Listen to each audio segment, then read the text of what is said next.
The Hound of the Baskervilles by Sir Arthur Conan Doyle. Chapter 1. Mr. Sherlock Holmes. Mr. Sherlock Holmes, who was usually very late in the mornings, save upon those not infrequent occasions when he was up all night, was seated at the breakfast table. I stood upon the hearth-rug and picked up the stick which our visitor had left behind him the night before. It was a fine, thick piece of wood, bulbous-headed, of the sort which is known as a Penang lawyer. Just under the head was a broad silver band nearly an inch across. To James Mortimer, M.R.C.S., from his friends of the C.C.H., was engraved upon it, with the date 1884. It was just such a stick as the old-fashioned family practitioner used to carry, dignified, solid, and reassuring. "Well, Watson, what do you make of it?" Holmes was sitting with his back to me, and I had given him no sign of my occupation. "How did you know what I was doing? I believe you have eyes in the back of your head." "I have at least a well-polished, silver-plated coffee-pot in front of me," said he. "But tell me, Watson, what do you make of our visitor's stick, since we have been so unfortunate as to miss him, and have no notion of his errand? This accidental souvenir becomes of importance. Let me hear you reconstruct the man by an examination of it." "I think," said I, following as far as I could the methods of my companion, "Dr. Mortimer is a successful elderly medical man, well esteemed, since those who know him give him his mark of their appreciation." "Good," said Holmes. "Excellent. I think also that the probability is in favour of his being a country practitioner who does a great deal of his visiting on foot." "Why so?"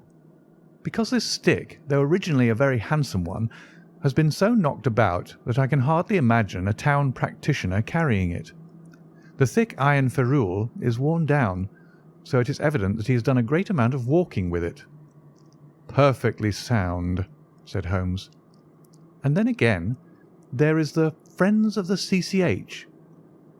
I should guess that to be the something hunt, the local hunt to whose members he has possibly given some surgical assistance, and which has made him a small presentation in return." "Really, Watson, you excel yourself," said Holmes, pushing back his chair and lighting a cigarette. "I am bound to say that in all the accounts which you have been so good as to give of my own small achievements, you have habitually underrated your own abilities. It may be that you are not yourself luminous, but you are a conductor of light. Some people, without possessing genius, have a remarkable power of stimulating it. I confess, my dear fellow, that I am very much in your debt." He had never said as much before, and I must admit that his words gave me keen pleasure, for I had often been piqued by his indifference to my admiration and to the attempts which I had made to give publicity to his methods.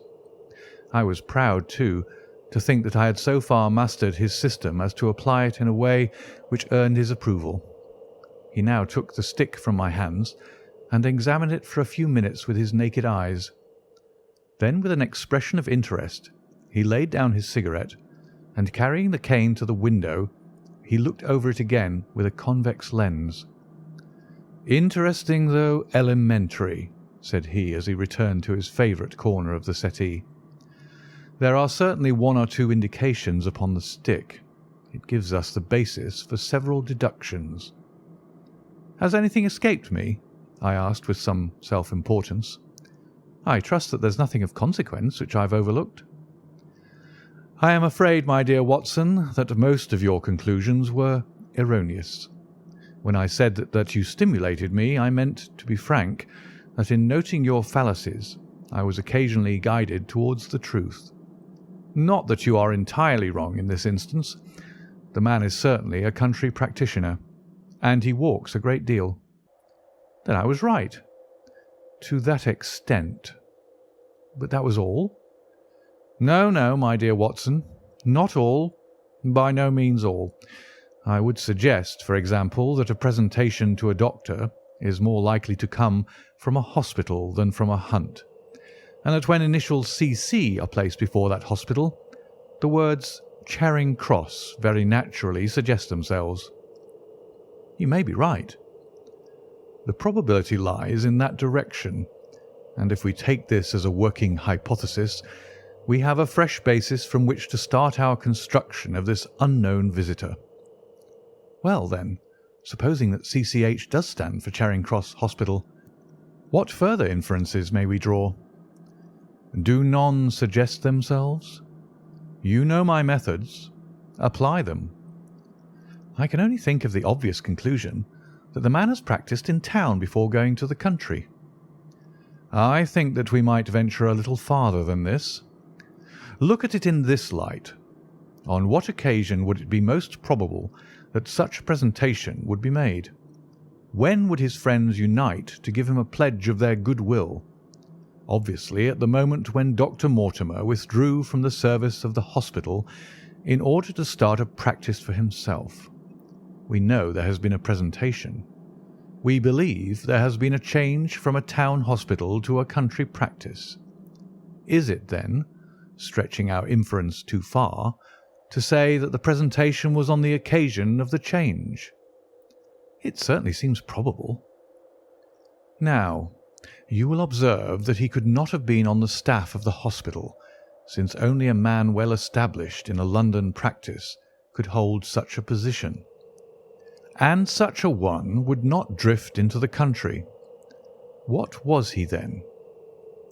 If he was in the hospital, and yet not on the staff, he could only have been a house surgeon or a house physician, little more than a senior student.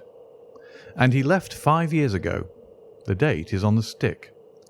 So your grave, middle-aged family practitioner vanishes into thin air, my dear Watson, and there emerges a young fellow, under 30, amiable, unambitious, absent-minded, and the possessor of a favourite dog, which I should describe roughly as being larger than a terrier and smaller than a mastiff. I laughed incredulously as Sherlock Holmes leaned back in his settee and blew little wavering rings of smoke up to the ceiling. "As to the latter part, I have no means of checking you," said I, "but at least it is not difficult to find out a few particulars about the man's age and professional career." From my small medical shelf I took down the medical directory and turned up the name. There were several Mortimers, but only one could be our visitor. I read his record aloud.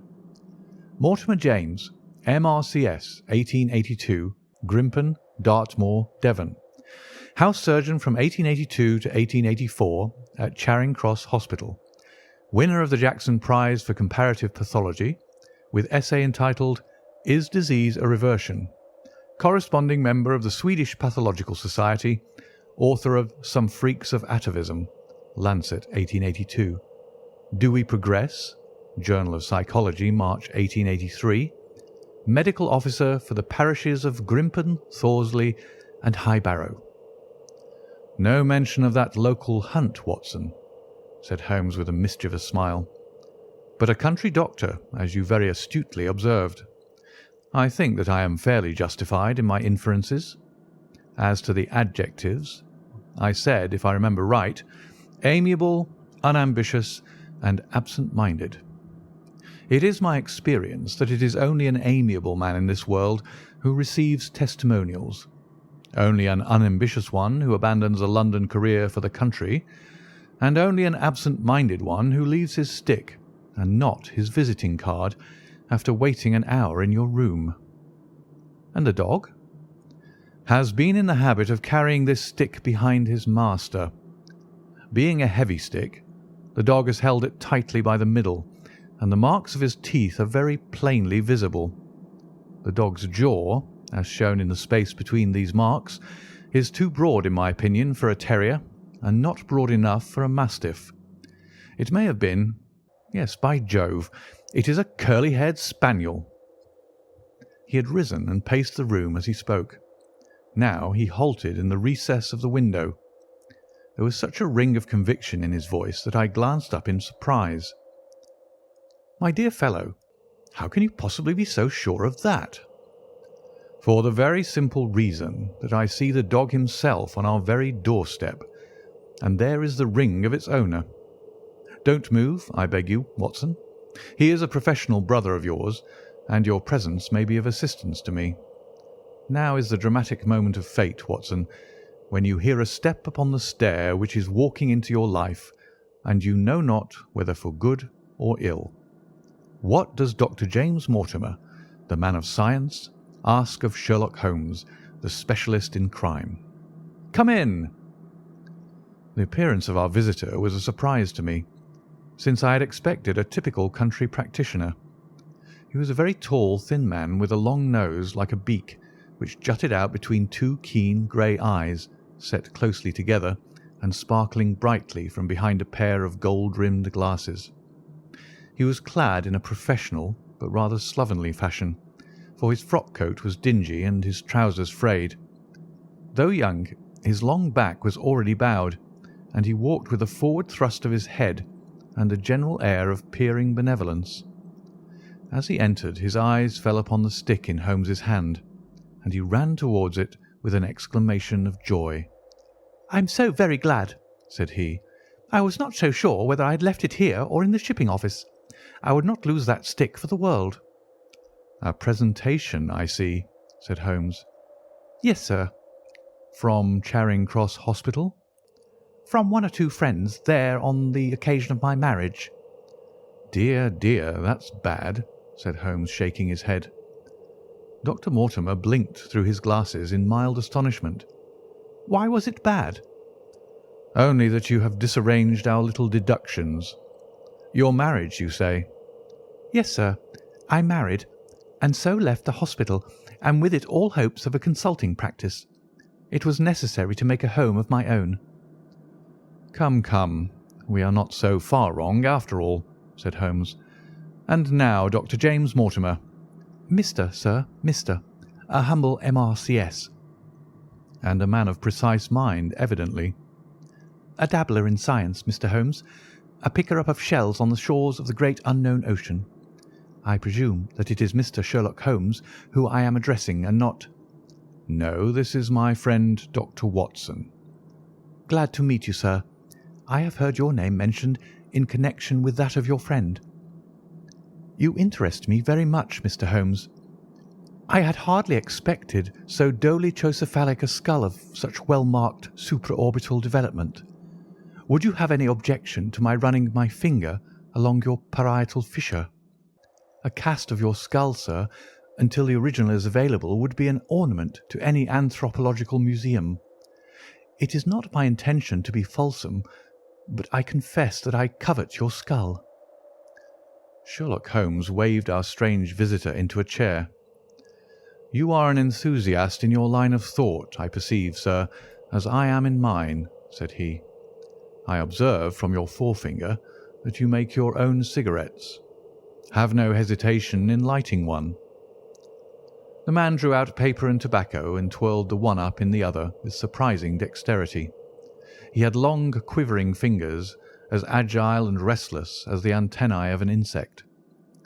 Holmes was silent, but his little darting glances showed me the interest which he took in our curious companion.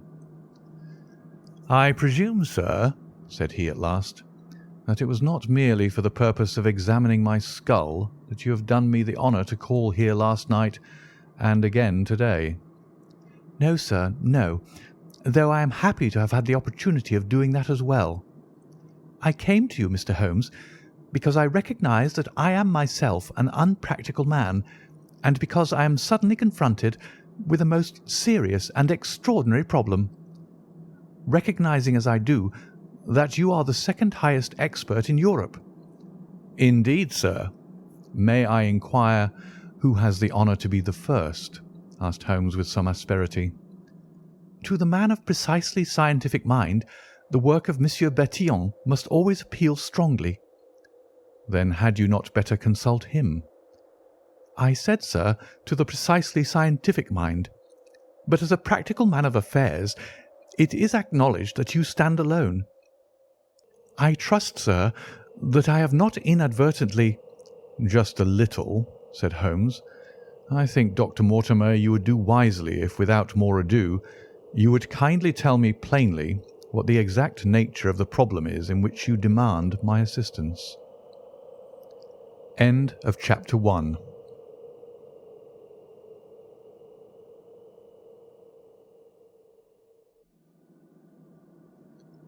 Chapter 2. The Curse of the Baskervilles.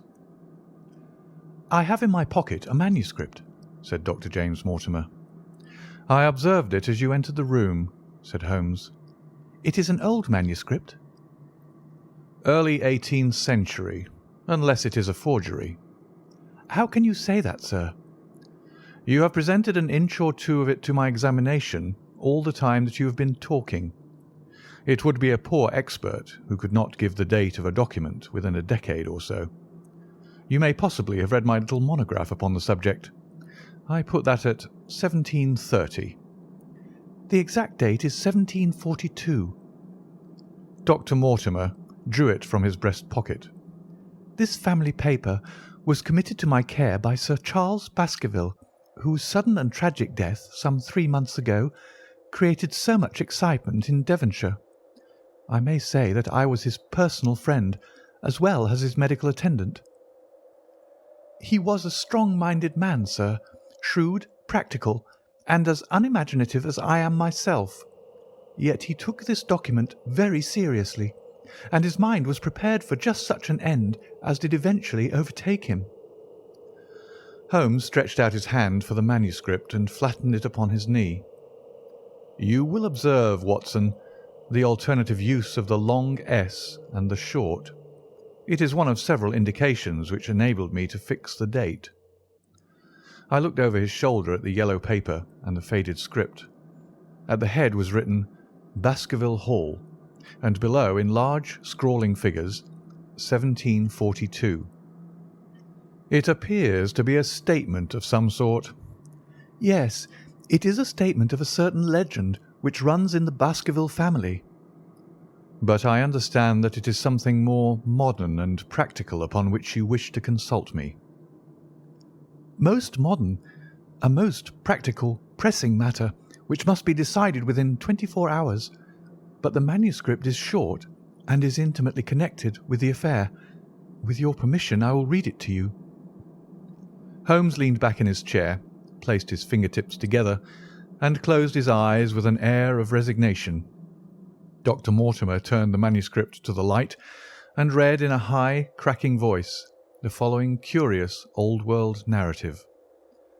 "Of the origin of the Hound of the Baskervilles there have been many statements, yet as I come in a direct line from Hugo Baskerville, and as I had the story from my father, who also had it from his, I have set it down with all belief that it occurred even as is here set forth.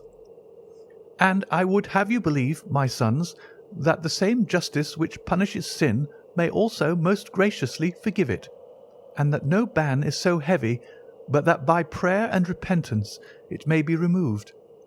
Learn then from this story not to fear the fruits of the past, but rather to be circumspect in the future, that those foul passions whereby our family has suffered so grievously may not again be loosed to our undoing.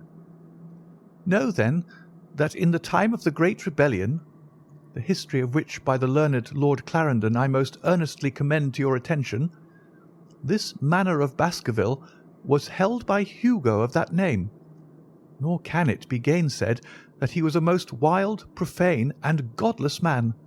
This, in truth, his neighbours might have pardoned, seeing that saints have never flourished in those parts, but there was in him a certain wanton and cruel humour, which made his name a byword through the West.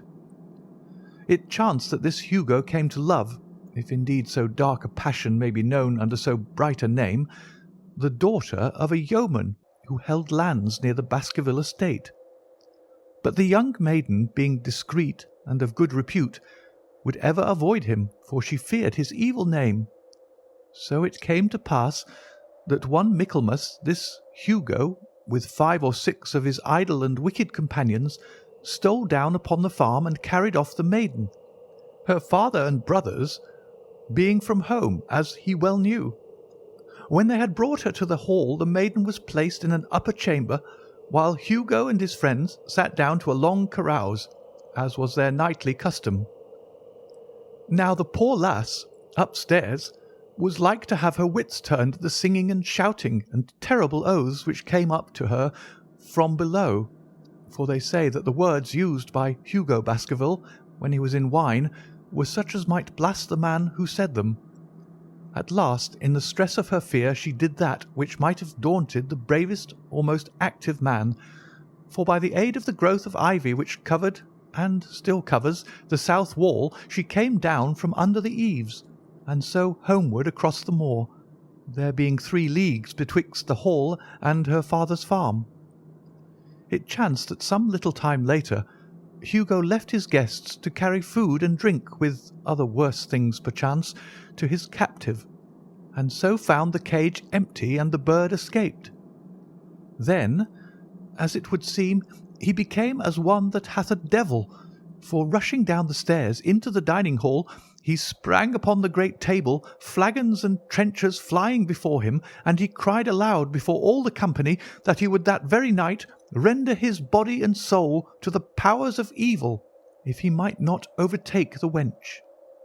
And while the revellers stood aghast at the fury of the man, one more wicked, or it may be more drunken than the rest, cried out that they should put the hounds upon her, whereat Hugo ran from the house, crying to his grooms that they should saddle his mare and unkennel the pack, and giving the hounds a kerchief of the maid's, he swung them to the line, and so off full cry in the moonlight over the moor. Now, for some space the revellers stood agape, unable to understand all that had been done in such haste. But anon their bemused wits awoke to the nature of the deed which was like to be done upon the moorlands. Everything was now in an uproar, some calling for their pistols, some for their horses, and some for another flask of wine.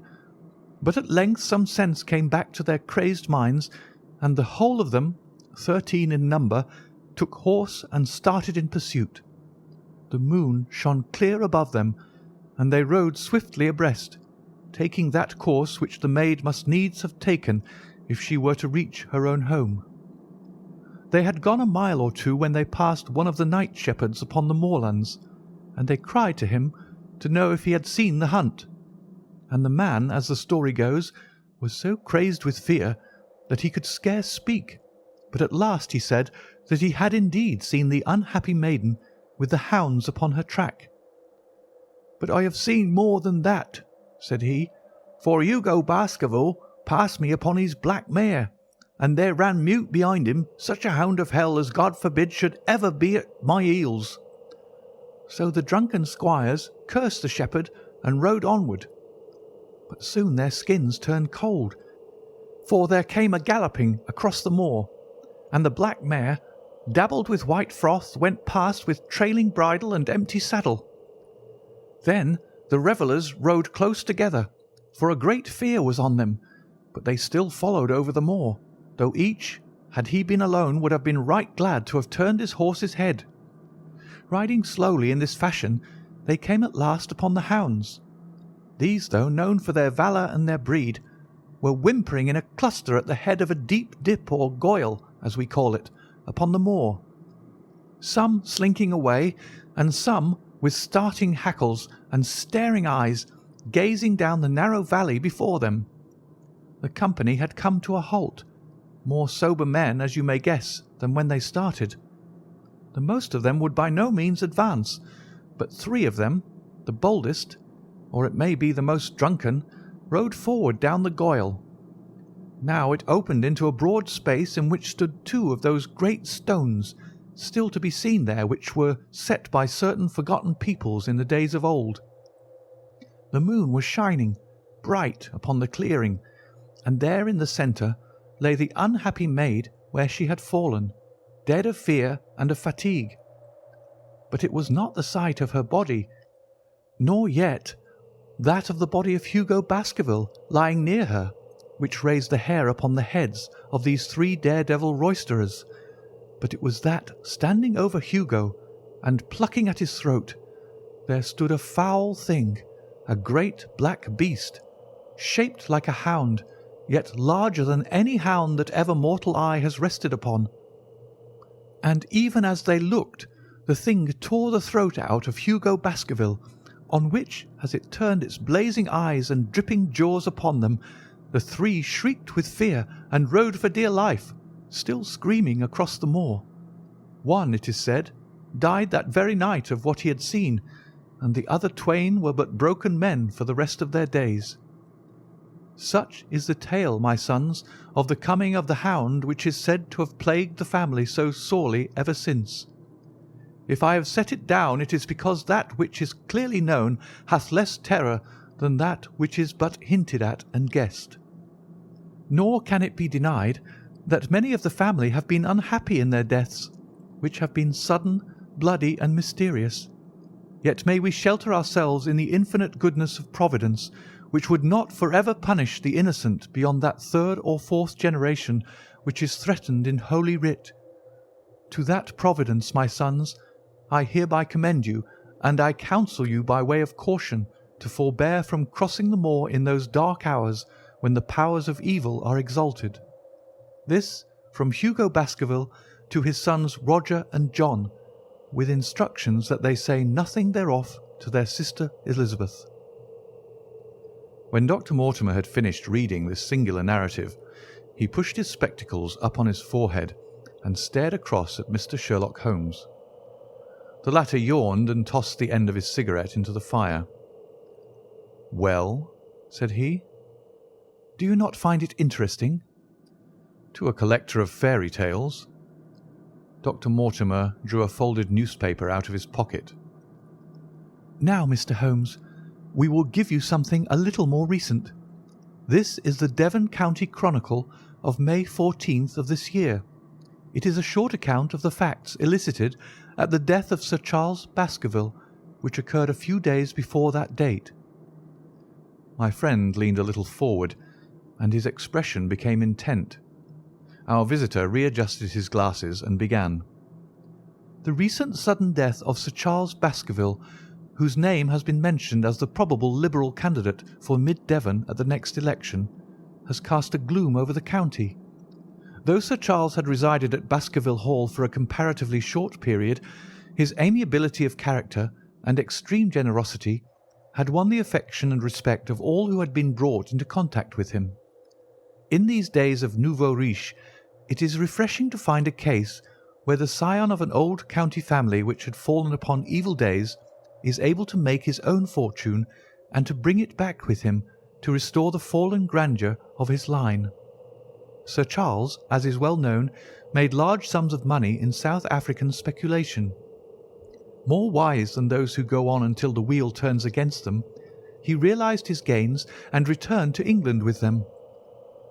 It is only 2 years since he took up his residence at Baskerville Hall, and it is common talk how large were those schemes of reconstruction and improvement which have been interrupted by his death.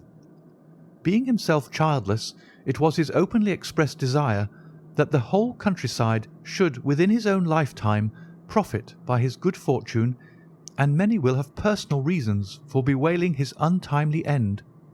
His generous donations to local and county charities have been frequently chronicled in these columns. The circumstances connected with the death of Sir Charles cannot be said to have been entirely cleared up by the inquest, but at least enough has been done to dispose of those rumours to which local superstition has given rise.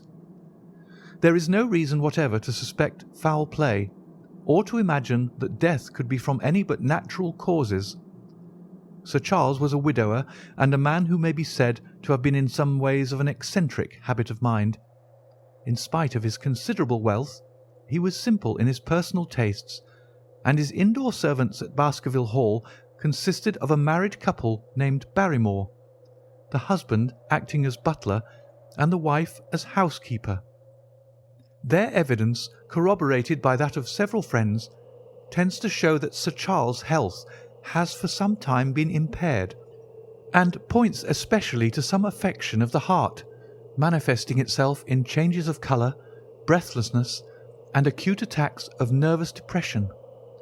Dr. James Mortimer, The friend and medical attendant of the deceased has given evidence to the same effect.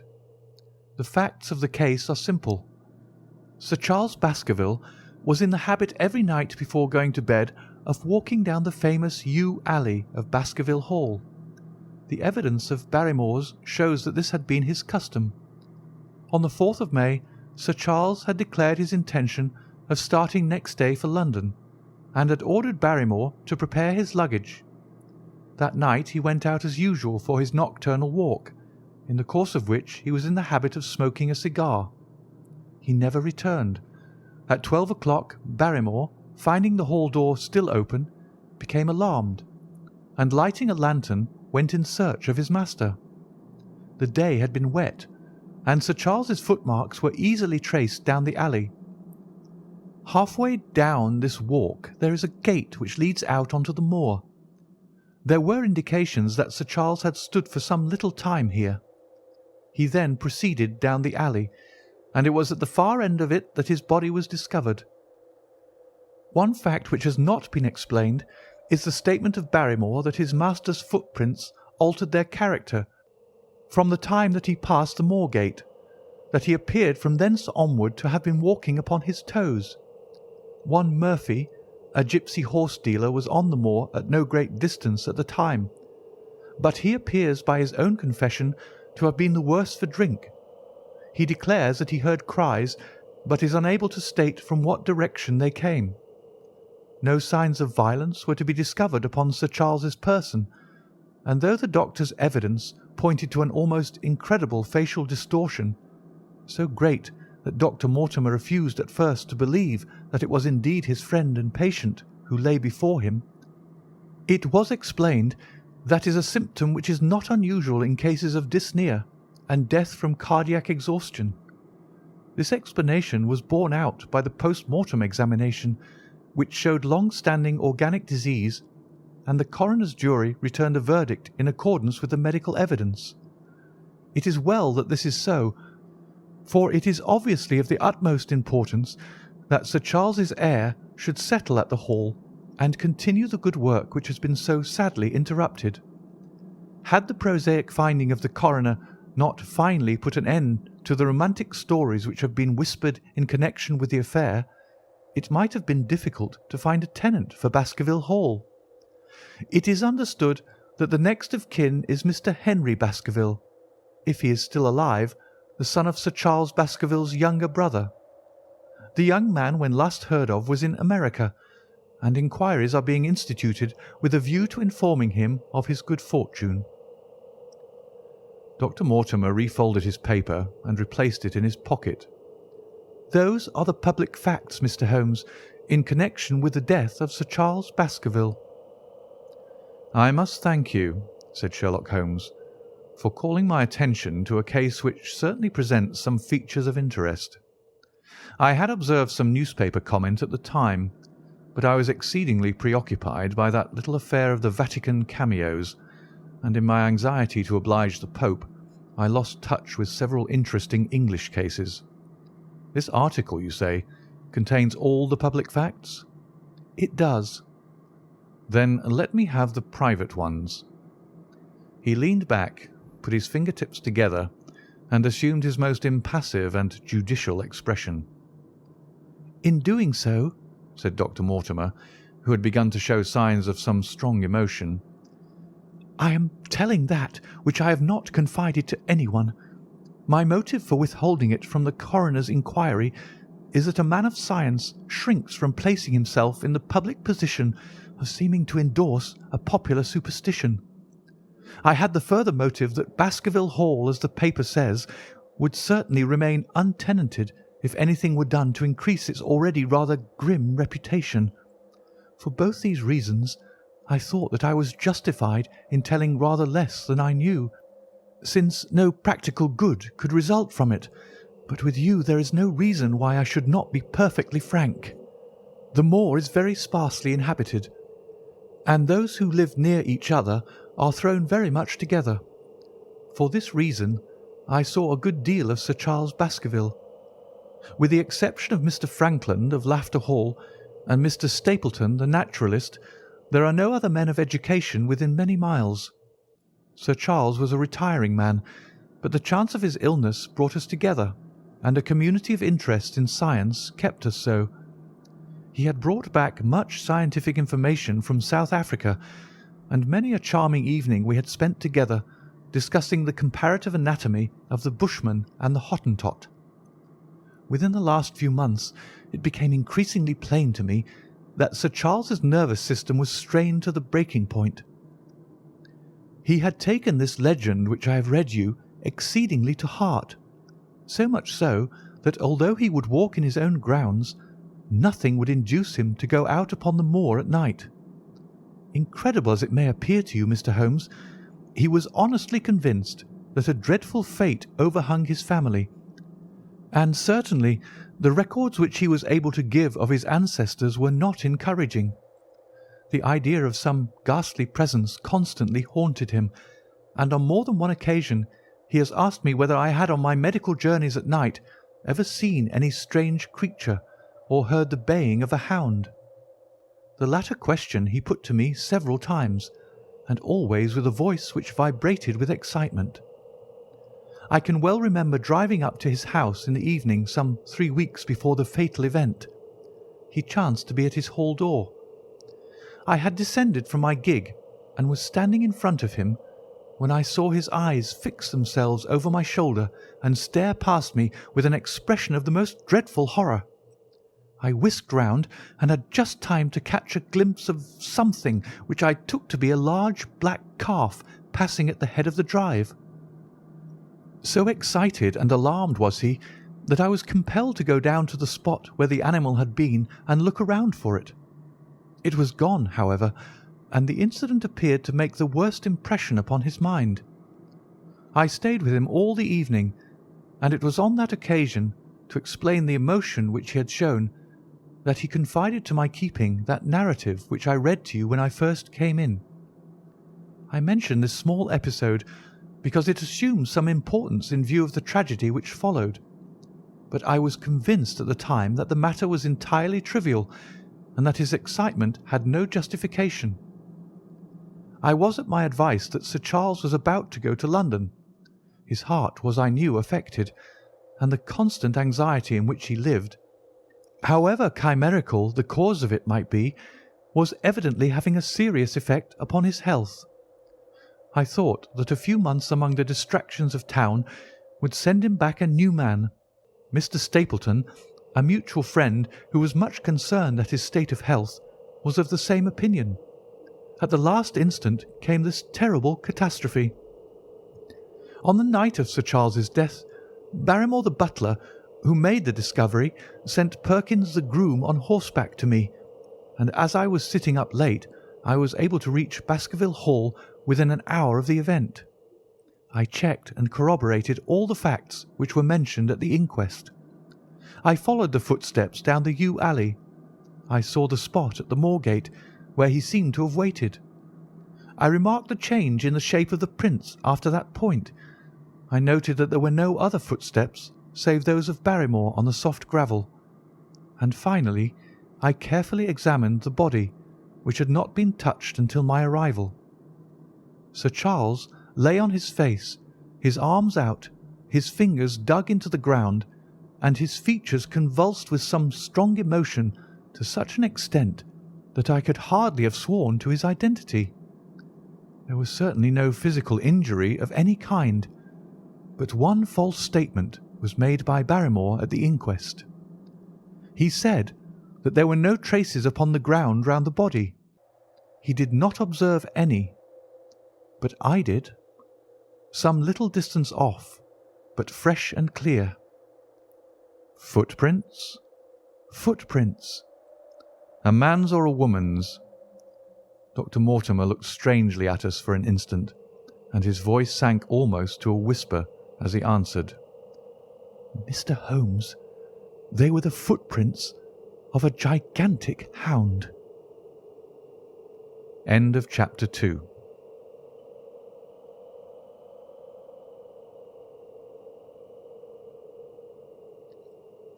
Chapter 3. The Problem. I confess at these words a shudder passed through me.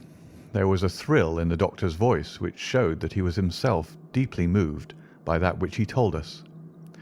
Holmes leaned forward in his excitement, and his eyes had the hard, dry glitter which shot from them when he was keenly interested.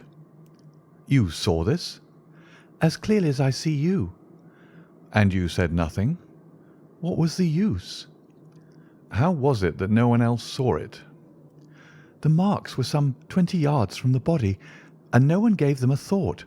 I don't suppose I should have done so had I not known this legend." "There are many sheepdogs on the moor?" "No doubt, but this was no sheepdog."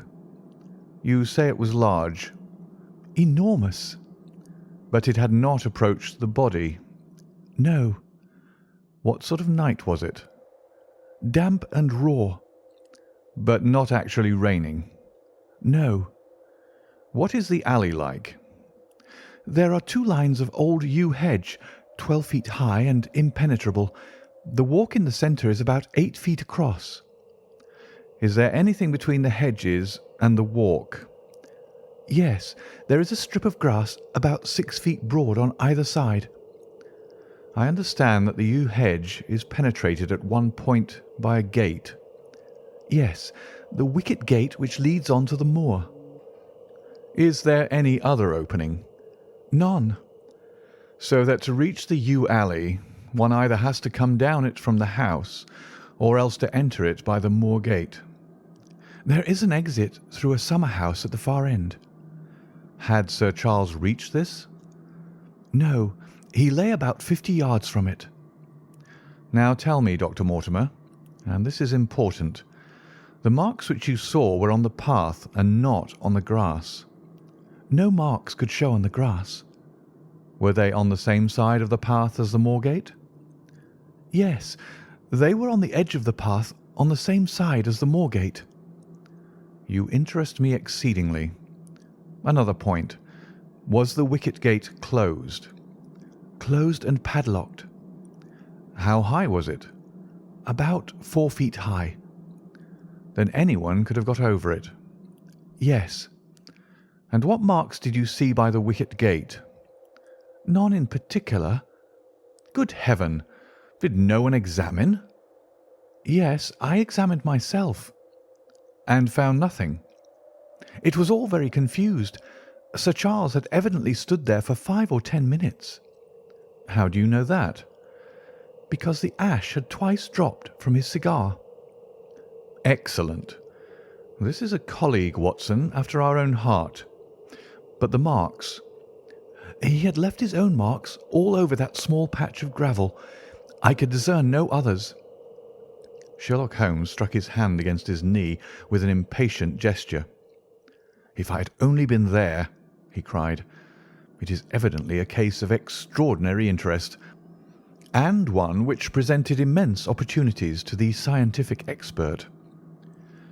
That gravel page upon which I might have read so much has been long ere this smudged by the rain and defaced by the clogs of curious peasants.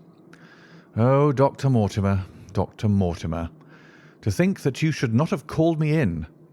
You have indeed much to answer for." "I could not call you in, Mr. Holmes, without disclosing these facts to the world, and I have already given my reasons for not wishing to do so. Besides—" "Why do you hesitate?" "There is a realm in which the most acute and most experienced of detectives is helpless." "You mean that the thing is supernatural?" "I did not positively say so." "No, but you evidently think it." "Since the tragedy, Mr. Holmes, there have come to my ears several incidents which are hard to reconcile with the settled order of nature." "For example?" "I find that before the terrible event occurred, several people had seen a creature upon the moor which corresponds with this Baskerville demon, and which could not possibly be any animal known to science. They all agreed that it was a huge creature, luminous, ghastly, and spectral.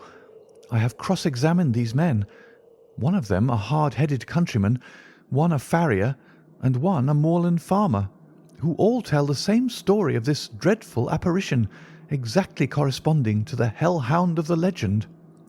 I assure you that there is a reign of terror in the district, and that it is a hardy man who will cross the moor at night." "And you, a trained man of science, believe it to be supernatural?" "I do not know what to believe." Holmes shrugged his shoulders. "I have hitherto confined my investigations to this world," said he. "In a modest way I have combated evil, but to take on the father of evil himself would, perhaps, be too ambitious a task. Yet you must admit that the footmark is material."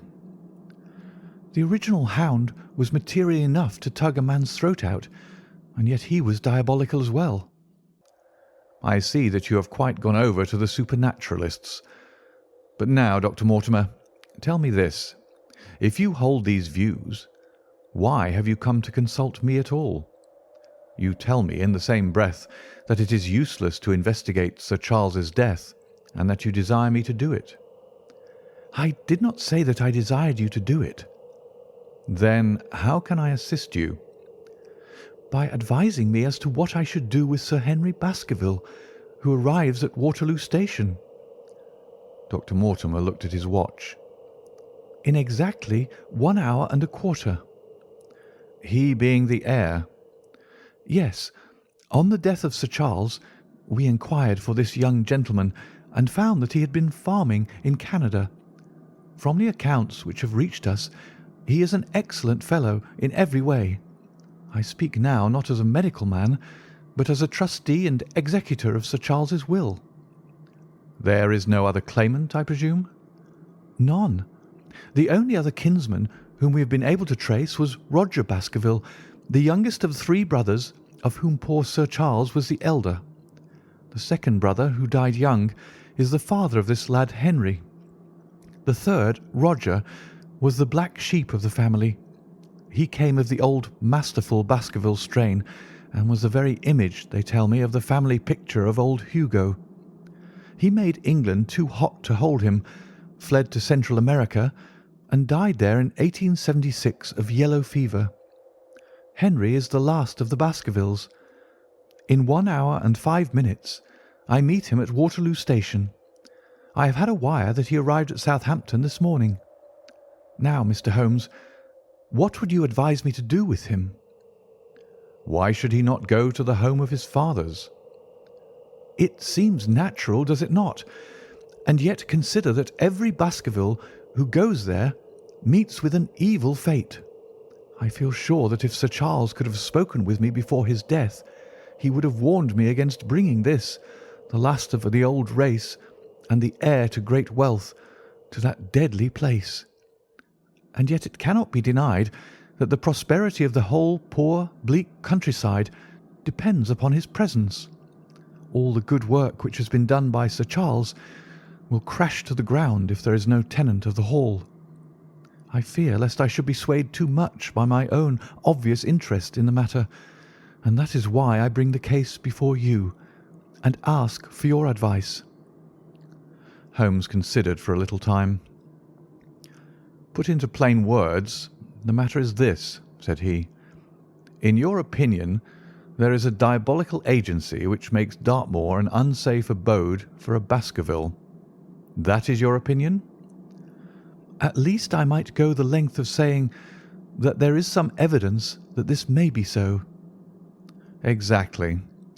But surely if your supernatural theory be correct, it could work the young man evil in London as easily as in Devonshire.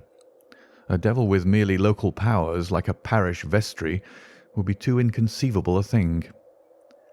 "You put the matter more flippantly, Mr. Holmes, than you would probably do if you were brought into personal contact with these things. Your advice, then, as I understand it, is that the young man will be as safe in Devonshire as in London. He comes in 50 minutes. What would you recommend?" "I recommend, sir, that you take a cab, call off your spaniel who is scratching at my front door, and proceed to Waterloo to meet Sir Henry Baskerville." "And then?" "And then you will say nothing to him at all until I have made up my mind about the matter." "How long will it take you to make up your mind?" 24 hours. At 10 o'clock tomorrow, Dr. Mortimer. I will be much obliged to you if you will call upon me here, and it will be of help to me in my plans for the future if you will bring Sir Henry Baskerville with you." "I will do so, Mr. Holmes." He scribbled the appointment on his shirt cuff and hurried off in his strange, peering, absent-minded fashion. Holmes stopped him at the head of the stair. "Only one more question, Dr. Mortimer. You say that before Sir Charles Baskerville's death several people saw this apparition upon the moor." "3 people did." "Did any see it after?" "I have not heard of any." "Thank you. Good morning." Holmes returned to his seat with that quiet look of inward satisfaction which meant that he had a congenial task before him. "Going out, Watson?" "Unless I can help you." "No, my dear fellow. It is at the hour of action that I turn to you for aid." "But this is splendid, really unique from some points of view. When you pass Bradley's, would you ask him to send up a pound of the strongest shag tobacco? Thank you. It would be as well if you could make it convenient not to return before evening. Then I shall be very glad to compare impressions as to this most interesting problem which has been submitted to us this morning." I knew that seclusion and solitude were very necessary for my friend in those hours of intense mental concentration during which he weighed every particle of evidence, constructed alternative theories, balanced one against the other, and made up his mind as to which points were essential and which immaterial. I therefore spent the day at my club, and did not return to Baker Street until evening. It was nearly 9 o'clock when I found myself in the sitting-room once more. My first impression as I opened the door was that a fire had broken out, for the room was so filled with smoke that the light of the lamp upon the table was blurred by it. As I entered, however, my fears were set at rest, for it was the acrid fumes of strong, coarse tobacco which took me by the throat and set me coughing. Through the haze I had a vague vision of Holmes in his dressing-gown, coiled up in an armchair with his black clay pipe between his lips. Several rolls of paper lay around him. "Caught cold, Watson?" said he. "No, it's this poisonous atmosphere."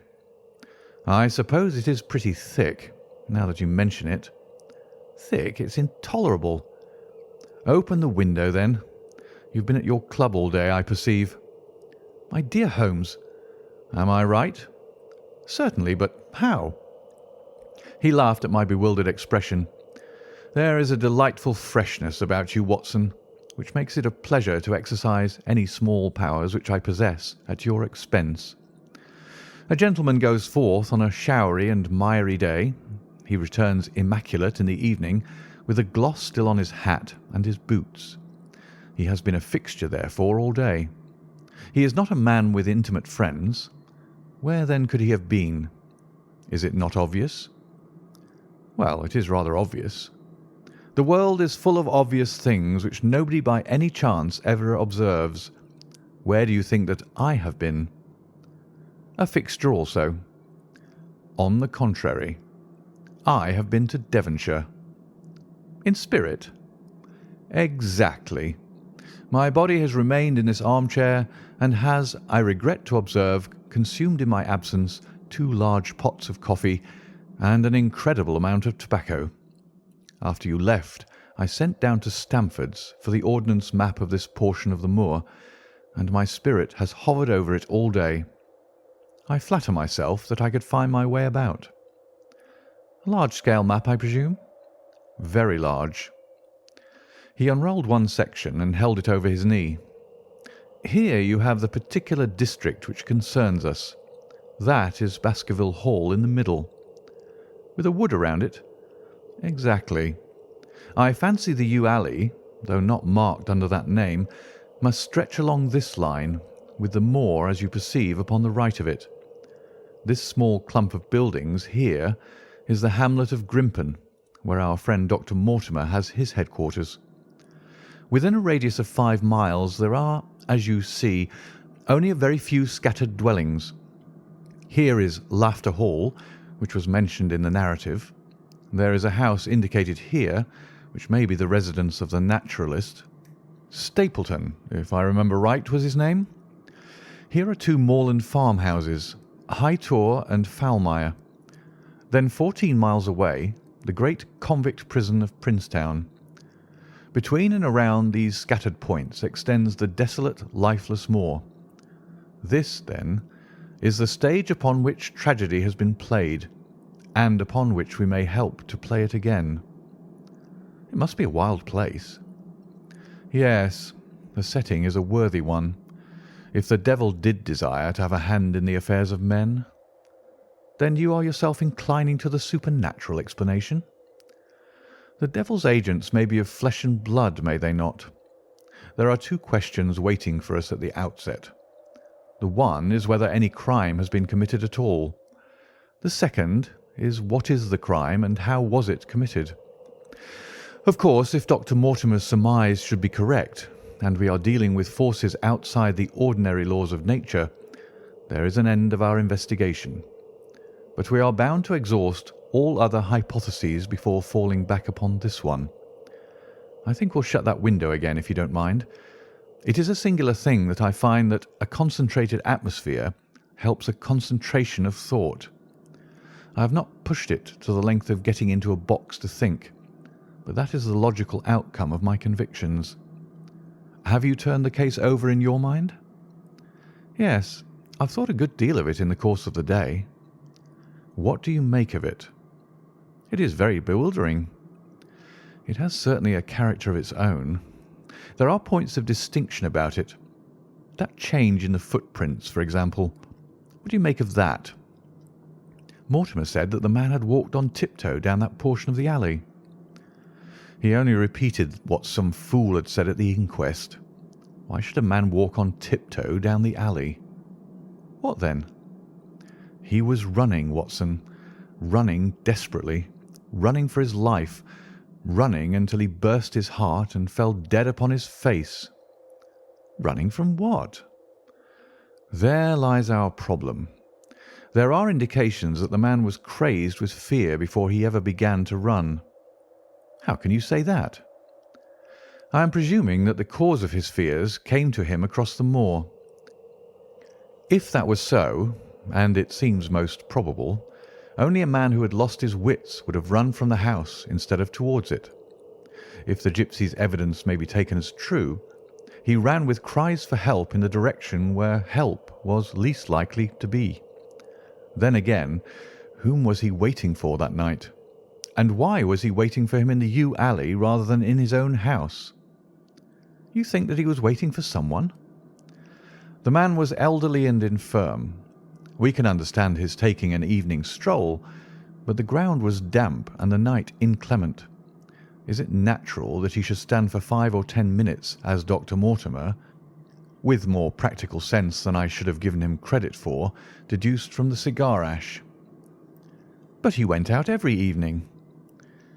I think it unlikely that he waited at the Moorgate every evening. On the contrary, the evidence is that he avoided the moor. That night he waited there. It was the night before he made his departure for London. The thing takes shape, Watson. It becomes coherent.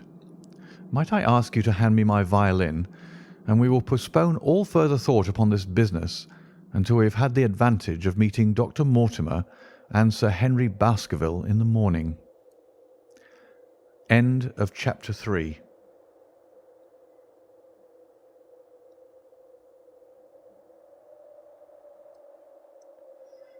Chapter 4. Sir Henry Baskerville. Our breakfast table was cleared early, and Holmes waited in his dressing gown for the promised interview. Our clients were punctual to their appointment, for the clock had just struck 10 when Dr. Mortimer was shown up, followed by the young baronet. The latter was a small, alert, dark-eyed man about 30 years of age, very sturdily built, with thick black eyebrows and a strong, pugnacious face. He wore a ruddy-tinted tweed suit and had the weather-beaten appearance of one who has spent most of his time in the open air. And yet there was something in his steady eye and the quiet assurance of his bearing which indicated the gentleman. "This is Sir Henry Baskerville," said Dr. Mortimer. "Why, yes," said he. "And the strange thing is, Mr. Sherlock Holmes, that if my friend here had not proposed coming round to you this morning, I should have come on my own account. I understand that you think out little puzzles, and I've had one this morning which wants more thinking out than I am able to give it." "Pray take a seat, Sir Henry. Do I understand you to say that you have yourself had some remarkable experience since you arrived in London?" "Nothing of much importance, Mr. Holmes. Only a joke, as like as not. It was this letter, if you can call it a letter, which reached me this morning." He laid an envelope upon the table, and we all bent over it. It was of common quality, greyish in colour. The address, Sir Henry Baskerville, Northumberland Hotel, was printed in rough characters. The postmark, Charing Cross, and the date of posting the preceding evening. "Who knew that you were going to the Northumberland Hotel?" asked Holmes, glancing keenly across at our visitor. "No one could have known. We only decided after I met Dr. Mortimer." "But Dr. Mortimer was no doubt already stopping there." "No, I had been staying with a friend," said the doctor. "There was no possible indication that we intended to go to this hotel." Someone seems to be very deeply interested in your movements." Out of the envelope he took a half sheet of foolscap paper folded into four. This he opened and spread flat upon the table. Across the middle of it a single sentence had been formed by the expedient of pasting printed words upon it. It ran, "As you value your life or your reason, keep away from the moor." The word moor only was printed in ink.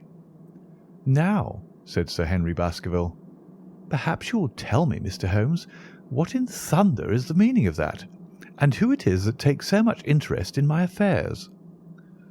"What do you make of it, Dr. Mortimer? You must allow that there is nothing supernatural about this, at any rate." "No, sir, but it might very well come from someone who was convinced that the business is supernatural." "What business?" asked Sir Henry sharply. "It seems to me that all you gentlemen know a great deal more than I do about my own affairs." "You shall share our knowledge before you leave this room, Sir Henry. I promise you that," said Sherlock Holmes. "We will confine ourselves for the present, with your permission, to this very interesting document, which must have been put together and posted yesterday evening. Have you yesterday's Times, Watson?" "It is here in the corner." "Might I trouble you for it? The inside page, please, with the leading articles." He glanced swiftly over it, running his eyes up and down the columns. "Capital article this on free trade. Permit me to give you an extract from it. You may be cajoled into imagining that your own special trade or your own industry will be encouraged by a protective tariff, but it stands to reason that such legislation must in the long run keep away wealth from the country, diminish the value of our imports, and lower the general conditions of life in this island." "What do you think of that, Watson?" cried Holmes in high glee, rubbing his hands together with satisfaction. "Don't you think that is an admirable sentiment?" Dr. Mortimer looked at Holmes with an air of professional interest, and Sir Henry Baskerville turned a pair of puzzled dark eyes upon me. "I don't know much about the tariff and things of that kind," said he, "but it seems to me we've got a bit off the trail so far as that note is concerned." "On the contrary, I think we are particularly hot upon the trail, Sir Henry. Watson here knows more about my methods than you do, but I fear that even he has not quite grasped the significance of this sentence." "No, I confess that I see no connection." "And yet, my dear Watson, there is so very close a connection that the one is extracted out of the other. You, your life, reason, value, keep away from the— Don't you see now whence these words have been taken?" "By thunder, you're right. Well, if that isn't smart!" cried Sir Henry. "If any possible doubt remained, it is settled by the fact that keep away and from thee are cut out in one piece." "Well, now, So it is. Really, Mr. Holmes, this exceeds anything which I could have imagined, said Dr. Mortimer, gazing at my friend in amazement. I could understand anyone saying that the words were from a newspaper, but that you should name which and add that it came from the leading article is really one of the most remarkable things which I have ever known. How did you do it? I presume, Doctor, that you could tell the skull of a Negro from that of an Eskimo. Most certainly. But how? Because that is my special hobby. The differences are obvious. The supraorbital crest, the facial angle, the maxillary curve, But this is my special hobby, and the differences are equally obvious. There is as much difference to my eyes between the leaded bourgeois type of a Times article and the slovenly print of an evening halfpenny paper as there could be between your Negro and your Eskimo. The detection of types is one of the most elementary branches of knowledge to the special expert in crime, though I confess that once, when I was very young, I confused the Leeds Mercury with the Western Morning News. But a Times leader is entirely distinctive, and these words could have been taken from nothing else. As it was done yesterday, the strong probability was that we should find the words in yesterday's issue. So far as I can follow you, then, Mr. Holmes, said Sir Henry Baskerville, someone cut out this message with a scissors. Nail scissors, said Holmes. You can see that it was a very short-bladed scissors, since the cutter had to take 2 snips over "keep away." That is so. Someone, then, cut out the message with a pair of short-bladed scissors, pasted it with paste— "Gum," said Holmes. "With gum onto the paper. But I want to know why the word 'more' should have been written." "Because he could not find it in print. The other words were all simple and might be found in any issue, but 'more' would be less common." "Why, of course, that would explain it. Have you read anything else in this message, Mr. Holmes?" "There are 1 or 2 indications, and yet the utmost pains have been taken to remove all clues. The address, you observe, is printed in rough characters. But the Times is a paper which is seldom found in any hands but those of the highly educated. We may take it, therefore, that the letter was composed by an educated man who wished to pose as an uneducated one, and his effort to conceal his own writing suggests that the writing might be known, or come to be known, by you. Again, you will observe that the words are not gummed on in an accurate line, but that some are much higher than others. Life, for example, is quite out of its proper place. That may point to carelessness, or it may point to agitation and hurry upon the part of the cutter. On the whole, I incline to the latter view, since the matter was evidently important, and it is unlikely that the composer of such a letter would be careless. If he were in a hurry, it opens up the interesting question why he should be in a hurry, since any letter posted up to early morning would reach Sir Henry before he would leave his hotel. Did the composer fear an interruption? And from whom? "We are coming now rather into the region of guesswork," said Dr. Mortimer. "Say rather into the region where we balance probabilities and choose the most likely. It is the scientific use of the imagination, but we have always some material basis on which to start our speculation. Now, you would call it a guess, no doubt, but I am almost certain that this address has been written in a hotel." "How in the world can you say that?" "If you examine it carefully, you will see that both the pen and the ink have given the writer trouble. The pen has spluttered twice in a single word, and has run dry 3 times in a short address, showing that there was very little ink in the bottle. Now, a private pen or ink bottle is seldom allowed to be in such a state, and the combination of the 2 must be quite rare. But you know the hotel ink and the hotel pen, where it is rare to get anything else. Yes, I have very little hesitation in saying that could we examine the waste-paper baskets of the hotels round Charing Cross until we found the remains of the mutilated Times leader, we could lay our hands straight upon the person who sent this singular message.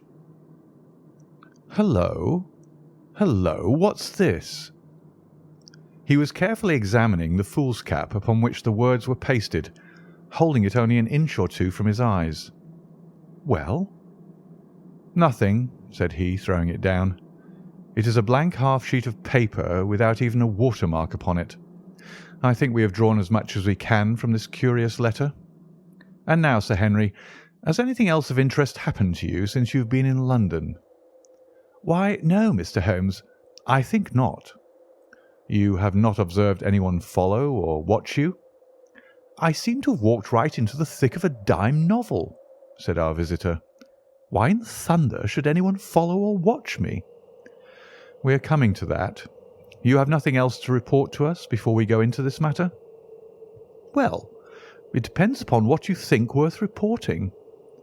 "I think anything out of the ordinary routine of life well worth reporting." Sir Henry smiled. "I don't know much of British life yet, for I've spent nearly all my time in the States and in Canada, but I hope that to lose one of your boots is not part of the ordinary routine of life over here." "You have lost one of your boots?" "My dear sir," cried Dr. Mortimer, "it is only mislaid. You will find it when you return to the hotel. What is the use of troubling Mr. Holmes with trifles of this kind?" "Well, he asked me for anything outside the extraordinary." "Exactly," said Holmes. "However foolish the incident may seem, you have lost one of your boots, you say?" "Well, mislaid it anyhow. I put them both outside my door last night, and there was only one in the morning. I could get no sense out of the chap who cleans them.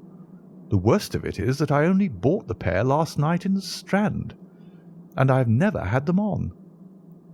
"If you have never worn them, why did you put them out to be cleaned?" They were tan boots and had never been varnished. That was why I put them out." "Then I understand that on your arrival in London yesterday you went out at once and bought a pair of boots." "I did a great deal of shopping. Dr. Mortimer here went round with me. You see, if I am to be squire down there, I must dress the part, and it may be that I have got a little careless in my ways out west. Among other things, I bought these brown boots, gave $6 for them, and had one stolen before ever I had them on my feet." "It seems a singularly useless thing to steal," said Sherlock Holmes. "I confess that I share Dr. Mortimer's belief that it will not be long before the missing boot is found."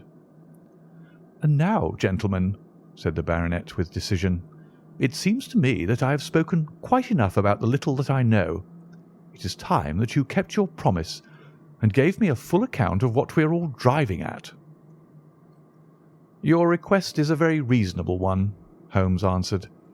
"Dr. Mortimer, I think you could not do better than to tell your story as you told it to us." Thus encouraged, our scientific friend drew his papers from his pocket and presented the whole case as he had done upon the morning before. Sir Henry Baskerville listened with the deepest attention and with an occasional exclamation of surprise. "Well, I seem to have come into an inheritance with a vengeance," said he, when the long narrative was finished. "Of course, I've heard of the Hound ever since I was in the nursery. It's the pet story of the family, though I never thought of taking it seriously before. But as to my uncle's death, well, it all seems boiling up in my head, and I can't get it clear yet. You don't seem quite to have made up your mind whether it's a case for a policeman or a clergyman." "Precisely." "And now there's this affair of the letter to me at the hotel. I suppose that fits into its place." "It seems to show that someone knows more than we do about what goes on upon the moor," said Dr. Mortimer. "And also," said Holmes, "that someone is not ill-disposed towards you, since they warn you of danger. Or it may be that they wish, for their own purposes, to scare me away. Well, of course, that is possible also. I am very much indebted to you, Dr. Mortimer, for introducing me to a problem which presents several interesting alternatives. But the practical point which we now have to decide, Sir Henry, is whether it is or is not advisable for you to go to Baskerville Hall." "Why should I not go?" "There seems to be danger." "Do you mean danger from this family fiend, or do you mean danger from human beings?" "Well, that is what we have to find out." "Whichever it is, my answer is fixed. There is no devil in hell, Mr. Holmes, and there is no man upon earth who can prevent me from going to the home of my own people, and you may take that to be my final answer." His dark brows knitted and his face flushed to a dusky red as he spoke. It was evident that the fiery temper of the Baskervilles was not extinct in this their last representative. "Meanwhile," said he, "I have hardly had time to think over all that you've told me. It's a big thing for a man to have to understand and to decide at one sitting. I should like to have a quiet hour by myself to make up my mind. Now look here, Mr. Holmes, it's 11:30 now, and I'm going back right away to my hotel. Suppose you and your friend Dr. Watson come round and lunch with us at 2. I'll be able to tell you more clearly then how this thing strikes me." "Is that convenient to you, Watson?" "Perfectly." "Then you may expect us. Shall I have a cab called?" "I'd prefer to walk, for this affair has flurried me rather." "I'll join you in walk with pleasure," said his companion. "Then we meet again at 2 o'clock. Au revoir and good morning." We heard the steps of our visitors descend the stair and the bang of the front door. In an instant Holmes had changed from the languid dreamer to the man of action. "Your hat and boots, Watson. Quick, not a moment to lose." He rushed into his room in his dressing gown and was back again in a few seconds in a frock coat. We hurried together down the stairs and into the street. Dr. Mortimer and Baskerville were still visible about 200 yards ahead of us in the direction of Oxford Street. Shall I run and stop them? Not for the world, my dear Watson. I am perfectly satisfied with your company if you will tolerate mine. Our friends are wise, for it is certainly a very fine morning for a walk. He quickened his pace until we had decreased the distance which divided us by about half. Then, still keeping 100 yards behind, we followed into Oxford Street and so down Regent Street. Once our friend stopped and stared into a shop window, upon which Holmes did the same. An instant afterwards he gave a little cry of satisfaction, and following the direction of his eager eyes, I saw that a hansom cab with a man inside, which had halted on the other side of the street, was now proceeding slowly onward again. "There's our man, Watson. Come along. We'll have a good look at him, even if we can do no more." At that instant I was aware of a bushy black beard and a pair of piercing eyes turned upon us through the side window of the cab. Instantly the trap door at the top flew up. Something was screamed to the driver, and the cab flew madly off down Regent Street. Holmes looked eagerly around for another, but no empty one was in sight. Then he dashed in wild pursuit amid the stream of the traffic, but the start was too great, and already the cab was out of sight. "There now," said Holmes bitterly as he emerged panting and white with vexation from the tide of vehicles. "Was ever such bad luck and such bad management too? Watson, Watson, if you're an honest man you will record this also and set it against my successes." "Who was the man?" "I have not an idea." "A spy?" "Well, it was evident from what we have heard that Baskerville has been very closely shadowed by someone since he has been in town. How else could it be known so quickly that it was the Northumberland Hotel which he had chosen? If they had followed him the first day, I argued that they would follow him also the second. You may have observed that I twice strolled over to the window while Dr. Mortimer was reading his legend." "Yes, I remember." "I was looking out for loiterers in the street, but I saw none. We are dealing with a clever man, Watson. This matter cuts very deep, and though I have not finally made up my mind whether it is a benevolent or a malevolent agency which is in touch with us, I am conscious always of power and design. When our friends left, I at once followed them in the hopes of marking down their invisible attendant. So wily was he that he had not trusted himself upon foot, but he had availed himself of a cab so that he could loiter behind or dash past them and so escape their notice. His method had the additional advantage that if they were to take a cab he was all ready to follow them. It has, however, one obvious disadvantage. It puts him in the power of the cabman? Exactly. What a pity we didn't get the number.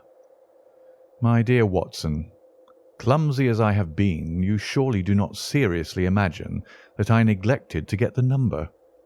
No, 2704 is our man, but that is no use to us for the moment. I fail to see how you could have done more. On observing the cab, I should have instantly turned and walked in the other direction.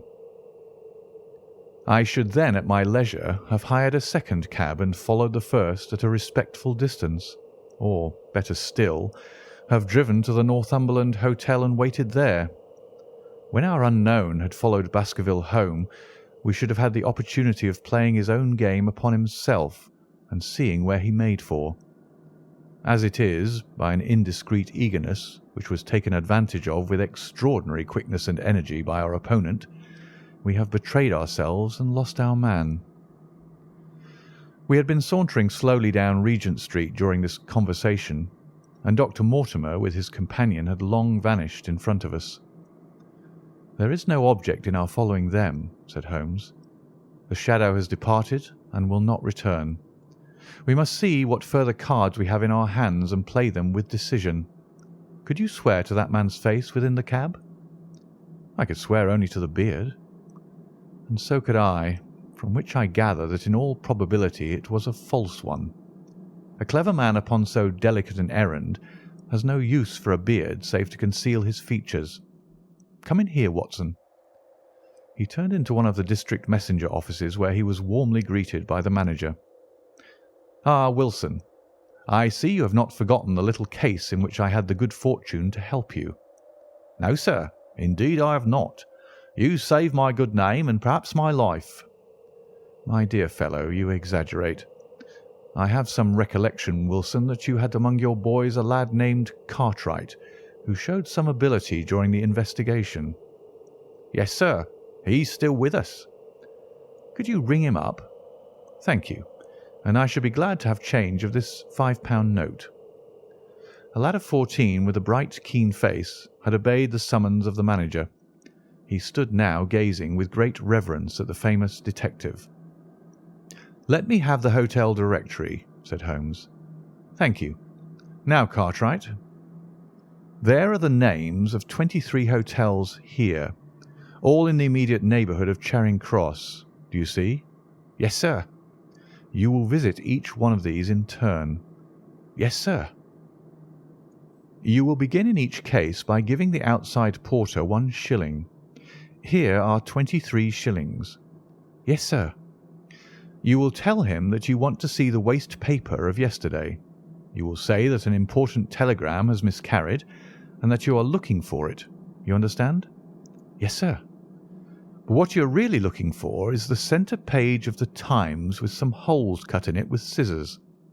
Here is a copy of the Times. It is this page. You could easily recognise it, could you not?" "Yes, sir." "In each case the outside porter will send for the hall porter, to whom also you will give 1 shilling. Here are 23 shillings. You will then learn in possibly 20 cases out of the 23 that the waste of the day before has been burned or removed. In the 3 other cases you will be shown a heap of paper, and you will look for this page of the Times among it. The odds are enormously against your finding it. There are 10 shillings over in case of emergencies. Let me have a report by wire at Baker Street before evening. And now, Watson, it only remains for us to find out by wire the identity of the cabman, number 2704, and then we will drop into one of the Bond Street picture galleries and fill in the time until we are due at the hotel. End of chapter 4.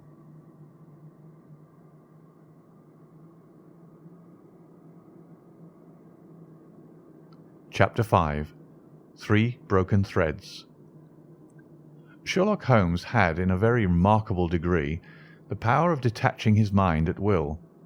For 2 hours the strange business in which we had been involved appeared to be forgotten, and he was entirely absorbed in the pictures of the modern Belgian masters. He would talk of nothing but art, of which he had the crudest ideas, from our leaving the gallery until we found ourselves at the Northumberland Hotel. "Sir Henry Baskerville is upstairs expecting you," said the clerk. "He asked me to show you up at once when you came." "Have you any objection to my looking at your register?" said Holmes. "Not in the least." The book showed that 2 names had been added after that of Baskerville. One was Theophilus Johnson and family of Newcastle, the other Mrs. Oldmore and maid of High Lodge, Alton. "Surely that must be the same Johnson whom I used to know," said Holmes to the porter. "A lawyer, is he not? Grey-haired, and walks with a limp?" "No, sir. This is Mr. Johnson, the coal owner, a very active gentleman, not older than yourself."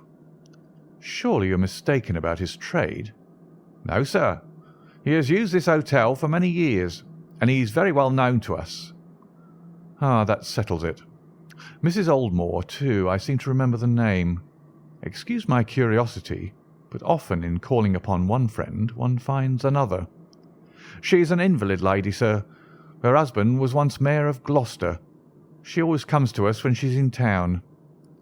"Thank you. I'm afraid I cannot claim her acquaintance." "We have established a most important fact by these questions, Watson," he continued in a low voice as we went upstairs together. "We know now that the people who are so interested in our friend have not settled down in his own hotel. That means that while they are, as we have seen, very anxious to watch him, they are equally anxious that he should not see them. Now, this is a most suggestive fact." "What does it suggest?" "It suggests— Hello, my dear fellow, what on earth is the matter?" As we came round the top of the stairs, we had run up against Sir Henry Baskerville himself. His face was flushed with anger, and he held an old and dusty boot in one of his hands. So furious was he that he was hardly articulate, and when he did speak it was in a much broader and more western dialect than any which we had heard from him in the morning. "Seems to me they are playing me for a sucker in this hotel," he cried. "They'll find they've started into monkey with the wrong man unless they are careful. By thunder, if that chap can't find my missing boot, there'll be trouble. I can take a joke with the best, Mr. Holmes, but they've got a bit over the mark this time." "Still looking for your boot?" "Yes, sir, and mean to find it." "But surely you said that it was a new brown boot?" "So it was, sir, and now it's an old black one." "What? You don't mean to say—" "That's just what I do mean to say. I only had 3 pairs in the world, the new brown, the old black, and the patent leathers, which I'm wearing. Last night they took one of my brown ones, and today they have sneaked one of the black. Well, have you got it? Speak out, man, and don't stand staring." An agitated German waiter had appeared upon the scene. "No, sir. I have made inquiry all over the hotel, but I can hear no word of it." "Well, either that boot comes back before sundown, or I'll see the manager and tell him that I go right straight out of this hotel." "It shall be found, sir. I promise you that if you'll have a little patience it will be found." "Mind it is, for it's the last thing of mine that I'll lose in this den of thieves. Well, well, Mr. Holmes, you'll excuse my troubling you about such a trifle." "I think it's well worth troubling about." "Why? You look very serious over it." "How do you explain it?" "I just don't attempt to explain it. It seems the very maddest, queerest thing that ever happened to me." "The queerest, perhaps," said Holmes thoughtfully. "What do you make of it yourself?" "Well, I don't profess to understand it yet. This case of yours is very complex, Sir Henry. When taken in conjunction with your uncle's death, I am not sure that of all the 500 cases of capital importance which I've handled, there is one which cuts so deep. But we hold several threads in our hands, and the odds are that one or other of them guides us to the truth. We may waste time in following the wrong one, but sooner or later we must come upon the right.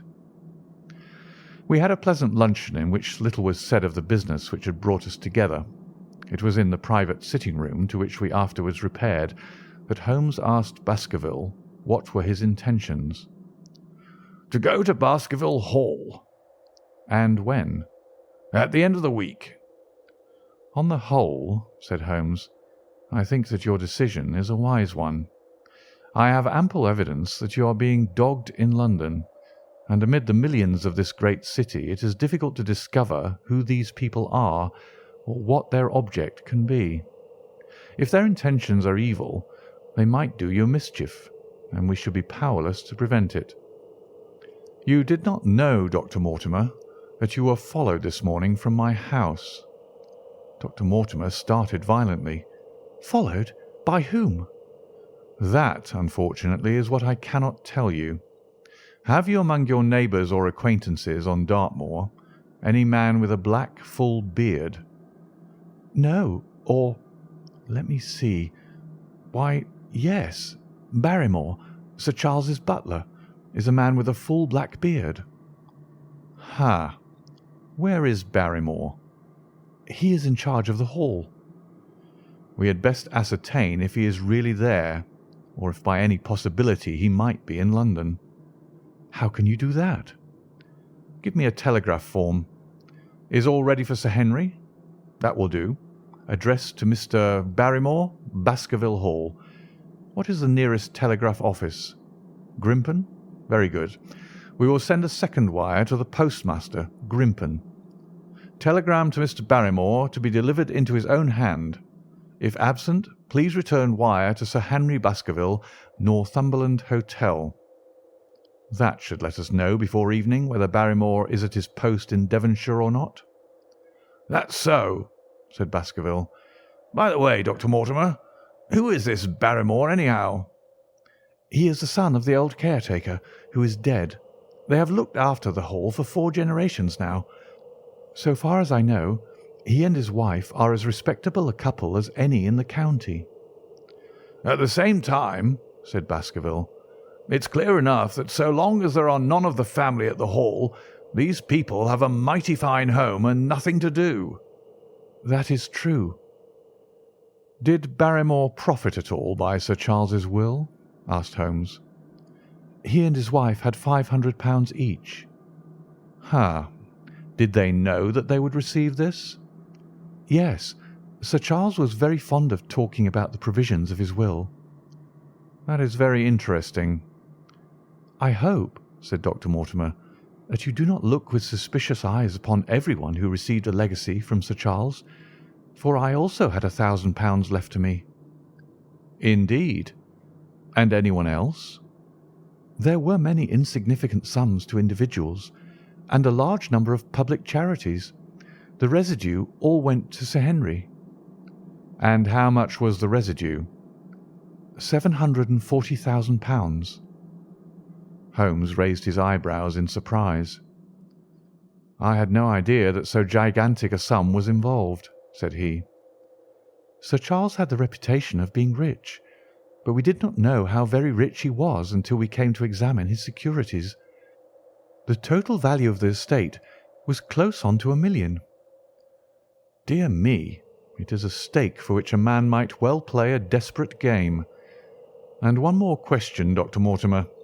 Supposing that anything happened to our young friend here, you will forgive the unpleasant hypothesis, who would inherit the estate?" "Since Roger Baskerville, Sir Charles's youngest brother, died unmarried, the estate would descend to the Desmonds, who are distant cousins. James Desmond is an elderly clergyman in Westmoreland." "Thank you. These details are all of great interest. Have you met Mr. James Desmond?" "Yes. He once came down to visit Sir Charles. He is a man of venerable appearance and of saintly life. I remember that he refused to accept any settlement from Sir Charles, though he pressed it upon him." "And this man of simple tastes would be the heir to Sir Charles's thousands?" "He would be the heir to the estate, because that is entailed. He would also be the heir to the money unless it were willed otherwise by the present owner, who can, of course, do what he likes with it." And have you made your will, Sir Henry? No, Mr. Holmes, I have not. I've had no time, for it was only yesterday that I learned how matters stood. But in any case, I feel that the money should go with the title and estate. That was my poor uncle's idea. How is the owner going to restore the glories of the Baskervilles if he has not money enough to keep up the property? House, land, and dollars must go together. Quite so. Well, Sir Henry, I am of one mind with you as to the advisability of you going down to Devonshire without delay. There is only one provision which I must make. You certainly must not go alone. Dr. Mortimer returns with me. But Dr. Mortimer has his practice to attend to, and his house is miles away from yours. With all the goodwill in the world, he may be unable to help you. No, Sir Henry, you must take with you someone, a trusty man, who will be always by your side. Is it possible that you could come yourself, Mr. Holmes? If matters came to a crisis, I should endeavour to be present in person, but you can understand that with my extensive consulting practice, and with the constant appeals which reach me from many quarters, it is impossible for me to be absent from London for an indefinite time. At the present instant, one of the most revered names in England is being besmirched by a blackmailer, and only I can stop a disastrous scandal. You will see how impossible it is for me to go to Dartmoor. Whom would you recommend, then? Holmes laid his hand upon my arm. If my friend would undertake it, there is no man who is better worth having at your side when you are in a tight place. No one can say more confidently than I. The proposition took me completely by surprise, but before I had time to answer, Baskerville seized me by the hand and wrung it heartily. "Well now, that is real kind of you, Dr. Watson," said he. "You see how it is with me, and you know just as much about the matter as I do. If you will come down to Baskerville Hall and see me through, I'll never forget it."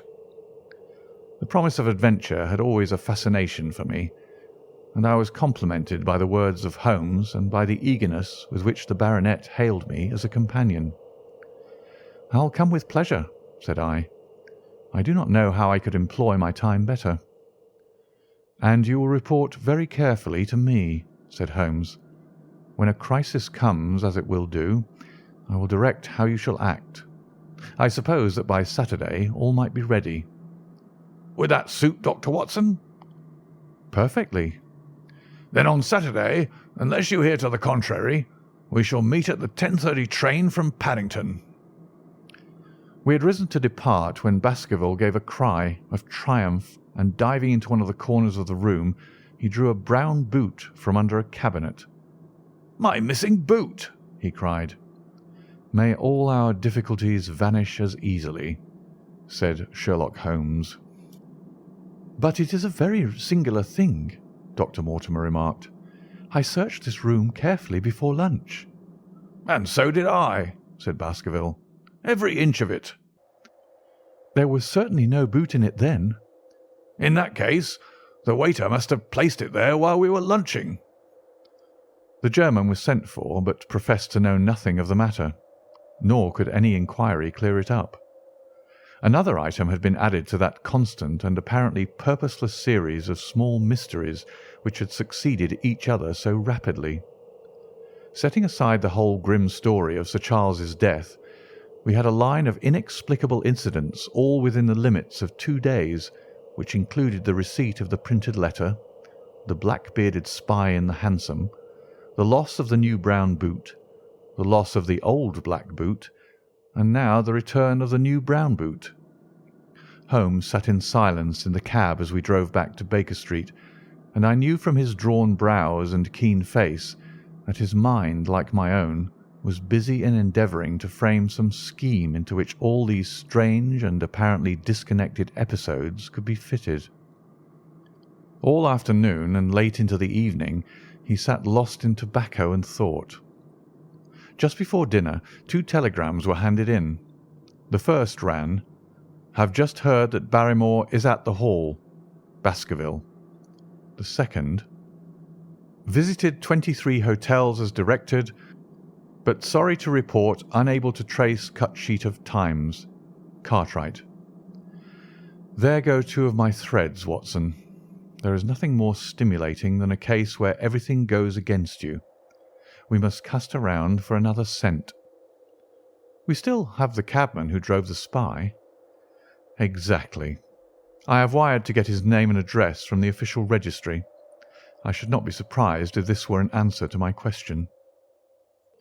The ring at the bell proved to be something even more satisfactory than an answer, however, for the door opened and a rough-looking fellow entered who was evidently the man himself. "I got a message from the head office that a gent at this address had been inquiring for number 2704, said he. "I've driven my cab this 7 years and never a word of complaint. I came here straight from the yard to ask you to your face what you had against me." "I have nothing in the world against you, my good man," said Holmes. "On the contrary, I have half a sovereign for you if you will give me a clear answer to my questions." "Well, I've had a good day, and no mistake," said the cabman with a grin. "What was it you wanted to ask, sir?" "First of all, your name and address, in case I want you again." "John Clayton, 3 Turpey Street, the Borough. My cab is out of Shipley's Yard near Waterloo Station." Sherlock Holmes made a note of it. "Now, Clayton, tell me all about the fare who came and watched this house at 10 o'clock this morning and afterwards followed the two gentlemen down Regent Street." The man looked surprised and a little embarrassed. "Why, there's no good my telling you things, for you seem to know as much as I do already," said he. "The truth is that the gentleman told me that he was a detective, and that I was to say nothing about him to anyone." "My good fellow, this is a very serious business, and you may find yourself in a pretty bad position if you try to hide anything from me. You say that your fare told you that he was a detective." "Yes, he did." "When did he say this?" "When he left me." "Did he say anything more?" "He mentioned his name." Holmes cast a swift glance of triumph at me. "Oh, he mentioned his name, did he? That was imprudent. What was the name that he mentioned?" "His name," said the cabman, "was Mr. Sherlock Holmes." Never have I seen my friend more completely taken aback than by the cabman's reply. For an instant he sat in silent amazement. Then he burst into a hearty laugh. "A touch, Watson, an undeniable touch," said he. "I feel a foil as quick and supple as my own. He got home upon me very prettily that time. So his name was Sherlock Holmes, was it?" "Yes, sir, that was the gentleman's name." "Excellent. Tell me where you picked him up and all that occurred." "He hailed me at 9:30 in Trafalgar Square. He said that he was a detective, and he offered me 2 guineas if I would do exactly what he wanted all day and ask no questions. I was glad enough to agree. First we drove down to the Northumberland Hotel and waited there until 2 gentlemen came out and took a cab from the rank.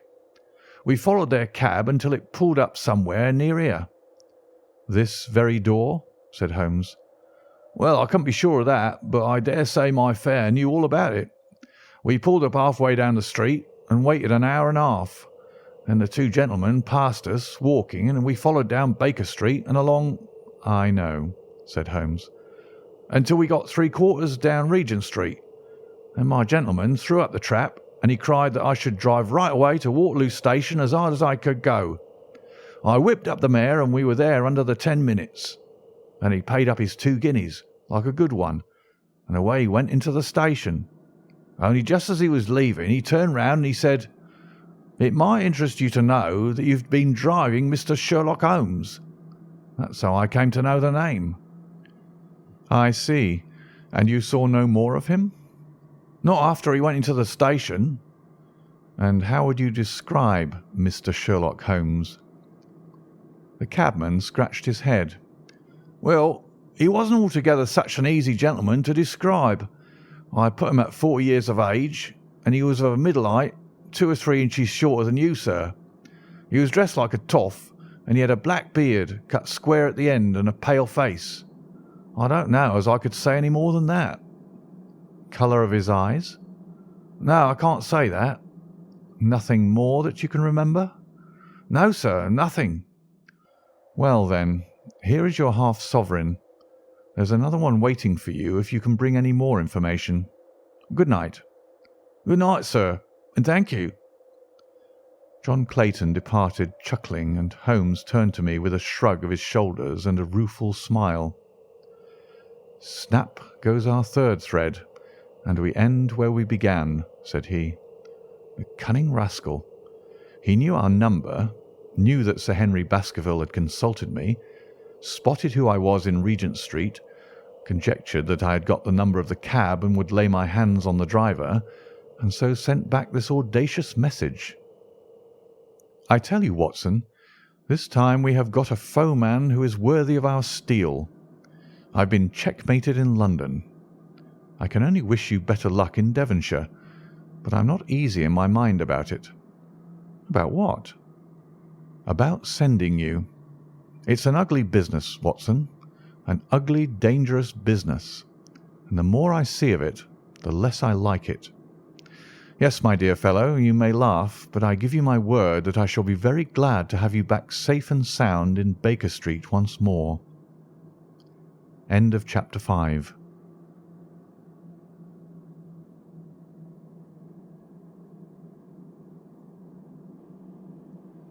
Chapter 6. Baskerville Hall. Sir Henry Baskerville and Dr. Mortimer were ready upon the appointed day, and we started as arranged for Devonshire. Mr. Sherlock Holmes drove with me to the station and gave me his last parting injunctions and advice. "I will not bias your mind by suggesting theories or suspicions, Watson," said he. "I wish you simply to report facts in the fullest possible manner to me, and you can leave me to do the theorizing." "What sort of facts?" I asked. "Anything which may seem to have a bearing, however indirect, upon the case, and especially the relations between young Baskerville and his neighbours, or any fresh particulars concerning the death of Sir Charles. I have made some inquiries myself in the last few days, but the results have, I fear, been negative. One thing only appears to be certain, and that is that Mr. James Desmond, who is the next heir, is an elderly gentleman of a very amiable disposition, so that this persecution does not arise from him. I really think that we may eliminate him entirely from our calculations. There remain the people who will actually surround Sir Henry Baskerville upon the moor. Would it not be well in the first place to get rid of this Barrymore couple?" "By no means. You could not make a greater mistake. If they are innocent, it will be a cruel injustice, and if they are guilty, we should be giving up all chance of bringing it home to them. No, we will preserve them upon our list of suspects. Then there is a groom at the Hall, if I remember right. There are 2 moorland farmers. There is our friend Dr. Mortimer, whom I believe to be entirely honest, and there is his wife, of whom we know nothing. There is this naturalist, Stapleton, and there is his sister, who is said to be a young lady of attractions. There is Mr. Frankland of Lafter Hall, who is also an unknown factor, and there are 1 or 2 other neighbours. These are the folk who must be your very special study." "I'll do my best." "You have arms, I suppose?" "Yes, I thought it as well to take them." "Most certainly. Keep your revolver near you night and day, and never relax your precautions." Our friends had already secured a first-class carriage, and were waiting for us upon the platform. "No, we have no news of any kind," said Dr. Mortimer in answer to my friend's questions. "I can swear to one thing, and that is that we have not been shadowed during the last 2 days. We have never gone out without keeping a sharp watch, and no one could have escaped our notice." "You have always kept together, I presume?" "Except yesterday afternoon.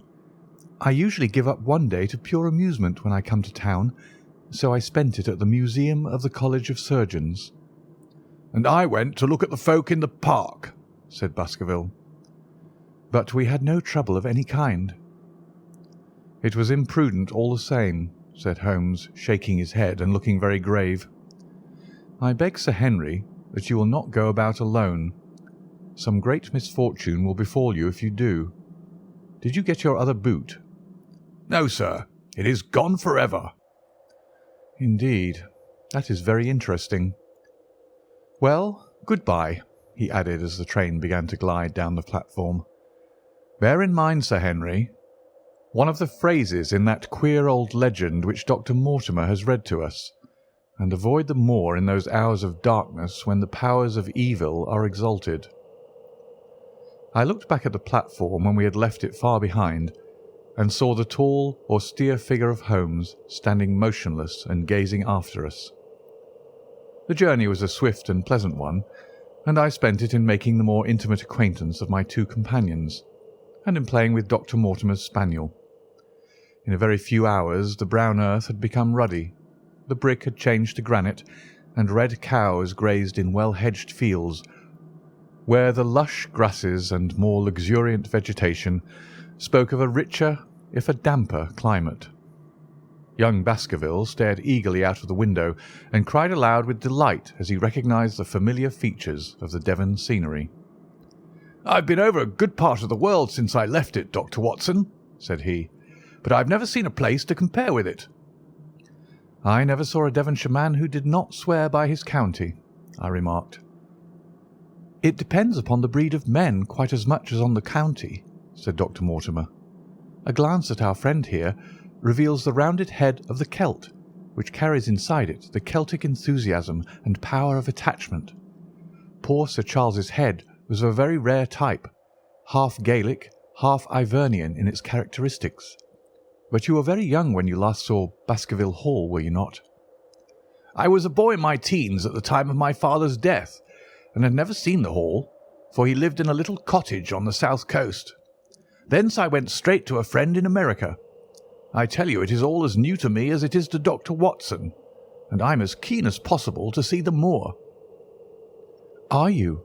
Then your wish is easily granted, for there is your first sight of the moor," said Dr. Mortimer, pointing out of the carriage window. Over the green squares of the fields and the low curve of a wood there rose in the distance a grey, melancholy hill with a strange, jagged summit, dim and vague in the distance, like some fantastic landscape in a dream. Baskerville sat for a long time, his eyes fixed upon it, and I read upon his eager face how much it meant to him, this first sight of that strange spot where the men of his blood had held sway so long and left their mark so deep. There he sat with his tweed suit, in the corner of a prosaic railway carriage, and yet as I looked at his dark and expressive face, I felt more than ever how true a descendant he was of that long line of high-blooded, fiery, and masterful men. There were pride, valour, and strength in his thick brows, his sensitive nostrils, and his large hazel eyes. If on that forbidding moor a difficult and dangerous quest should lie before us, this was at least a comrade for whom one might venture to take a risk with the certainty that he would bravely share it. The train pulled up at a small wayside station, and we all descended. Outside, beyond the low white fence, a wagonette with a pair of cobs was waiting. Our coming was evidently a great event, for station-master and porters clustered round us to carry out our luggage. It was a sweet, simple country spot, but I was surprised to observe that by the gate there stood two soldierly men in dark uniforms, who leaned upon their short rifles and glanced keenly at us as we passed. The coachman, a hard-faced, gnarled little fellow, saluted Sir Henry Baskerville, and in a few minutes we were flying swiftly down the broad white road. Rolling pasture lands curved upward on either side of us, and old gabled houses peeped out from amid the thick green foliage.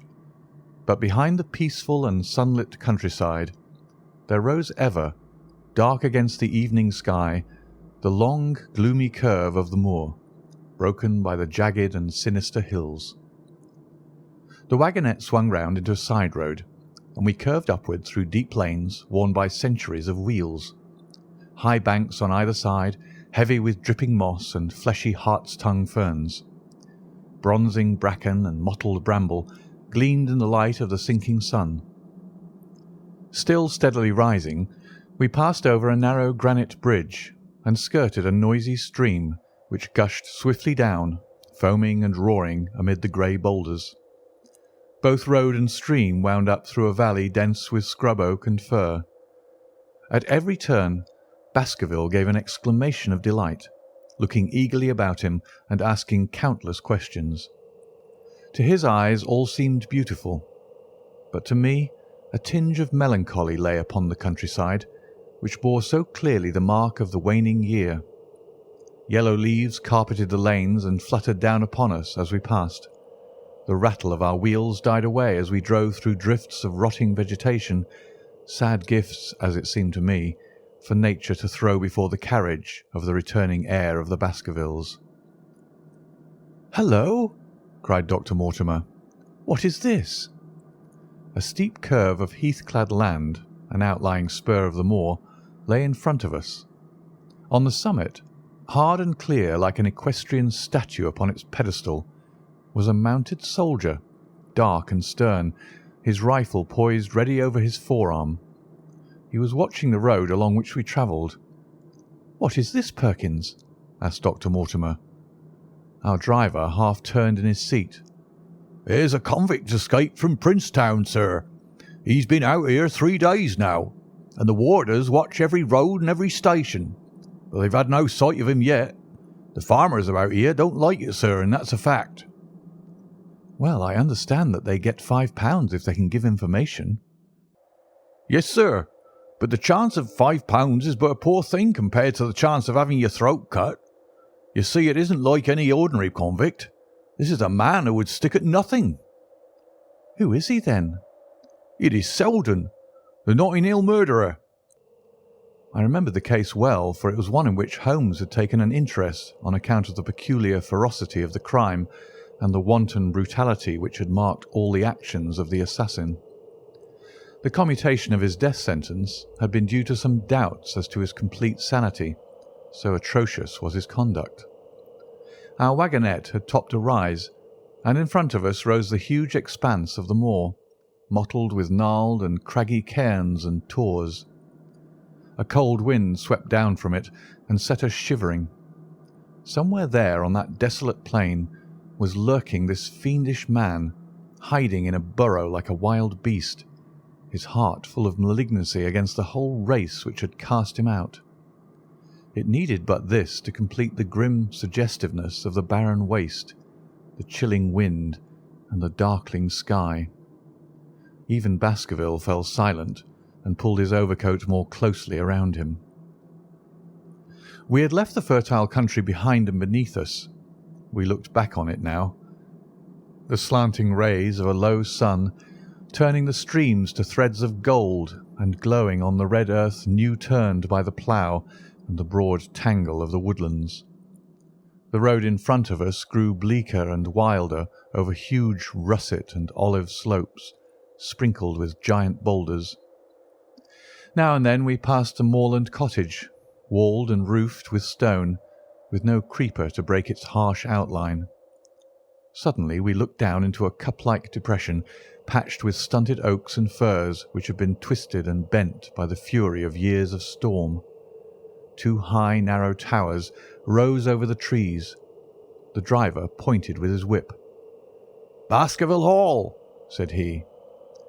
Its master had risen and was staring with flushed cheeks and shining eyes. A few minutes later we had reached the lodge gates, a maze of fantastic tracery in wrought iron, with weather-bitten pillars on either side, blotched with lichens and surmounted by the boars' heads of the Baskervilles.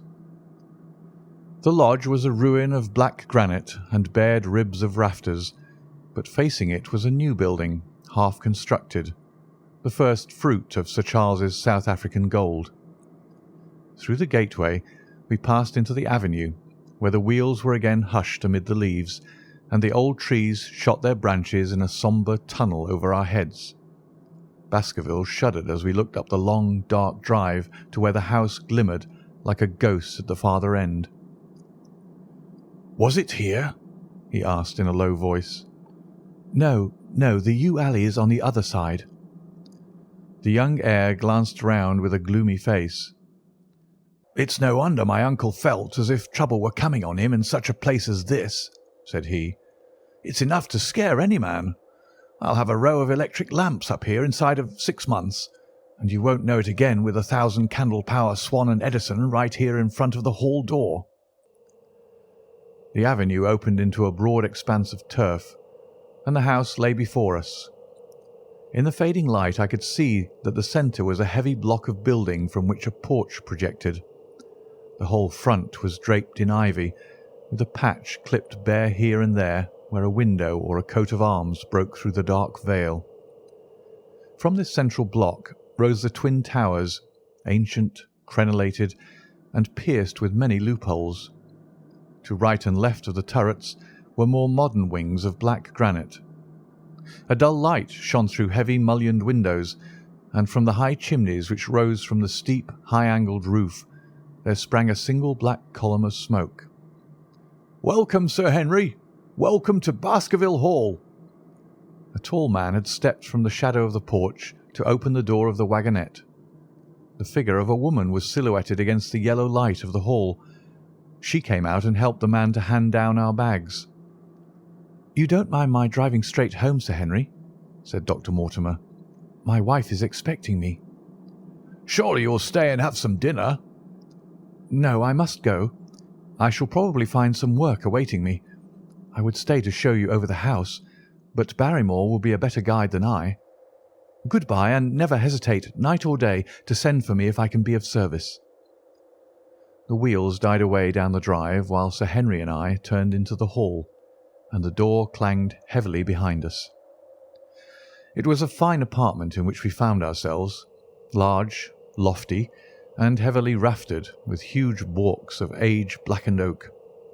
In the great old-fashioned fireplace behind the high iron dogs a log fire crackled and snapped. Sir Henry and I held out our hands to it, for we were numb from our long drive. Then we gazed round us at the high, thin window of old stained glass. The oak panelling, the stags' heads, the coats of arms upon the walls, all dim and sombre in the subdued light of the central lamp. "It's just as I imagined it," said Sir Henry. "Is it not the very picture of an old family home? To think that this should be the same hall in which for 500 years my people have lived. It strikes me solemn to think of it." I saw his dark face lit up with a boyish enthusiasm as he gazed about him. The light beat upon him where he stood, but long shadows trailed down the walls and hung like a black canopy above him. Barrymore had returned from taking our luggage to our rooms. He stood in front of us now with the subdued manner of a well-trained servant. He was a remarkable-looking man, tall, handsome, with a square black beard and pale, distinguished features. "Would you wish dinner to be served at once, sir?" "Is it ready?" "In a few minutes, sir. You will find hot water in your rooms." "My wife and I will be happy, Sir Henry, to stay with you until you've made your fresh arrangements. But you will understand that under the new conditions this house will require a considerable staff." "What new conditions?" "I only meant it, sir, that Sir Charles led a very retired life, and we were able to look after his wants. You would naturally wish to have more company, and so you will need changes in your household." "Do you mean that your wife and you wish to leave?" "Only when it's quite convenient to you, sir." "But your family have been with us for several generations, have they not? I should be sorry to begin my life here by breaking an old family connection." I seemed to discern some signs of emotion upon the butler's white face. "I feel that also, sir, and so does my wife. But to tell the truth, sir, we were both very much attached to Sir Charles, and his death gave us a shock and made these surroundings very painful to us. I fear that we shall never again be easy in our minds at Baskerville Hall." "But what do you intend to do?" "I have no doubt, sir, that we shall succeed in establishing ourselves in some business. Sir Charles's generosity has given us the means to do so. And now, sir, perhaps I'd best show you to your rooms." A square balustraded gallery ran round the top of the old hall, approached by a double stair. From this central point, 2 long corridors extended the whole length of the building, from which all the bedrooms opened. My own was in the same wing as Baskerville's, and almost next door to it. These rooms appeared to be much more modern than the central part of the house, and the bright paper and numerous candles did something to remove the sombre impression which our arrival had left upon my mind. But the dining room, which opened out of the hall, was a place of shadow and gloom. It was a long chamber with a step separating the dais where the family sat from the lower portion reserved for their dependents. At one end a minstrel's gallery overlooked it. Black beams shot across above our heads, with a smoke-darkened ceiling beyond them. With rows of flaring torches to light it up, and the colour and rude hilarity of an old-time banquet, it might have softened. But now, when two black-clothed gentlemen sat in the little circle of light thrown by a shaded lamp, one's voice became hushed and one's spirit subdued. A dim line of ancestors in every variety of dress, from the Elizabethan knight to the buck of the Regency, stared down upon us and daunted us by their silent company. We talked little, and I for one was glad when the meal was over and we were able to retire into the modern billiard-room and smoke a cigarette. "My word, it isn't a very cheerful place," said Sir Henry. "I suppose one can tone down to it, but I feel a bit out of the picture at present. I don't mind that my uncle got a little jumpy if he lived all alone in such a house as this. However, if it suits you, we will retire early tonight, and perhaps things may seem more cheerful in the morning." I drew aside my curtains before I went to bed and looked out from my window. It opened up upon the grassy space which lay in front of the hall door. Beyond, two copses of trees moaned and swung in a rising wind. A half-moon broke through the rifts of racing clouds. In its cold light, I saw beyond the trees a broken fringe of rocks and the long, low curve of the melancholy moor. I closed the curtain, feeling that my last impression was in keeping with the rest. And yet it was not quite the last. I found myself weary and yet wakeful, tossing restlessly from side to side, seeking for the sleep which would not come. Far away a chiming clock struck out the quarters of the hours, but otherwise a deathly silence lay upon the old house. And then, suddenly, in the very dead of night, there came a sound to my ears, clear, resonant, and unmistakable. It was the sob of a woman, the muffled, strangling gasp of one who is torn by an uncontrollable sorrow. I sat up in bed and listened intently. The noise could not have been far away, and was certainly in the house. For half an hour I waited with every nerve on the alert, but there came no other sound save the chiming clock and the rustle of the ivy on the wall. End of Chapter 6.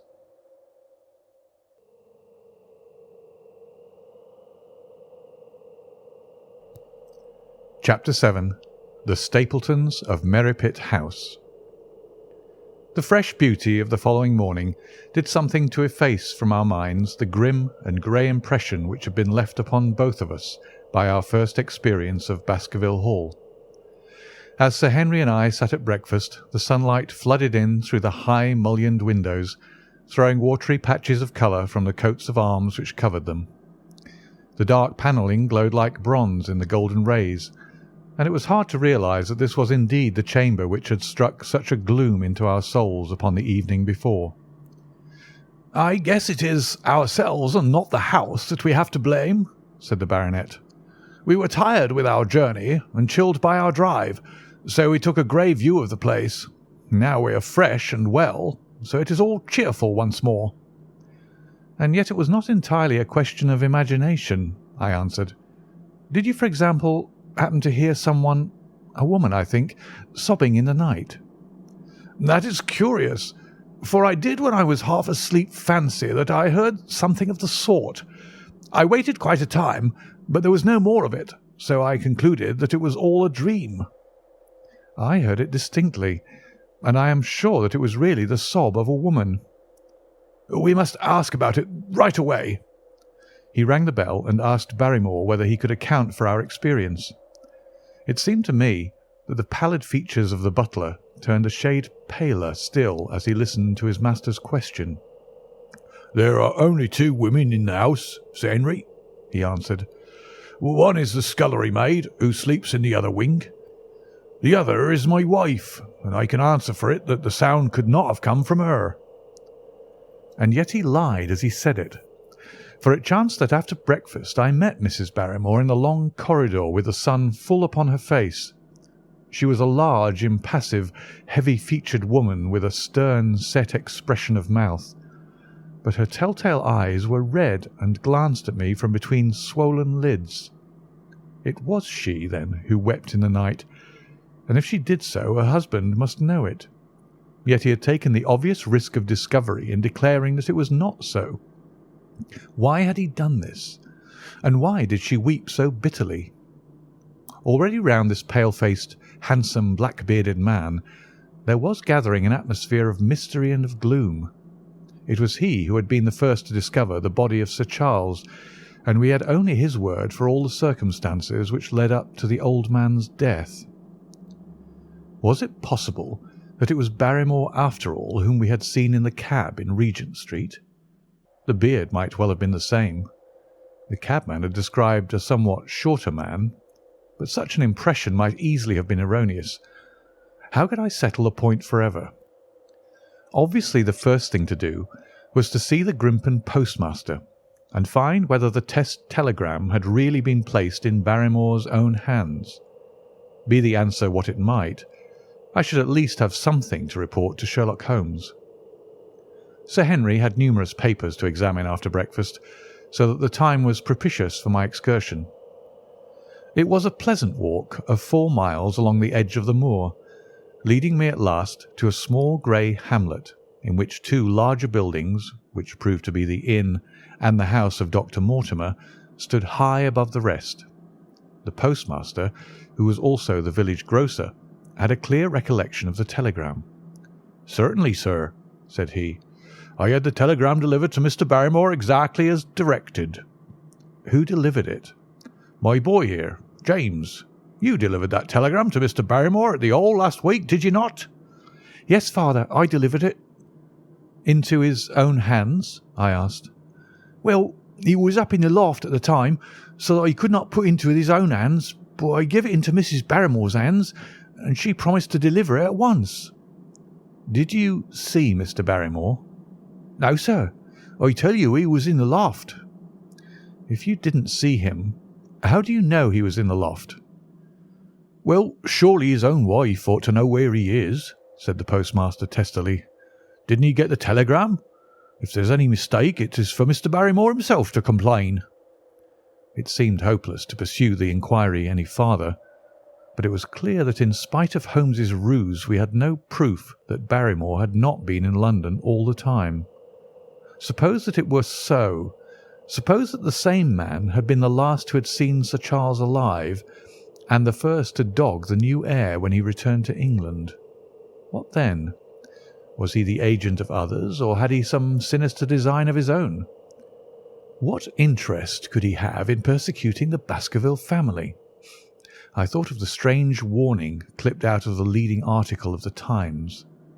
Was that his work, or was it possibly the doing of someone who was bent upon counteracting his schemes?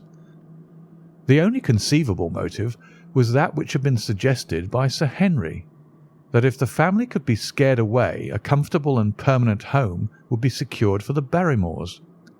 But surely such an explanation as that would be quite inadequate to account for the deep and subtle scheming which seemed to be weaving an invisible net around the young baronet. Holmes himself had said that no more complex case had come to him in all the long series of his sensational investigations.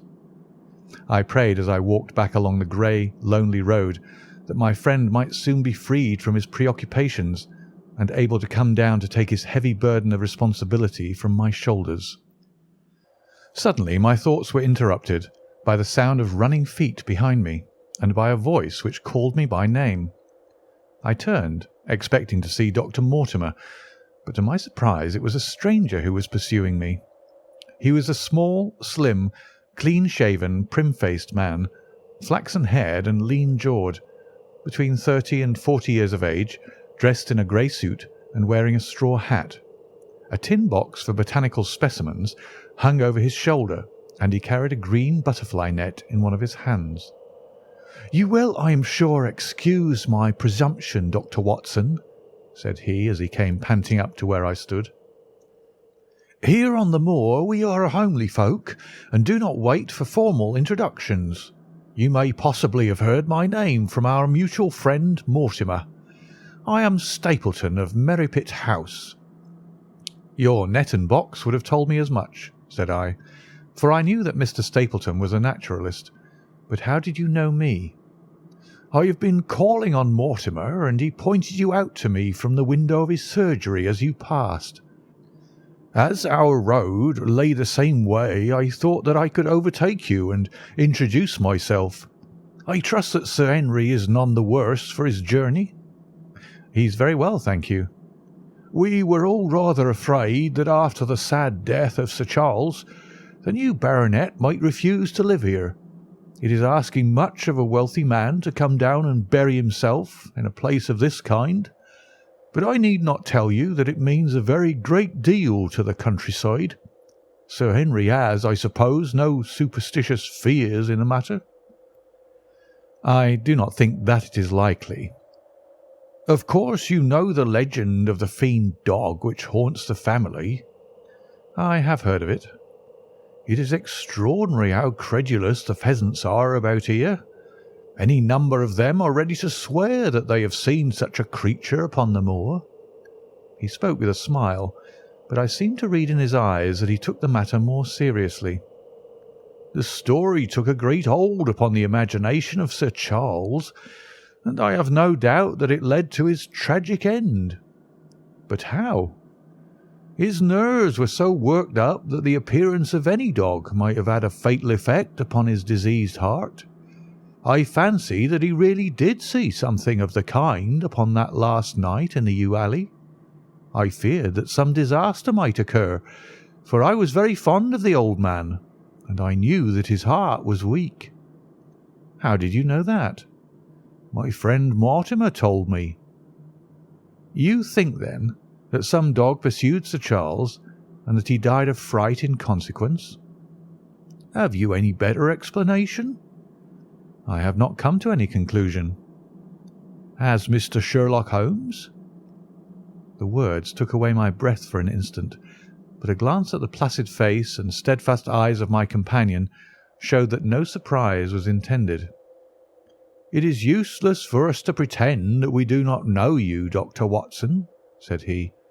"The records of your detective have reached us here, and you could not celebrate him without being known yourself.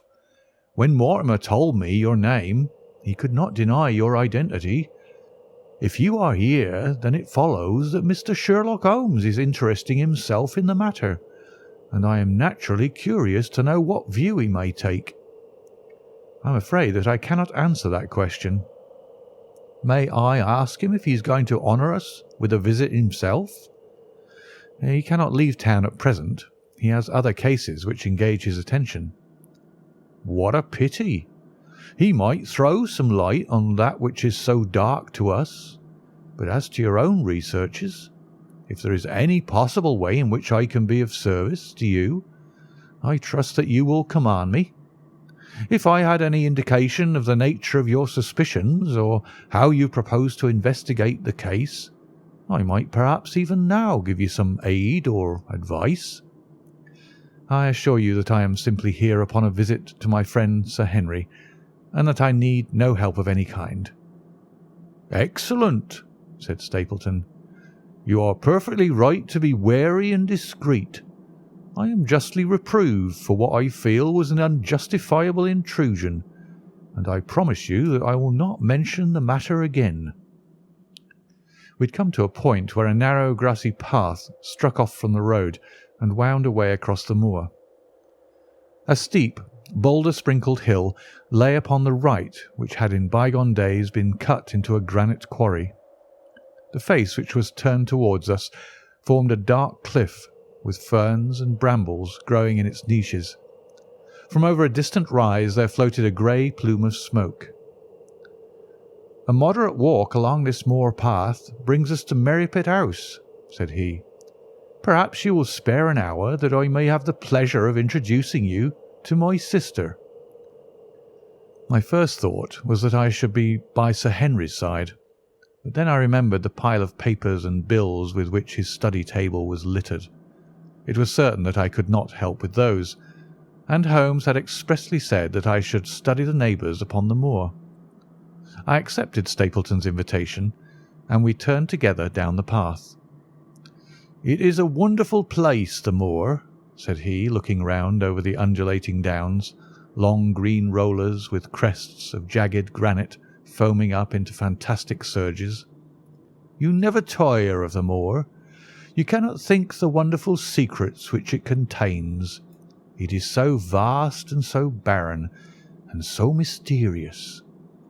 "You know it well, then?" "I have only been here 2 years.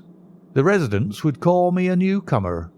We came shortly after Sir Charles settled, but my tastes led me to explore every part of the country round, and I should think that there are few men who know it better than I do." "Is it hard to know?" "Very hard. You see, for example, this great plain to the north here, with the queer hills breaking out of it. Do you observe anything remarkable about that?" "It would be a rare place for a gallop." "You would naturally think so, and the thought has cost several their lives before now. You notice those bright green spots scattered thickly over it?" "Yes, they seem more fertile than the rest." Stapleton laughed. "That is the great Grimpen Mire," said he. "A false step yonder means death to man or beast. Only yesterday I saw one of the moor ponies wander into it. He never came out. I saw his head for quite a long time craning out of the bog hole, but it sucked him down at last. Even in dry seasons it is a danger to cross it, but after these autumn rains it is an awful place, and yet I can find my way to the very heart of it and return alive. By George, there's another of those miserable ponies." Something brown was rolling and tossing among the green sedges. Then a long, agonized, writhing neck shot upward, and a dreadful cry echoed over the moor. It turned me cold with horror, but my companion's nerves seemed to be stronger than mine. "It's gone," said he. "The mire has him. 2 in 2 days, and many more, perhaps, for they get in the way of going there in the dry weather, and never know the difference until the mire has them in its clutches. It's a bad place, the great Grimpen Mire." "And you say you can penetrate it?" "Yes, there are 1 or 2 paths which a very active man can take. I have found them out." "But why should you wish to go into so horrible a place?" "Well, you see the hills beyond. They are really islands cut off on all sides by the impassable mire, which has crawled round them in the course of years. That is where the rare plants and the butterflies are, if you have the wit to reach them." "I shall try my luck some day."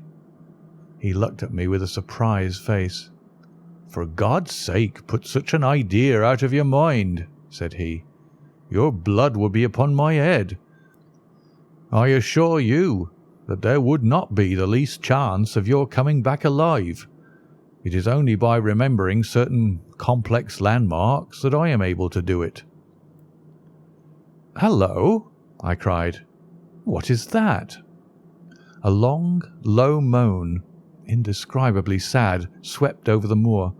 It filled the whole air, and yet it was impossible to say whence it came.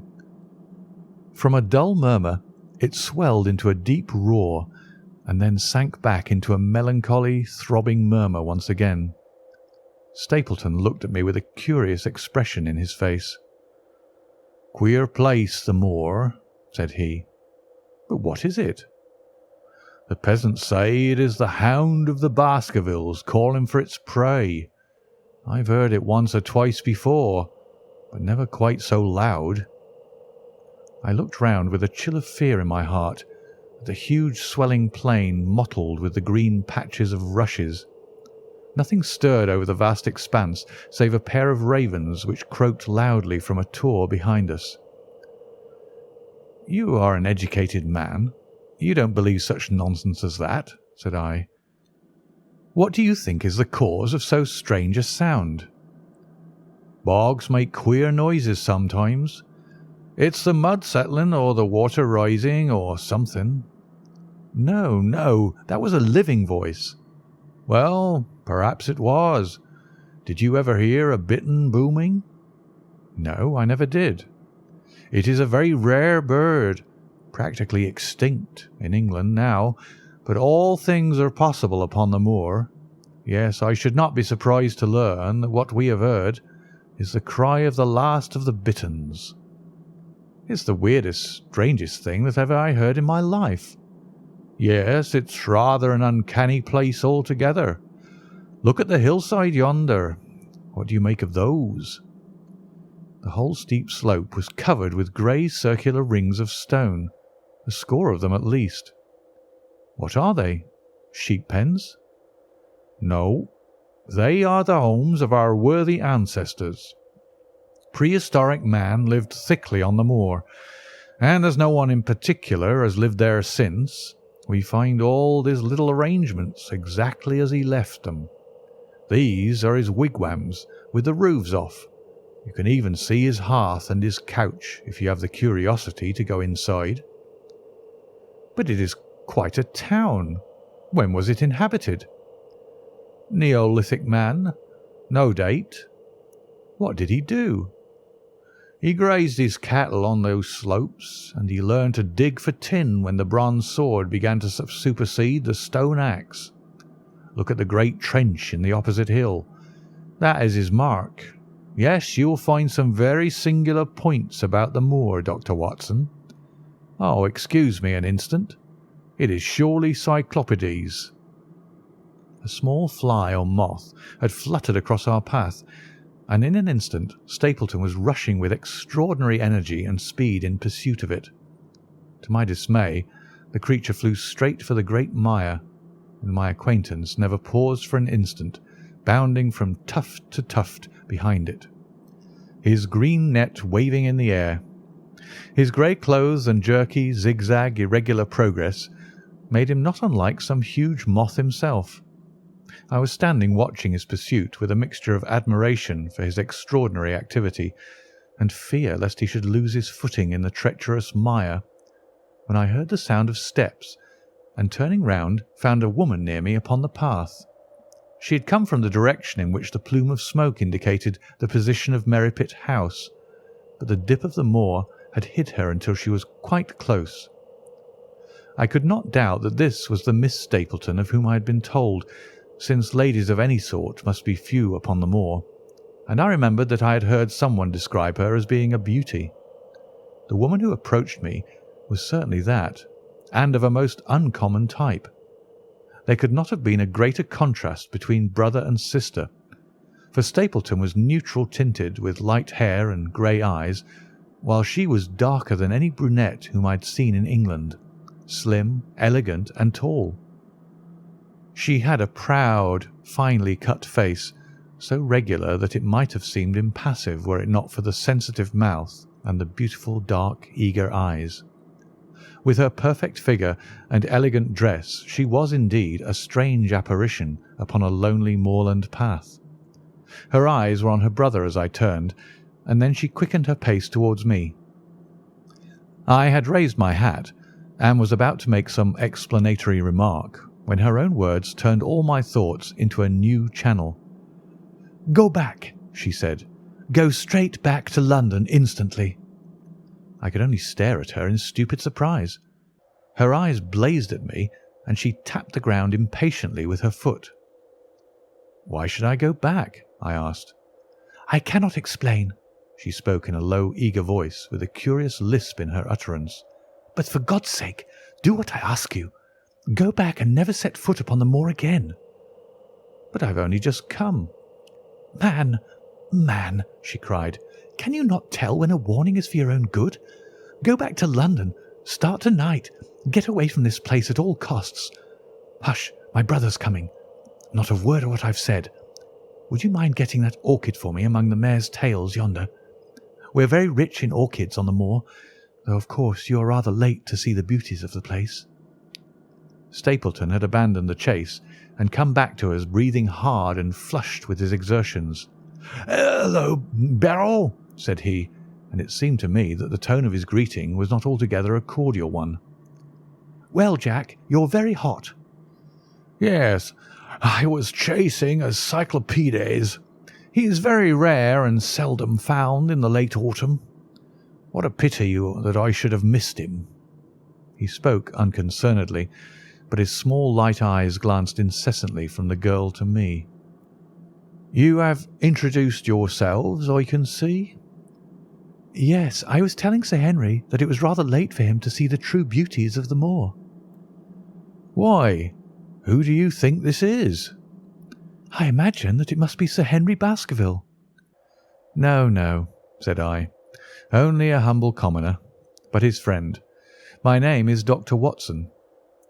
A flush of vexation passed over her expressive face. "We have been talking at cross purposes," said she. "Why, you had not very much time for talk," her brother remarked with the same questioning eyes. "I talked as if Dr. Watson were a resident instead of being merely a visitor," said she. "It cannot much matter to him whether it is early or late for the orchids. But you will come on, will you not, and see Merripit House?" A short walk brought us to it, a bleak moorland house, once the farm of some grazier in the old prosperous days, but now put into repair and turned into a modern dwelling.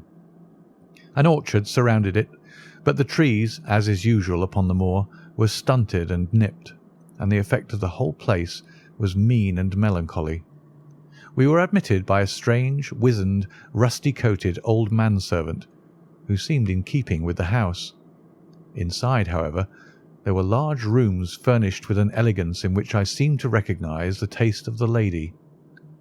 As I looked from their windows at the interminable granite-flecked moor, rolling unbroken to the farthest horizon, I could not but marvel at what could have brought this highly educated man and this beautiful woman to live in such a place.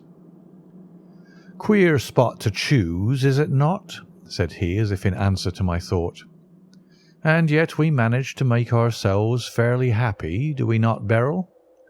"Quite happy," said she, but there was no ring of conviction in her words. "I had a school," said Stapleton. "It was in the north country. The work to a man of my temperament was mechanical and uninteresting, but the privilege of living with youth, of helping to mould those young minds, and of impressing them with one's own character and ideals was very dear to me. However, the fates were against us. A serious epidemic broke out in the school, and 3 of the boys died. It never recovered from the blow, and much of my capital was irretrievably swallowed up. And yet, if it were not for the loss of the charming companionship of the boys, I could rejoice over my own misfortune. For with my strong taste for botany and zoology, I find an unlimited field of work here, and my sister is as devoted to nature as I am. All this, Dr. Watson, has been brought upon your head by your expression as you surveyed the moor out of our window. It certainly did cross my mind that it might be a little dull, less for you perhaps than for your sister." "No, no, I'm never dull," said she quickly. "We have books, we have our studies, and we have interesting neighbours. Dr. Mortimer is a most learned man in his own line. Poor Sir Charles was also an admirable companion. We knew him well and miss him more than I can tell. Do you think that I should intrude if I were to call this afternoon and make the acquaintance of Sir Henry?" "I am sure that he would be delighted." "Then perhaps you would mention that I propose to do so. We may, in our humble way, do something to make things more easy for him, until he becomes accustomed to his new surroundings. Will you come upstairs, Dr. Watson, and inspect my collection of Lepidoptera? I think it is the most complete one in the southwest of England. By the time that you have looked through them, Lunch will be almost ready." But I was eager to get back to my charge. The melancholy of the moor, the death of the unfortunate pony, the weird sound which had been associated with the grim legend of the Baskervilles, all these things tinged my thoughts with sadness. Then, on top of these more or less vague impressions, there had come the definite and distinct warning of Miss Stapleton, delivered with such intense earnestness that I could not doubt that some grave and deep reason lay behind it. I resisted all pressure to stay for lunch, and I set off at once upon my return journey, taking the grass-grown path by which we had come. It seems, however, that there must have been some short-cut for those who knew it, for before I had reached the road I was astounded to see Miss Stapleton sitting upon a rock by the side of the track. Her face was beautifully flushed with her exertions, and she held her hand to her side. "I have run all the way in order to cut you off, Dr. Watson," said she. "I had not even time to put on my hat. I must not stop, or my brother may miss me. I wanted to say to you how sorry I am about the stupid mistake I made in thinking that you were Sir Henry. Please forget the words I said, which have no application whatever to you."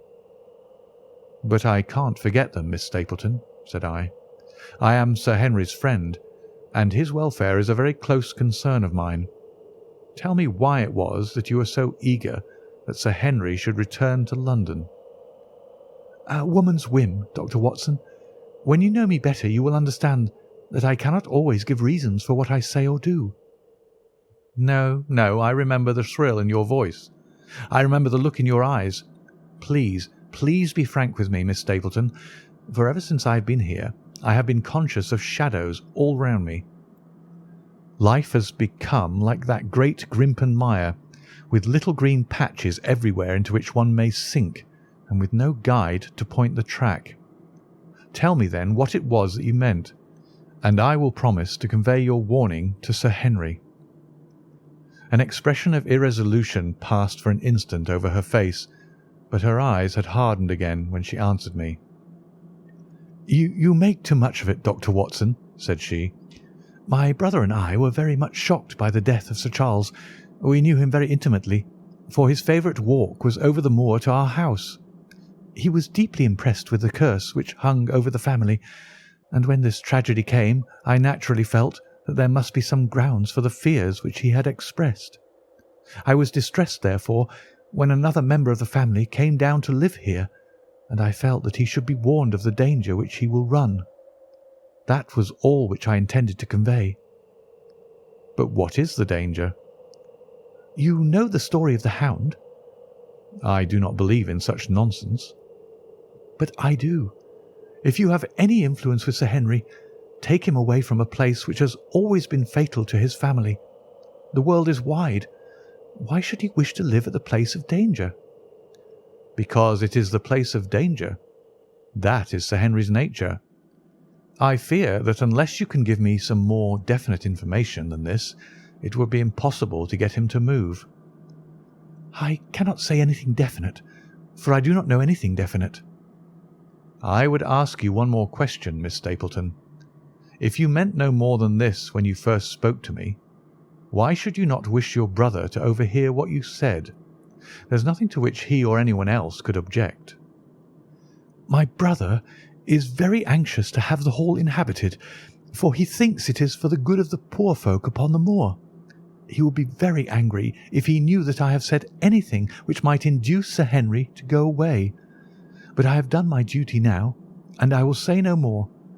I must go back, or he will miss me and suspect that I have seen you. Good-bye." She turned and had disappeared in a few minutes among the scattered boulders, while I, with my soul full of vague fears, pursued my way to Baskerville Hall. End of Chapter 7.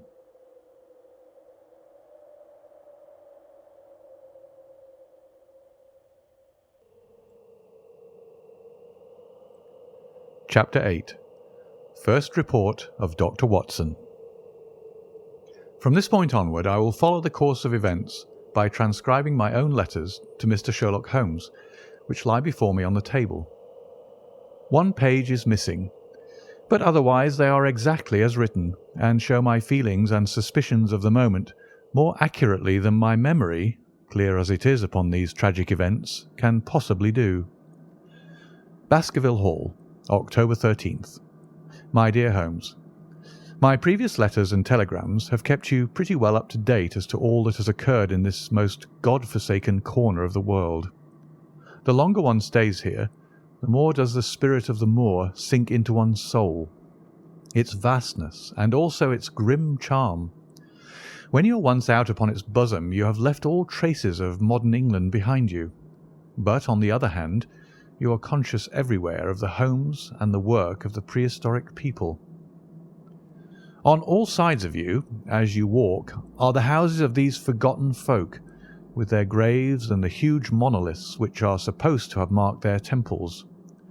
As you look at their grey stone huts against the scarred hillsides, you leave your own age behind you, and if you were to see a skin-clad, hairy man crawl out from the low door fitting a flint-tipped arrow onto the string of his bow, you would feel that his presence there was more natural than your own.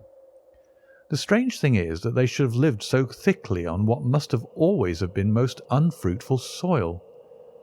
I am no antiquarian, but I could imagine that they were some unwarlike and harried race who were forced to accept that which none other would occupy. All this, however, is foreign to the mission on which you sent me, and will probably be very uninteresting to your severely practical mind. I can still remember your complete indifference as to whether the sun moved round the earth, or the earth round the sun. Let me therefore return to the facts concerning Sir Henry Baskerville. If you have not had any report within the last few days, it is because up to today there was nothing of importance to relate. Then a very surprising circumstance occurred, which I shall tell you in due course. But first of all, I must keep you in touch with some of the other factors in the situation.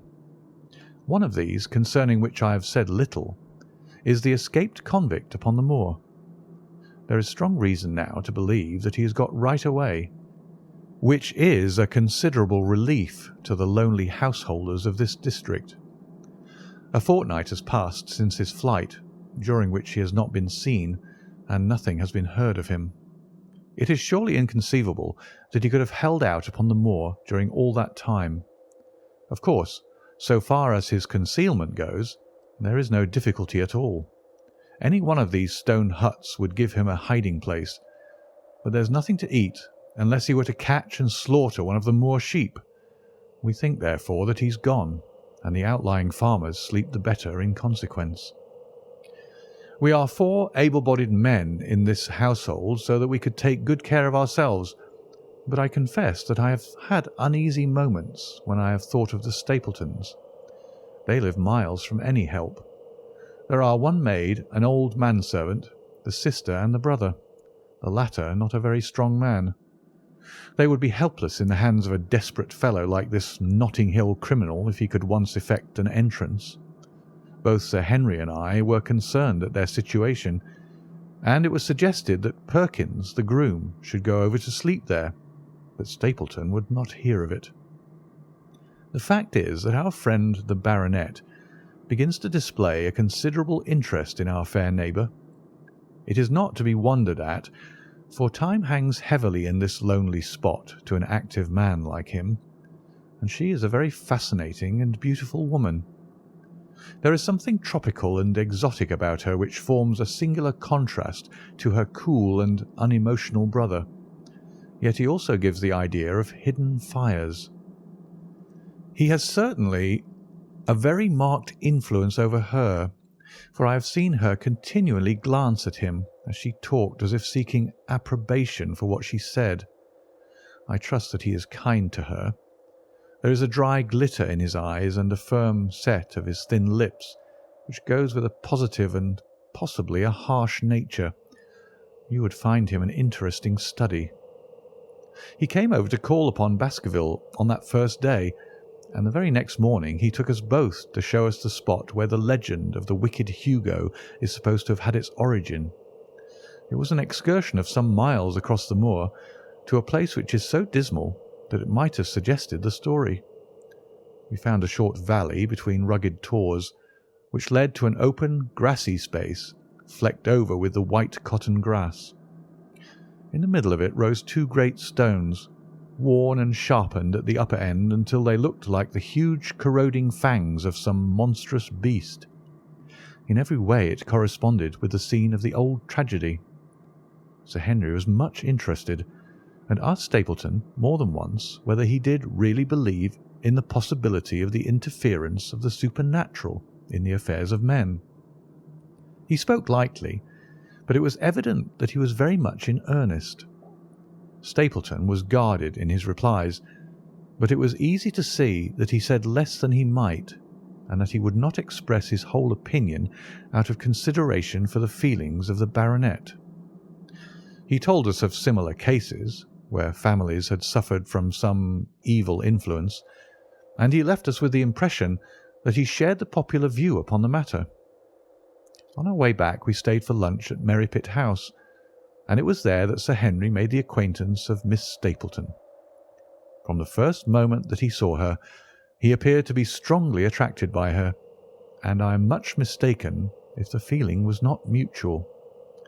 He referred to her again and again on our walk home, and since then hardly a day has passed that we have not seen something of the brother and sister. They dine here tonight, and there is some talk of our going to them next week. One would imagine that such a match would be very welcome to Stapleton, and yet I have more than once caught a look of the strongest disapprobation in his face when Sir Henry has been paying some attention to his sister.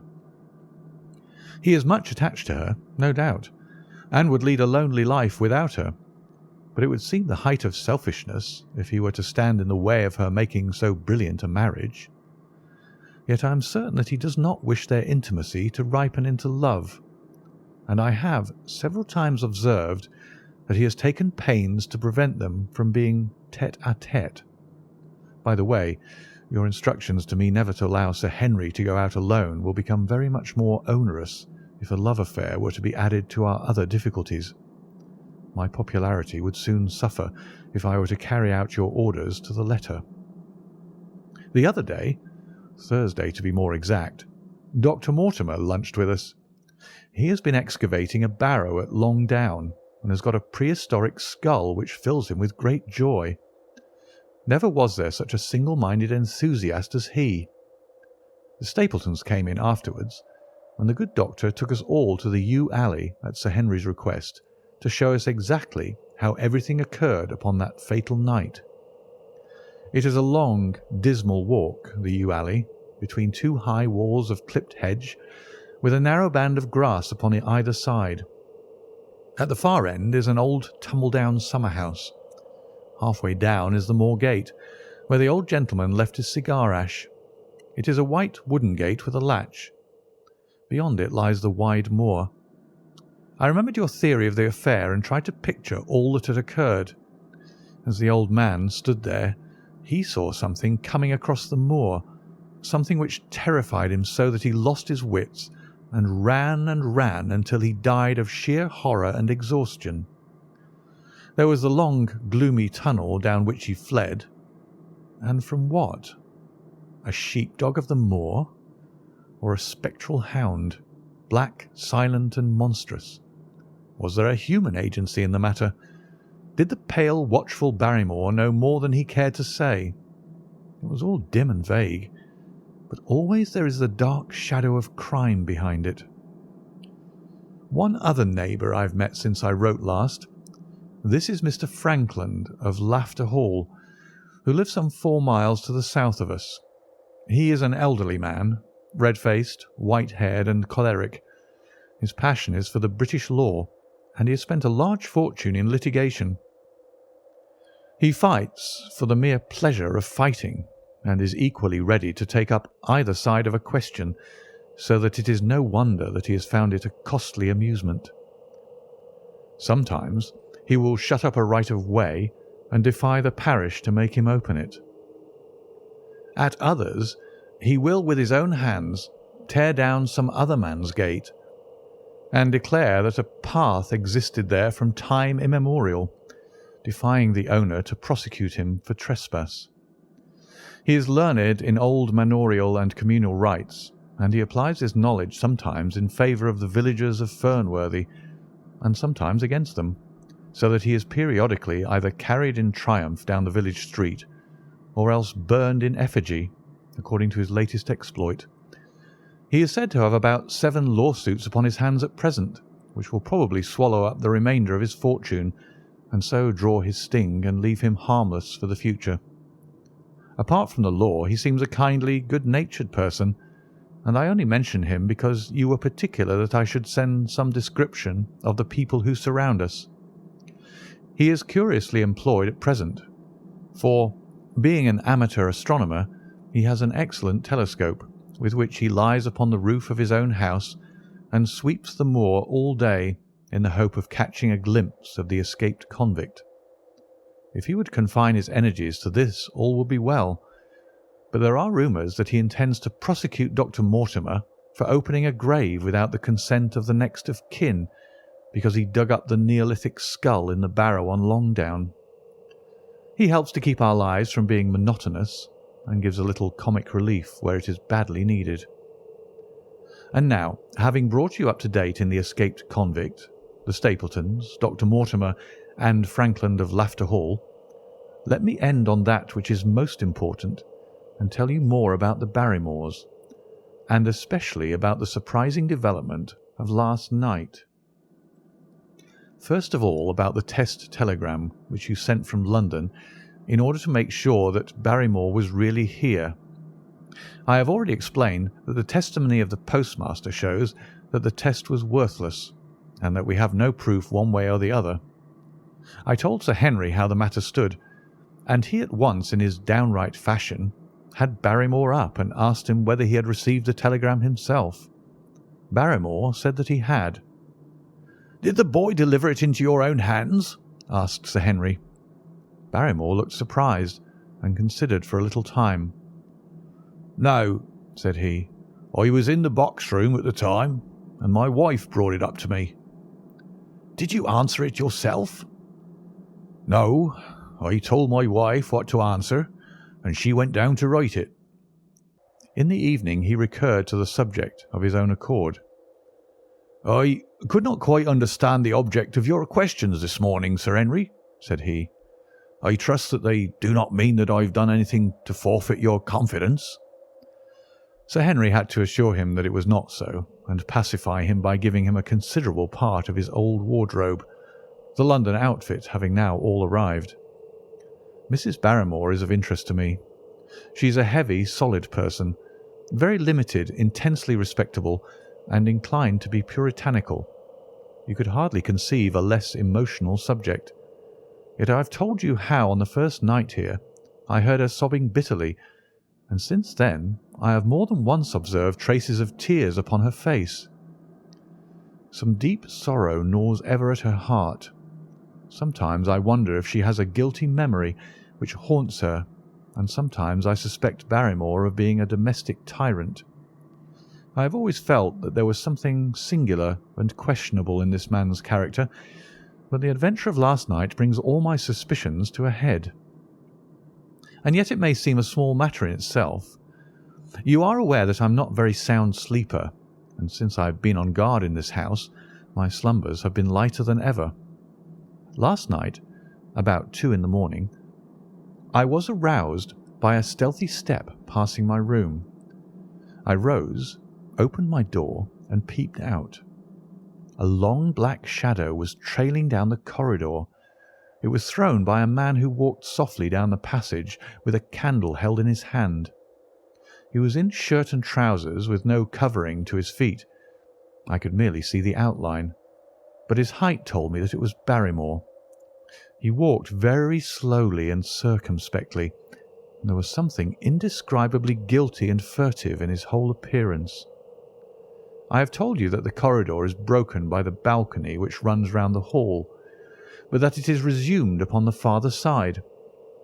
I waited until he had passed out of sight, and then I followed him.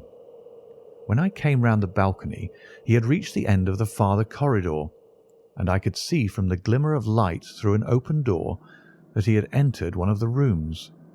Now, All these rooms are unfurnished and unoccupied, so that his expedition became more mysterious than ever. The light shone steadily, as if he were standing motionless. I crept down the passage as noiselessly as I could, and peeped round the corner of the door. Barrymore was crouching at the window with the candle held against the glass. His profile was half turned towards me, and his face seemed to be rigid with expectation as he stared out into the blackness of the moor. For some minutes he stood watching intently. Then he gave a deep groan, and with an impatient gesture he put out the light. Instantly I made my way back to my room, and very shortly came the stealthy steps passing once more upon their return journey. Long afterwards, when I had fallen into a light sleep, I heard a key turn somewhere in a lock, but I could not tell whence the sound came. What it all means I cannot guess, but there is some secret business going on in this house of gloom, which sooner or later we shall get to the bottom of. I do not trouble you with my theories, for you asked me to furnish you only with facts. I have had a long talk with Sir Henry this morning, and we have made a plan of campaign founded upon my observations of last night. I will not speak about it just now, but it should make my next report interesting reading. End of Chapter 8.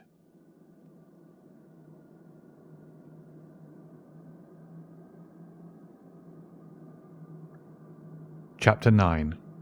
The Light upon the Moor. Second Report of Dr. Watson. Baskerville Hall, October 15th. My dear Holmes, if I was compelled to leave you without much news during the early days of my mission, you must acknowledge that I am making up for lost time, and that events are now crowding thick and fast upon us. In my last report I ended up my top note with Barrymore at the window, and now I have quite a budget already which will, unless I am much mistaken, considerably surprise you. Things have taken a turn which I could not have anticipated. In some ways they have within the last 48 hours become much clearer, and in some ways they have become more complicated, but I will tell you all and you shall judge for yourself. Before breakfast on the morning following my adventure, I went down the corridor and examined the room in which Barrymore had been on the night before. The western window through which he had stared so intently has, I noticed, one peculiarity above all other windows in the house. It commands the nearest outlook onto the moor. There is an opening between two trees, which enables one from this point of view to look right down upon it, while from all the other windows it is only a distant glimpse which can be obtained. It follows, therefore, that Barrymore, since only this window would serve the purpose, must have been looking out for something or somebody upon the moor.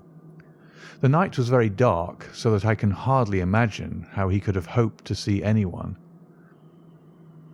It had struck me that it was possible that some love intrigue was on foot. That would have accounted for his stealthy movements, and also for the uneasiness of his wife. The man is a striking-looking fellow, very well equipped to steal the heart of a country girl, so that this theory seemed to have something to support it. That opening of the door which I had heard after I had returned to my room might mean that he had gone out to keep some clandestine appointment. So I reasoned with myself in the morning, and I tell you the direction of my suspicions, however much the result may have shown that they were unfounded. But whatever the true explanation of Barrymore's movements might be, I felt that the responsibility of keeping them to myself until I could explain them was more than I could bear. I had an interview with the baronet in his study after breakfast, and I told him all that I had seen. He was less surprised than I had expected. "I knew that Barrymore walked about nights, and I had a mind to speak to him about it," said he. "2 or 3 times I've heard his steps in the passage, coming and going just about the hour you name." "Perhaps, then, he pays a visit every night to that particular window," I suggested. "Perhaps he does. If so, we should be able to shadow him and see what it is that he's after. I wonder what your friend Holmes would do if he were here." I believe that he would do exactly what you now suggest," said I. "He would follow Barrymore and see what he did." "Then we shall do it together." "But surely he would hear us." "The man is rather deaf, and in any case we must take our chance of that. We'll sit up in my room tonight and wait until he passes." Sir Henry rubbed his hands with pleasure, and it was evident that he hailed the adventure as a relief to his somewhat quiet life upon the moor. The baronet has been in communication with the architect who prepared the plans for Sir Charles, and with a contractor from London, so that we may expect great changes to begin here soon. There have been decorators and furnishers up from Plymouth, and it is evident that our friend has large ideas and means to spare no pains or expense to restore the grandeur of his family. When the house is renovated and refurnished, all that he will need will be a wife to make it complete. Between ourselves, there are pretty clear signs that this will not be wanting if the lady is willing, for I have seldom seen a man more infatuated with a woman than he is with our beautiful neighbour, Miss Stapleton. And yet the course of true love does not run quite as smoothly as one would, under these circumstances, expect. To-day, for example, its surface was broken by a very unexpected ripple, which has caused our friend considerable perplexity and annoyance. After the conversation which I have quoted about Barrymore, Sir Henry put on his hat and prepared to go out. As a matter of course, I did the same. "What, are you coming, Watson?" he asked, looking at me in a curious way. "It depends on whether you're going on the moor," said I. Yes, I am." "Well, you know what my instructions are. I am sorry to intrude, but you heard how earnestly Holmes insisted that I should not leave you, and especially that you should not go alone upon the moor." Sir Henry put his hand upon my shoulder with a pleasant smile. "My dear fellow," said he, "Holmes, with all his wisdom, did not foresee some things which have happened since I have been on the moor. You understand me? I am sure that you are the last man in the world who would wish to be a spoil-sport. I must go out alone." It put me in a most awkward position. I was at a loss what to say or what to do, and before I had made up my mind, he picked up his cane and was gone. But when I came to think the matter over, my conscience reproached me bitterly for having on any pretext allowed him to go out of my sight. I imagined what my feelings would be if I had to return to you and to confess that some misfortune had occurred through my disregard for your instructions. I assure you my cheeks flushed at the very thought. It might not even now be too late to overtake him, so I set off at once in the direction of Merripit House. I hurried along the road at the top of my speed without seeing anything of Sir Henry until I came to the point where the moor path branches off. There, fearing that perhaps I had come in the wrong direction after all, I mounted a hill from which I could command a view, the same hill which is cut into the dark quarry. Thence I saw him at once.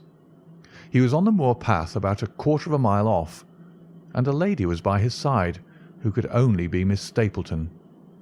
It was clear that there was already an understanding between them, and that they had met by appointment. They were walking slowly along in deep conversation, and I saw her making quick little movements of her hands as if she were very earnest in what she was saying, while he listened intently, and once or twice shook his head in strong dissent. I stood among the rocks watching them, very much puzzled as to what I should do next. To follow them and break into their intimate conversation seemed to be an outrage, and yet my clear duty was never for an instant to let him out of my sight. To act the spy upon a friend was a hateful task. Still, I could see no better course than to observe him from the hill, and to clear my conscience by confessing to him afterwards what I had done. It is true that if any sudden danger had threatened him, I was too far away to be of use, and yet I am sure that you will agree with me that the position was very difficult, and that there was nothing more which I could do. Our friend Sir Henry and the lady had halted on the path and were standing deeply absorbed in their conversation, when I was suddenly aware that I was not the only witness of their interview. A wisp of green floating in the air caught my eye, and another glance showed me that it was carried on a stick by a man who was moving among the broken ground. It was Stapleton with his butterfly net. He was very much closer to the pair than I was, and he appeared to be moving in their direction. At this instant, Sir Henry suddenly drew Miss Stapleton to his side. His arm was around her, but it seemed to me that she was straining away from him with her face averted. He stooped his head to hers, and she raised one hand as if in protest. Next moment I saw them spring apart and turn hurriedly around. Stapleton was the cause of the interruption. He was running wildly towards them, his absurd net dangling behind him. He gesticulated and almost danced with excitement in front of the lovers. What the scene meant I could not imagine, but it seemed to me that Stapleton was abusing Sir Henry, who offered explanations, which became more angry as the other refused to accept them. The lady stood by in haughty silence.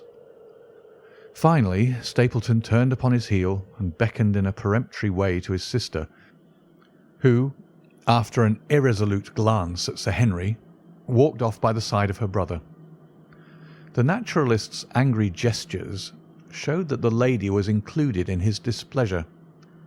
The baronet stood for a minute looking after them, and then he walked slowly back the way that he had come, his head hanging, the very picture of dejection.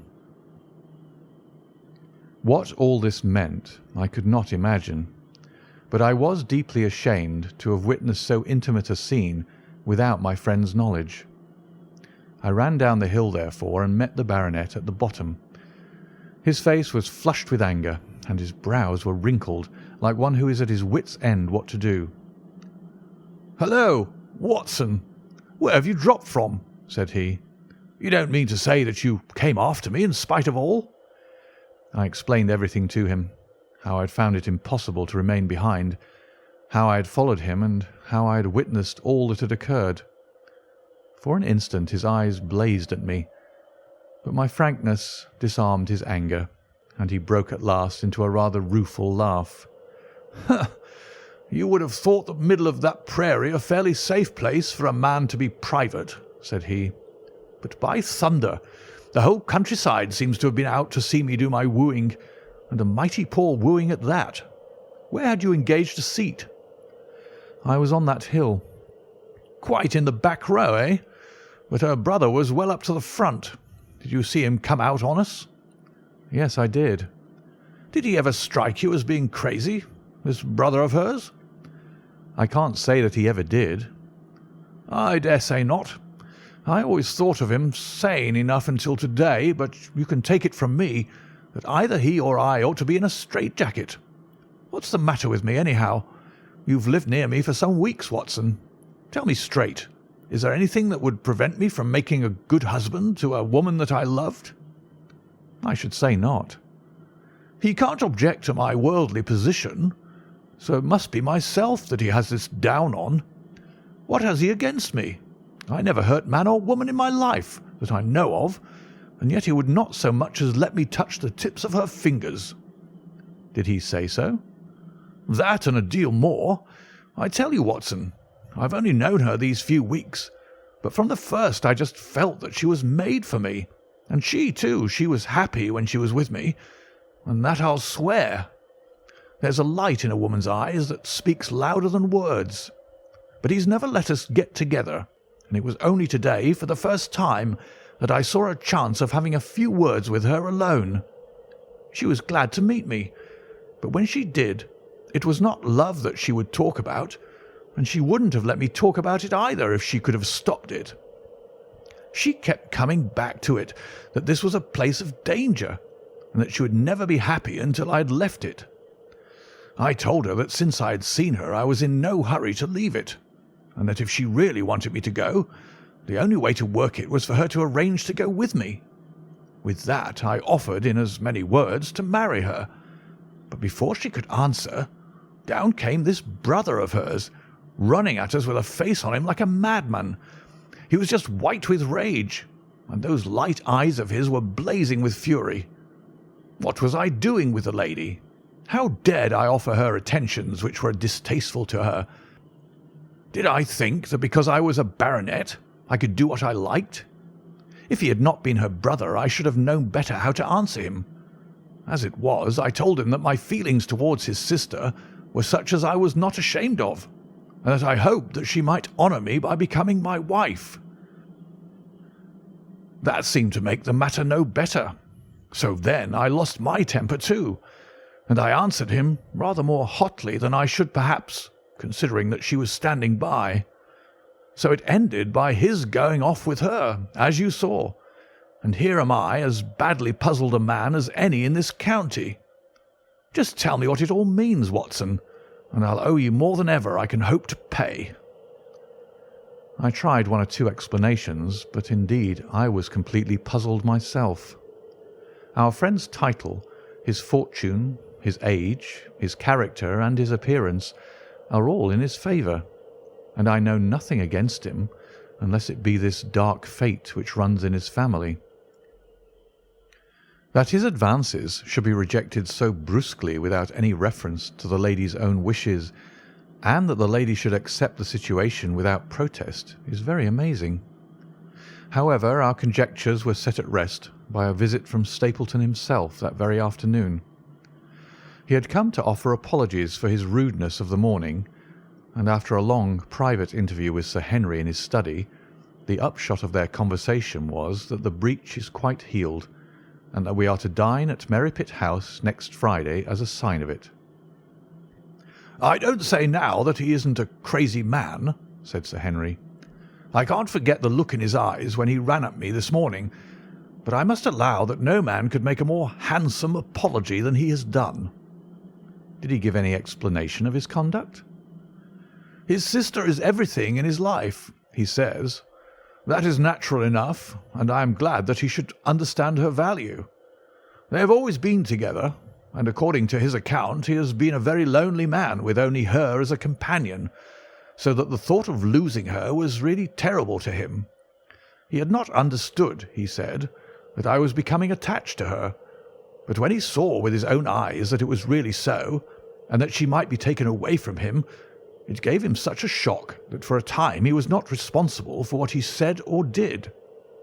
He was very sorry for all that had passed, and he recognized how foolish and how selfish it was that he should imagine that he could hold a beautiful woman like his sister to himself for her whole life. If she had to leave him, he had rather it was to a neighbour like myself than to anyone else. But in any case it was a blow to him, and it would take him some time before he could prepare himself to meet it. He would withdraw all opposition upon his part, if I would promise for 3 months to let the matter rest, and to be content with cultivating the lady's friendship during that time without claiming her love. This I promised, and so the matter rests." So there is one of our small mysteries cleared up. It is something to have touched bottom anywhere in this bog in which we are floundering. We know now why Stapleton looked with disfavour upon his sister's suitor, even when that suitor was so eligible a one as Sir Henry. And now I pass on to another thread which I have extricated out of the tangled skein, the mystery of the sobs in the night, of the tear-stained face of Mrs. Barrymore, of the secret journey of the butler to the western lattice window. Congratulate me, my dear Holmes, and tell me that I have not disappointed you as an agent, that you do not regret the confidence which you showed in me when you sent me down. All these things have by one night's work been thoroughly cleared.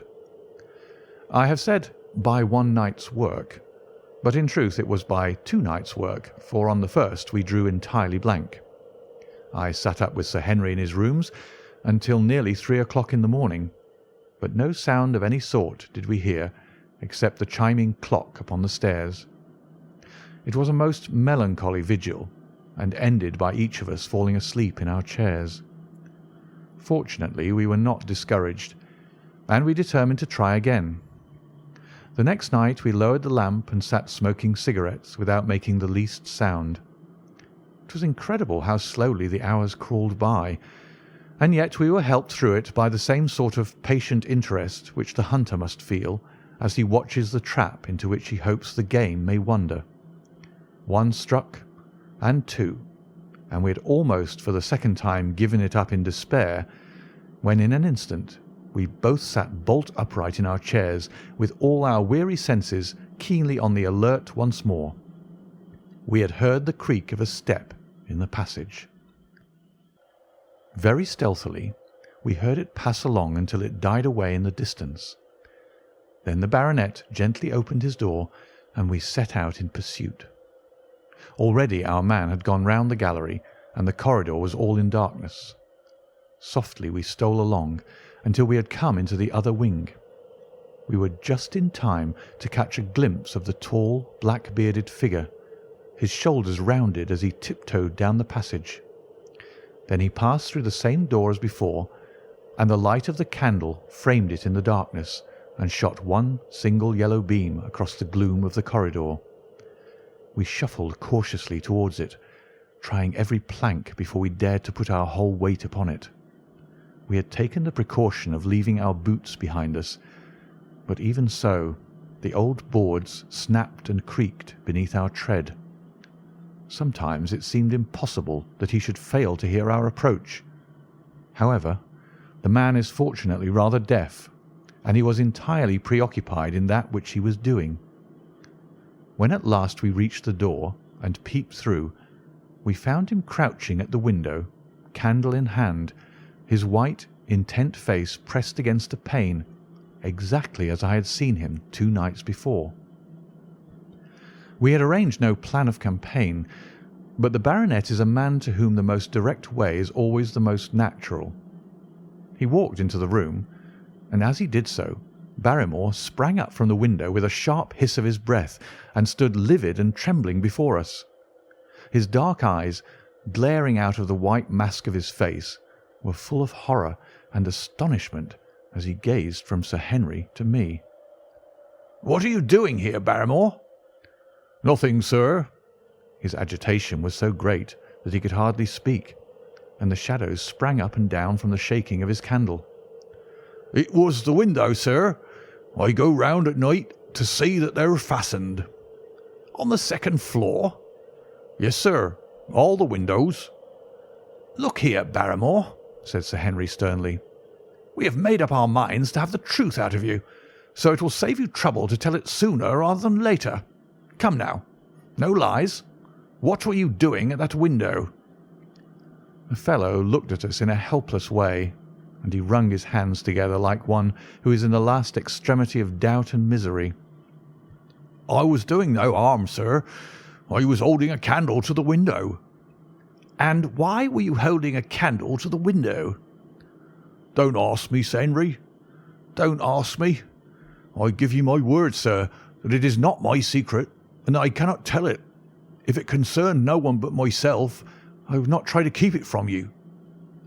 A sudden idea occurred to me, and I took the candle from the trembling hand of the butler. "He must have been holding it as a signal," said I. "Let us see if there is any answer."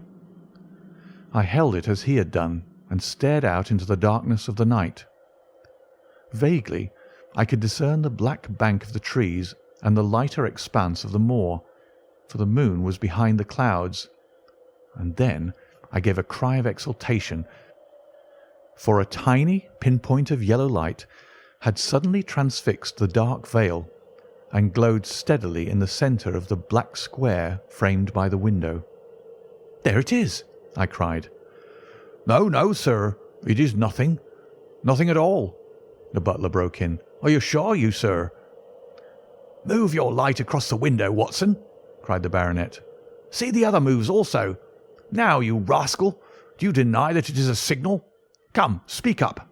Who is your confederate out yonder, and what is this conspiracy that is going on?"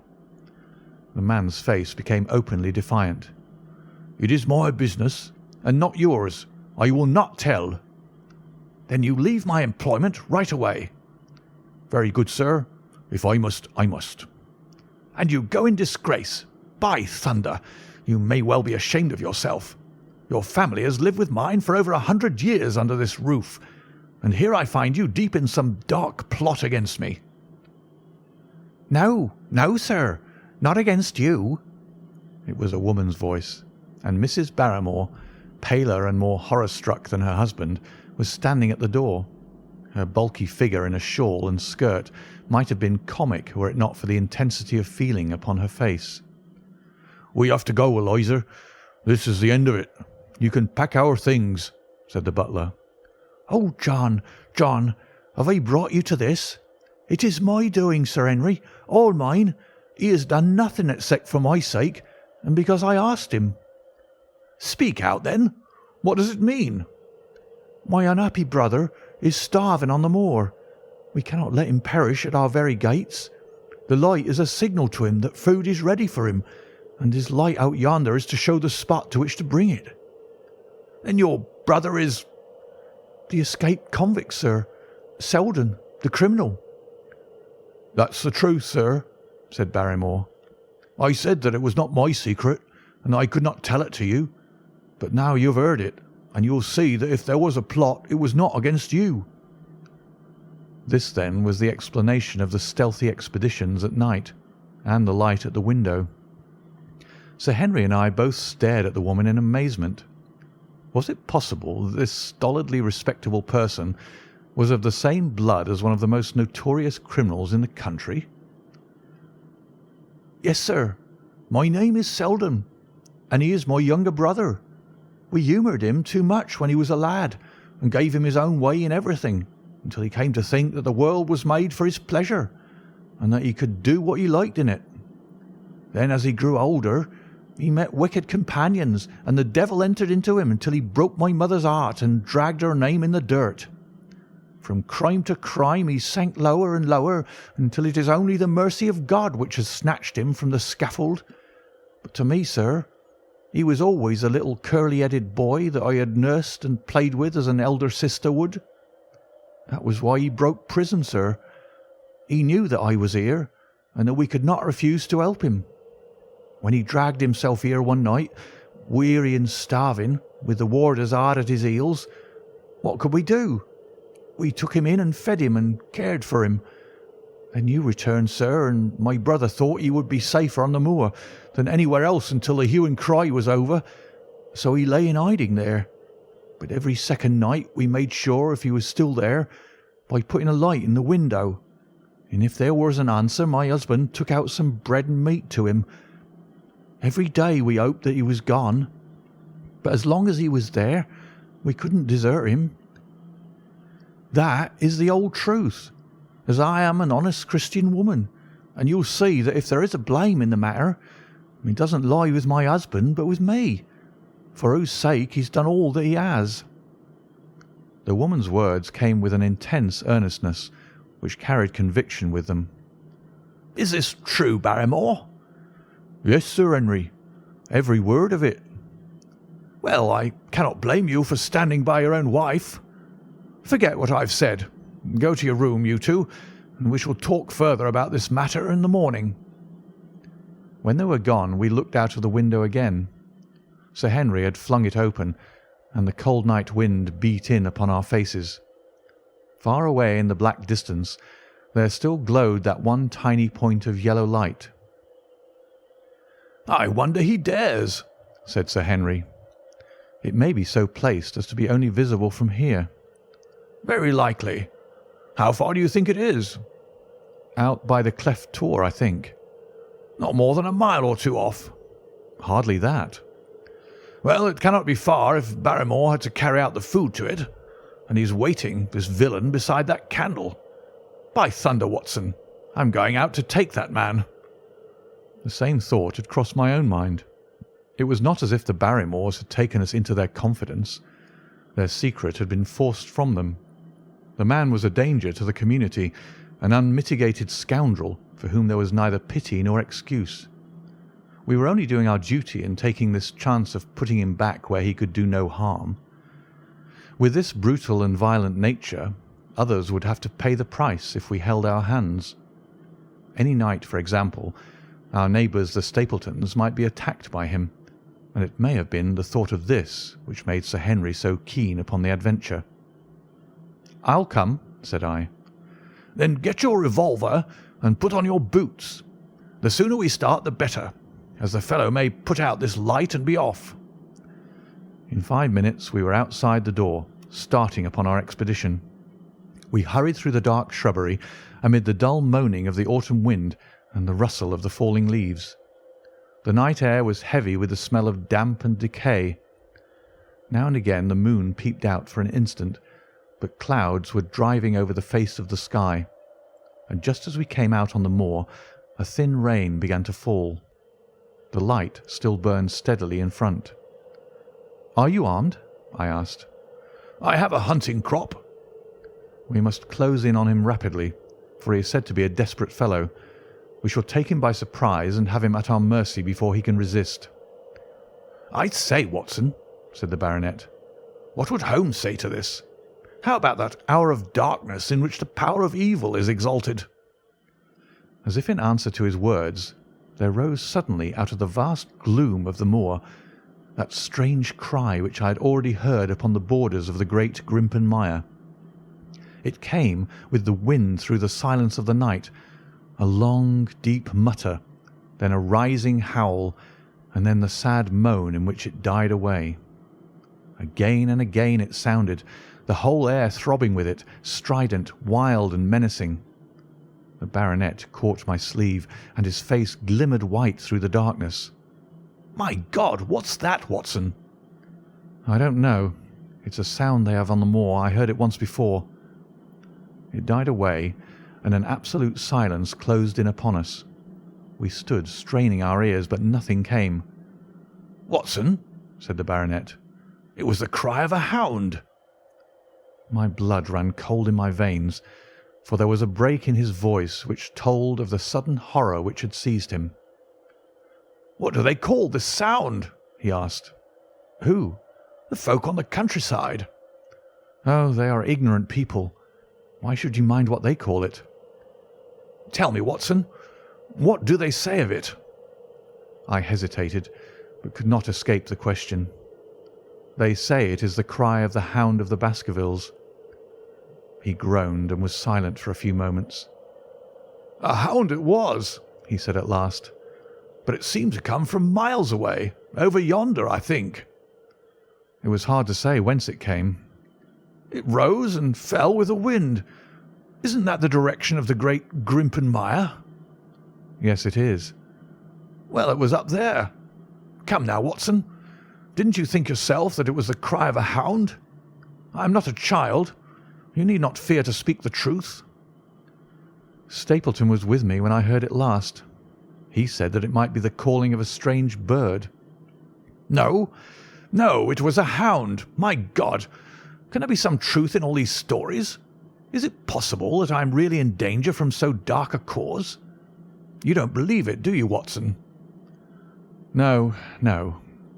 "And yet it was one thing to laugh about it in London, and it is another to stand out here in the darkness of the moor and to hear such a cry as that. And my uncle! There was the footprint of the hound beside him as he lay. It all fits together. I don't think that I'm a coward, Watson, but that sound seemed to freeze my very blood. Feel my hand." It was as cold as a block of marble. "You'll be all right tomorrow." "I don't think I'll get that cry out of my head. What do you advise that we do now?" "Shall we turn back?" "No, by thunder! We've come out to get our man, and we will do it. We after the convict and a hellhound as likely as not after us. Come on, we'll see it through if all the fiends of the pit were loose upon the moor." We stumbled slowly along in the darkness, with the black loom of the craggy hills around us and the yellow speck of light burning steadily in front. There is nothing so deceptive as the distance of a light upon a pitch-dark night, and sometimes the glimmer seemed to be far away upon the horizon, and sometimes it might have been within a few yards of us. But at last we could see whence it came, and then we knew that we were indeed very close. A guttering candle was stuck in a crevice of the rocks which flanked it on each side, so as to keep the wind from it, and also to prevent it from being visible, save in the direction of Baskerville Hall. A boulder of granite concealed our approach, and crouching behind it, we gazed over it at the signal light. It was strange to see this single candle burning there in the middle of the moor, with no sign of life near it, just the one straight yellow flame and the gleam of the rock on each side of it. "What shall we do now?" whispered Sir Henry. "Wait here. He must be near his light. Let us see if we can get a glimpse of him." The words were hardly out of my mouth when we both saw him. Over the rocks, in the crevice of which the candle burned, there was thrust out an evil yellow face, a terrible animal face, all seamed and scored with vile passions, foul with mire, with a bristling beard and hung with matted hair. It might well have belonged to one of those old savages who dwelt in the burrows on the hillsides. The light beneath him was reflected in his small, cunning eyes, which peered fiercely to right and left through the darkness, like a crafty and savage animal who's heard the steps of the hunters. Something had evidently aroused his suspicions. It may have been that Barrymore had some private signal which we had neglected to give, or the fellow may have had some other reason for thinking that all was not well. But I could read his fears upon his wicked face. Any instant he might dash out the light and vanish in the darkness. I sprang forward, therefore, and Sir Henry did the same. At the same moment the convict screamed out a curse at us and hurled a rock which splintered up against the boulder which had sheltered us. I caught one glimpse of his short, squat, strongly built figure as he sprang to his feet and turned to run. At the same moment, by a lucky chance, the moon broke through the clouds. We rushed over the brow of the hill, and there was our man running with great speed down the other side, springing over the stones in his way with the activity of a mountain goat. A lucky long shot of my revolver might have crippled him, but I brought it only to defend myself if attacked, and not to shoot an unarmed man who was running away. We were both swift runners, and in fairly good training, but we soon found that we had no chance of overtaking him. We saw him for a long time in the moonlight, until he was only a small speck moving swiftly among the boulders upon the side of a distant hill. We ran and ran until we were completely blown, but the space between us grew ever wider. Finally we stopped and sat panting on two rocks while we watched him disappearing in the distance. And it was at this moment that there occurred a most strange and unexpected thing. We had risen from our rocks and were turning to go home, having abandoned the hopeless chase. The moon was low upon the right, and the jagged pinnacle of a granite tor stood up against the lower curve of its silver disk. There, outlined as black as any ebony statue on that shining background, I saw the figure of a man upon the tor. Do you think that it was a delusion, Holmes? I assure you that I have never in my life seen anything more clearly. As far as I could judge, the figure was that of a tall, thin man. He stood with his legs a little separated, his arms folded, his head bowed, as if he were brooding over that enormous wilderness of peat and granite which lay before him. He might have been the very spirit of that terrible place. It was not the convict. This man was far from the place where the latter had disappeared. Besides, he was a much taller man. With a cry of surprise I pointed him out to the baronet, but in the instant during which I had turned to grasp his arm, the man was gone. There was the sharp pinnacle of granite still cutting the lower edge of the moon, but its peak bore no trace of that silent and motionless figure. I wished to go in that direction and to search the tor, but it was some distance away.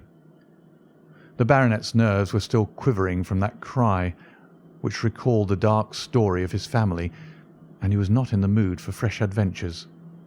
He had not seen this lonely man upon the tor, and could not feel the thrill which his strange presence and his commanding attitude had given to me. "A warder, no doubt," said he. "The moor has been thick with them since this fellow escaped." Well, perhaps his explanation may be the right one, but I should like to have some further proof of it. Today we mean to communicate to the Princetown people where they should look for their missing man. But it is hard lines that we have not actually had the triumph of bringing him back as our own prisoner. Such are the adventures of last night, and you must acknowledge, my dear Holmes, that I have done you very well in the matter of a report. Much of what I tell you is no doubt quite irrelevant, but still I feel that it is best that I should let you have all the facts, and leave you to select for yourself those which will be of most service to you in helping you to your conclusions. We're certainly making some progress. So far as the Barrymores go, we have found the motive of their actions, and that has cleared up the situation very much. But the moor, with its mysteries and its strange inhabitants, remains as inscrutable as ever. Perhaps in my next I may be able to throw some light upon this also. Best of all would it be if you could come down to us. In any case, you will hear from me again in the course of the next few days. End of Chapter 9.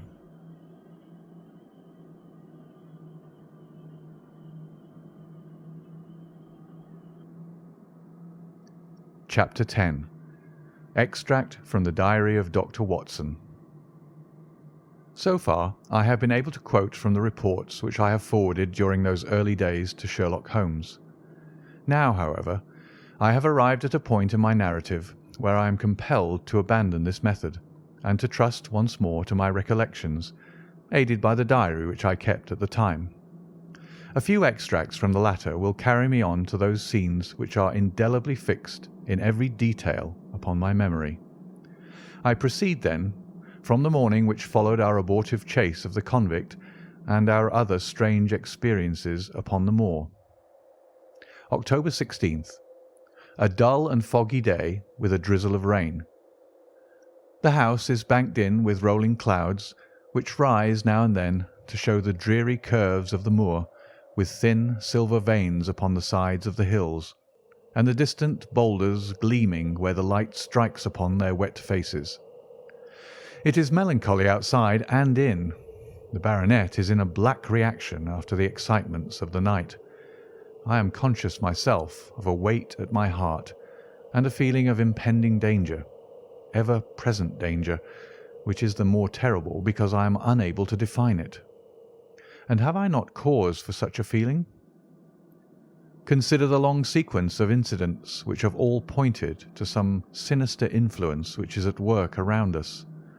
There is the death of the last occupant of the hall, fulfilling so exactly the conditions of the family legend, and there are the repeated reports from peasants of the appearance of a strange creature upon the moor. Twice I have with my own ears heard the sound which resembled the distant baying of a hound. It is incredible, impossible, that it should really be outside the ordinary laws of nature. A spectral hound, which leaves material footmarks and fills the air with its howling, is surely not to be thought of. Stapleton may fall in with such a superstition, and Mortimer also. But if I have one quality upon earth, it is common sense, and nothing will persuade me to believe in such a thing. To do so would be to descend to the level of these poor peasants, who are not content with a mere fiend dog, but must needs describe him with hell-fire shooting from his mouth and eyes. Holmes would not listen to such fancies, and I am his agent. But facts are facts, and I have twice heard this crying upon the moor. Suppose that there were really some huge hound loose upon it. That would go far to explain everything. But where could such a hound lie concealed? Where did it get its food? Where did it come from? How was it that no one saw it by day? It must be confessed that the natural explanation offers almost as many difficulties as the other. And always, apart from the hound, there is the fact of the human agency in London, the man in the cab, and the letter which warned Sir Henry against the moor. This at least was real.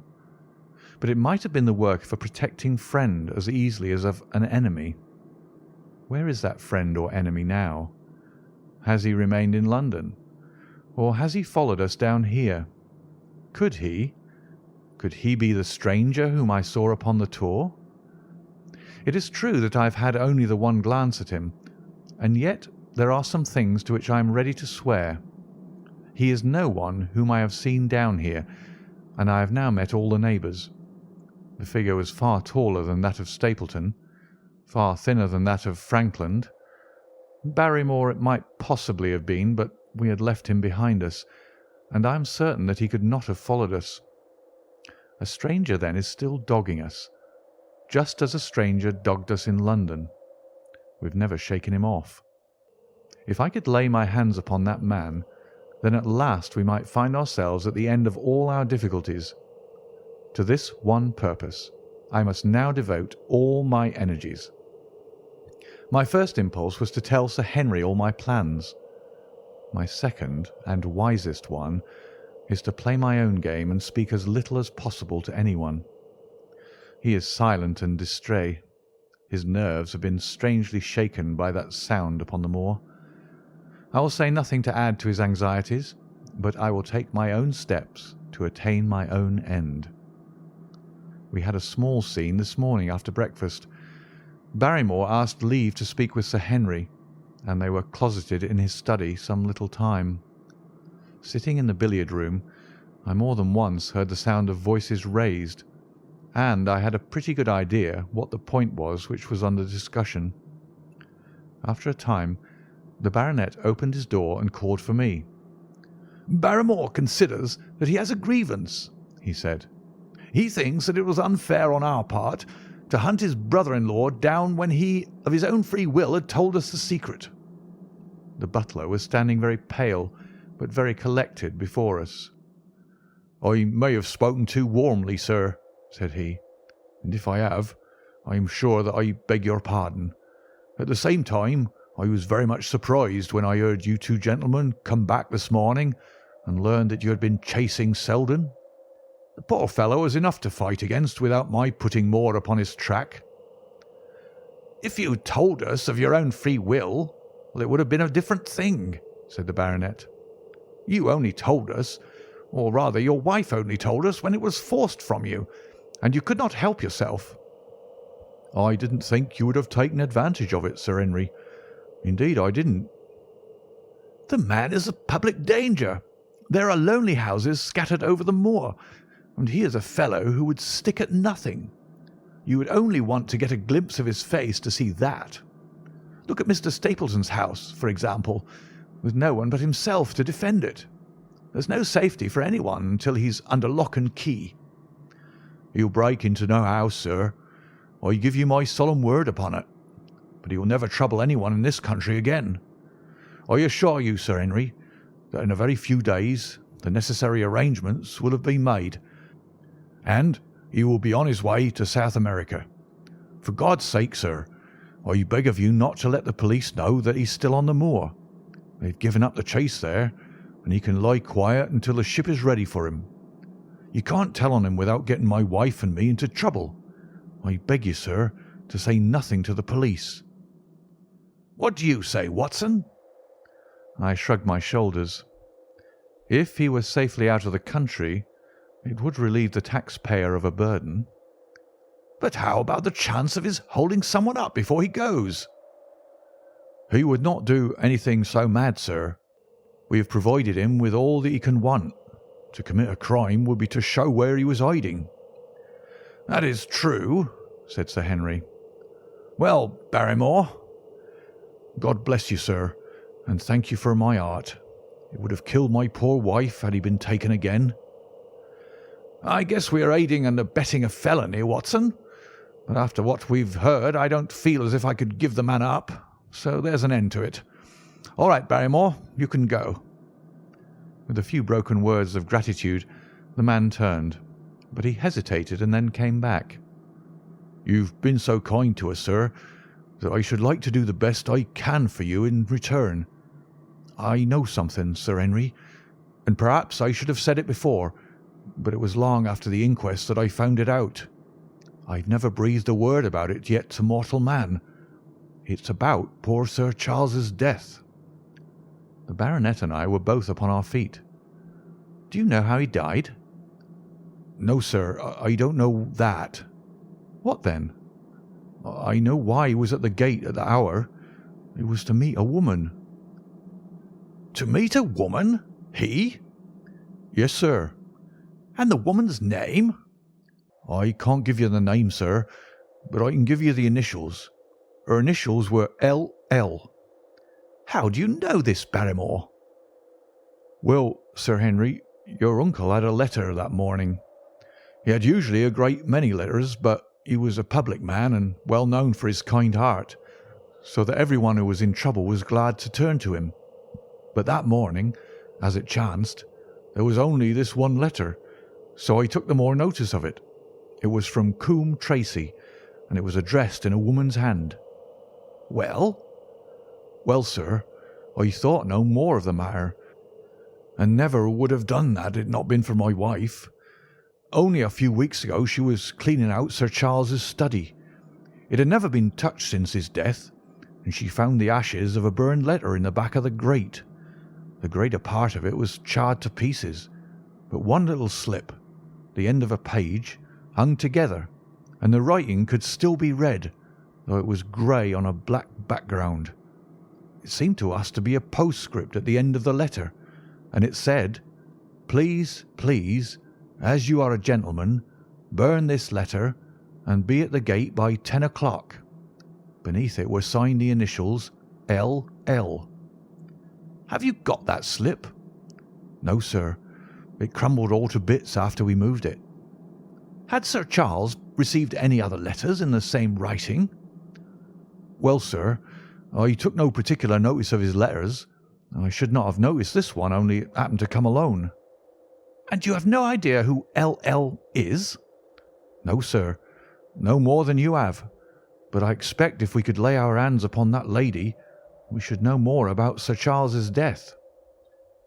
"I cannot understand, Barrymore, how you came to conceal this important information." "Well, sir, it was immediately after that our own trouble came to us.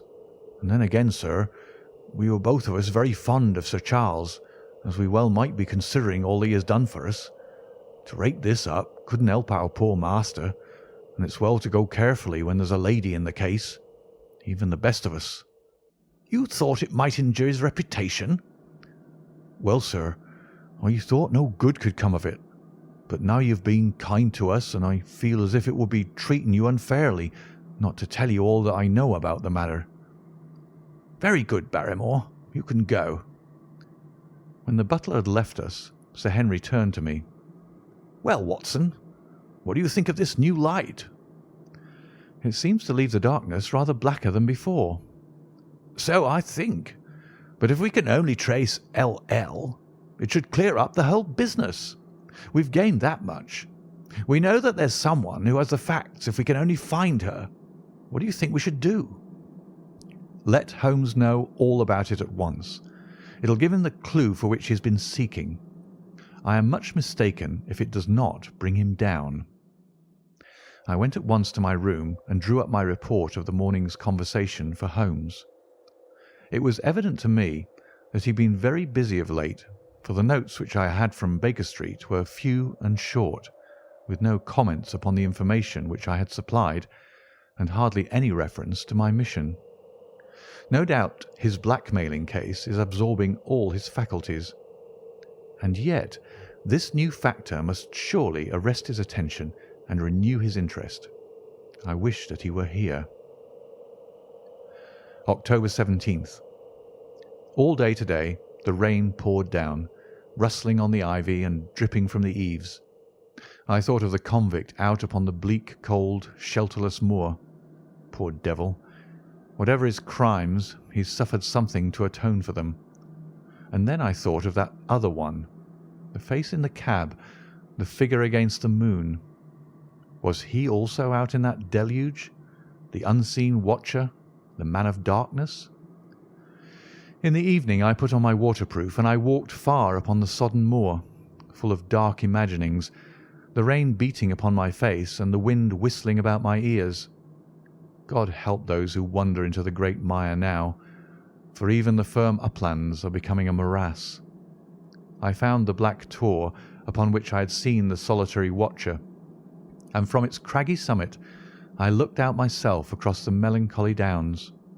Rain squalls drifted across their russet face, and the heavy, slate-coloured clouds hung low over the landscape, trailing in grey wreaths down the sides of the fantastic hills. In the distant hollow on the left, half hidden by the mist, the two thin towers of Baskerville Hall rose above the trees. They were the only signs of human life which I could see, save only those prehistoric huts which lay thickly upon the slopes of the hills.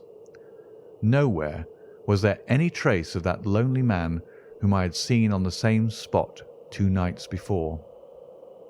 As I walked back, I was overtaken by Dr. Mortimer, driving in his dog-cart over a rough moorland track which led from the outlying farmhouse of Foulmire. He has been very attentive to us, and hardly a day has passed that he has not called at the Hall to see how we are getting on. He insisted upon my climbing into his dog-cart, and he gave me a lift homeward. I found him much troubled over the disappearance of his little spaniel. It had wandered onto the moor and had never come back. I gave him such consolation as I might, but I thought of the pony on the Grimpen Mire, and I do not fancy that he will see his little dog again. "By the way, Mortimer," said I, as we jolted along the rough road, "I suppose there are few people living within driving distance of this whom you do not know?" "Hardly any, I think." "Can you then tell me the name of any woman whose initials are L.L.?" He thought for a few minutes. "No," said he. "There are a few gipsies and labouring folk for whom I can't answer, but among the farmers or gentry there is no one whose initials are those. Wait a bit, though," he added after a pause. "There is Laura Lyons. Her initials are L.L., but she lives in Coombe Tracey." "Who is she?" I asked. "She is Franklin's daughter." "What? Old Franklin the Crank?" "Exactly. She married an artist named Lyons, who came sketching on the moor. He proved to be a blackguard and deserted her. The fault, from what I hear, may not have been entirely on one side. Her father refused to have anything to do with her because she had married without his consent, and perhaps for 1 or 2 other reasons as well. So between the old sinner and the young one, the girl has had a pretty bad time." "How does she live?" "I fancy old Franklin allows her a pittance, but it cannot be more, for his own affairs are considerably involved. Whatever she may have deserved, one could not allow her to go hopelessly to the bad. Her story got about, and several of the people here did something to enable her to earn an honest living. Stapleton did for one, and Sir Charles for another. I gave a trifle myself. It was to set her up in a typewriting business."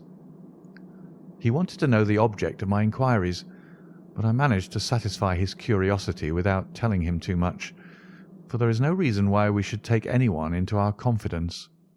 Tomorrow morning I shall find my way to Coombe Tracey, and if I can see this Mrs. Laura Lyons, of equivocal reputation, a long step will have been made towards clearing one incident in this chain of mysteries.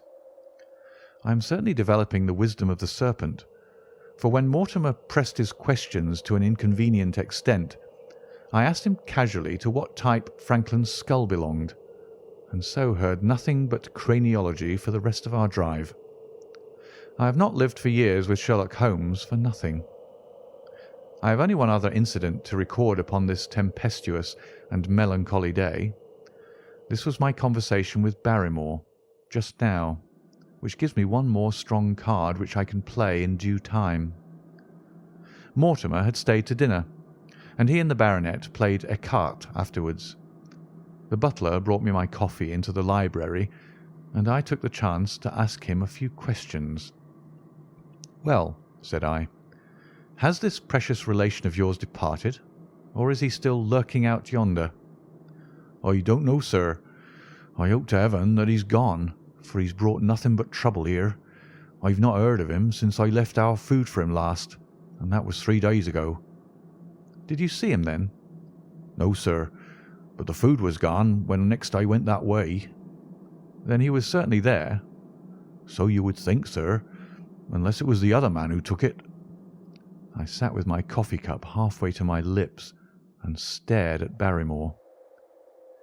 "You know that there is another man, then?" "Yes, sir. There is another man upon the moor." "Have you seen him?" "No, sir." "How do you know of him, then?" "Selden told me of him, sir. A week ago or more. He's in hiding too, but he's not a convict as far as I can make out. I don't like it, Dr. Watson. I tell you straight, sir, that I don't like it." He spoke with a sudden passion of earnestness. "Now listen to me, Barrymore. I have no interest in this matter but that of your master. I have come here with no object except to help him. Tell me frankly, what is it that you don't like?" Barrymore hesitated for a moment, as if he regretted his outburst, or found it difficult to express his own feelings in words. "It's all these goings-on, sir," he cried at last, waving his hand towards the rain-lashed window which faced the moor. "There's foul play somewhere, and there's black villainy brewing. To that I'll swear. Very glad I should be, sir, to see Sir Henry on his way back to London again." "But what is it that alarms you?" "Look at Sir Charles's death. That was bad enough. For all that the coroner said, look at the noises on the moor at night. There's not a man who would cross it after sundown if he was paid for it. Look at this stranger hiding out yonder and watching and waiting. What's he waiting for? What does it mean? It means no good to anyone of the name of Baskerville, and very glad I shall be to quit of it all in the day that Sir Henry's new servants are ready to take over the hall." "But about this stranger," said I. "Can you tell me anything about him? What did Selden say? Did he find out where he hid, or what he was doing?" "He saw him once or twice, but he's a deep one and gives nothing away. At first he thought that he was the police, but soon he found that he had some lay of his own. A kind of gentleman he was, as far as he could see, but what he was doing he could not make out." "And where did he say that he lived?" "Among the old houses on the hillside, the stone huts where the old folk used to live." "But how about his food?" "Selden found out that he has got a lad who works for him and brings all he needs. I dare say he goes to Coombe Tracey for he wants." "Very good, Barrymore. We may talk further of this some other time." When the butler had gone, I walked over to the black window, and I looked through a blurred pane at the driving clouds and at the tossing outline of the wind-swept trees. It is a wild night indoors, and what must it be in Stone Hut upon the moor? What passion of hatred can it be which leads a man to lurk in such a place at such a time? And what deep and earnest purpose can he have which calls for such a trial? There in that hut upon the moor seems to lie the very centre of that problem which has vexed me so sorely. I swear that another day shall not have passed before I have done all that man can do to reach the heart of the mystery. End of chapter 10.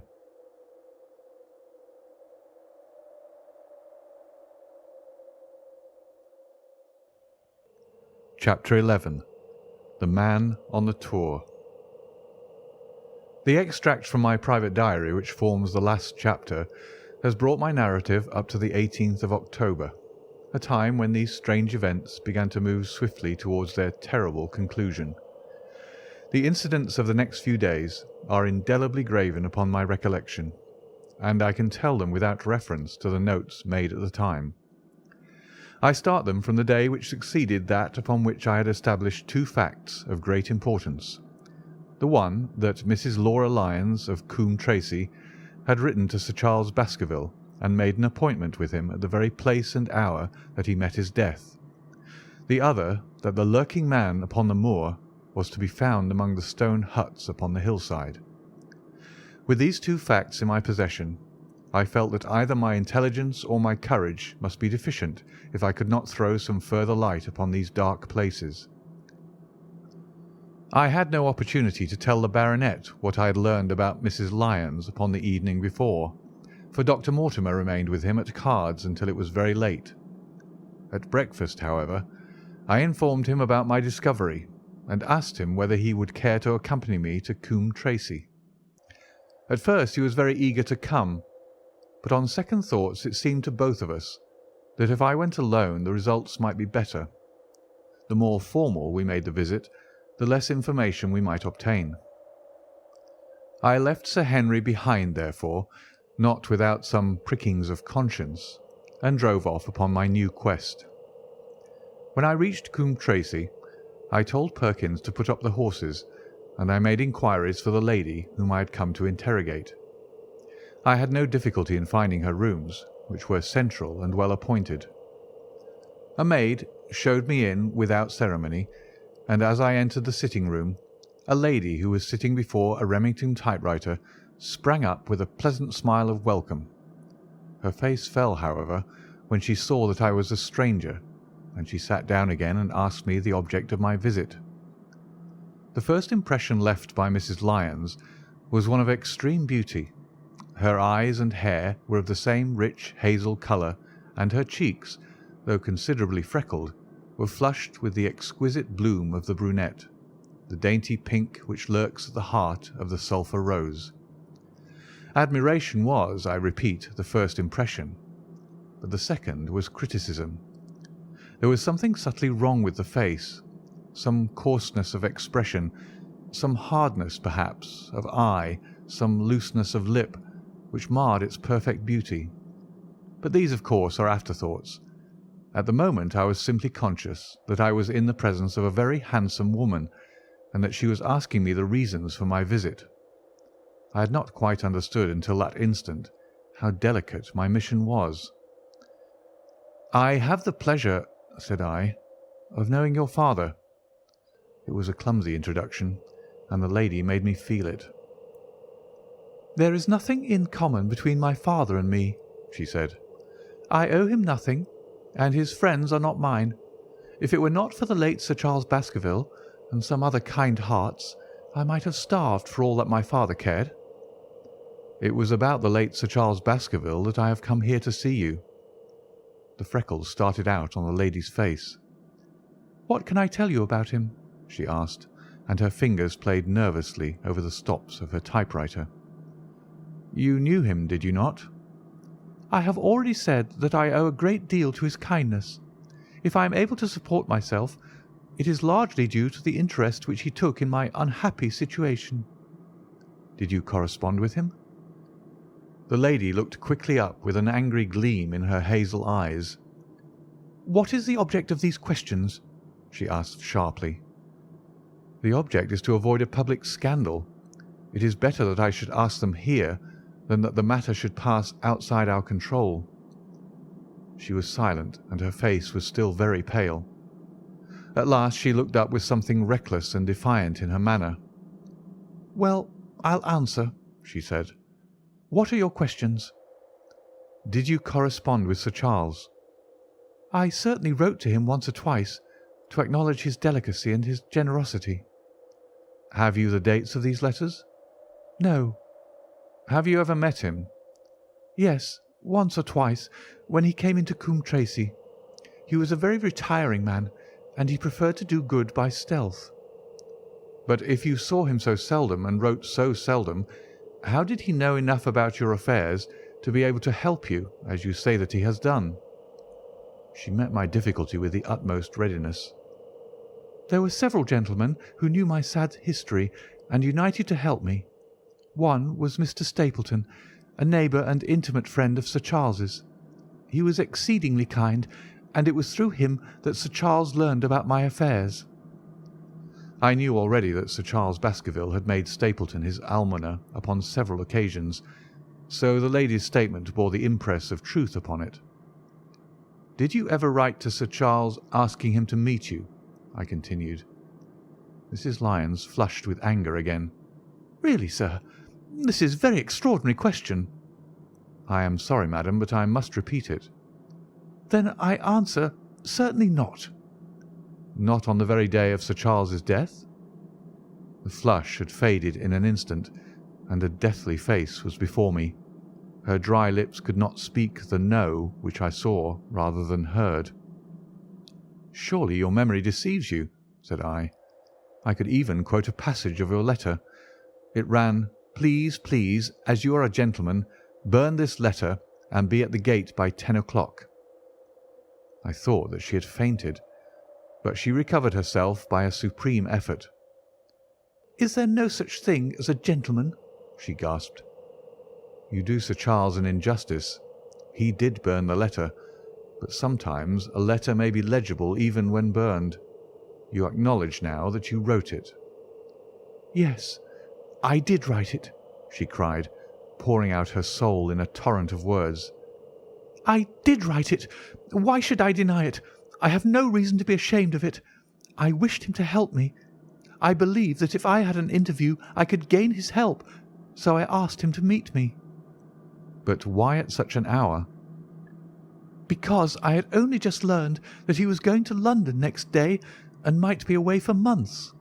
There were reasons why I could not get there earlier." "But why a rendezvous in the garden instead of a visit to the house?" "Do you think a woman could go alone at that hour to a bachelor's house?" "Well, what happened when you did get there?" "I never went." "Mrs. Lyons!" "No, I swear it to you on all I hold sacred. I never went. Something intervened to prevent me going." "What was that?" "That is a private matter. I cannot tell it." "You acknowledge, then, that you made an appointment with Sir Charles at the very hour and place at which he met his death, but you deny that you kept the appointment?" "That is the truth." Again and again I cross-questioned her, but I could never get past that point.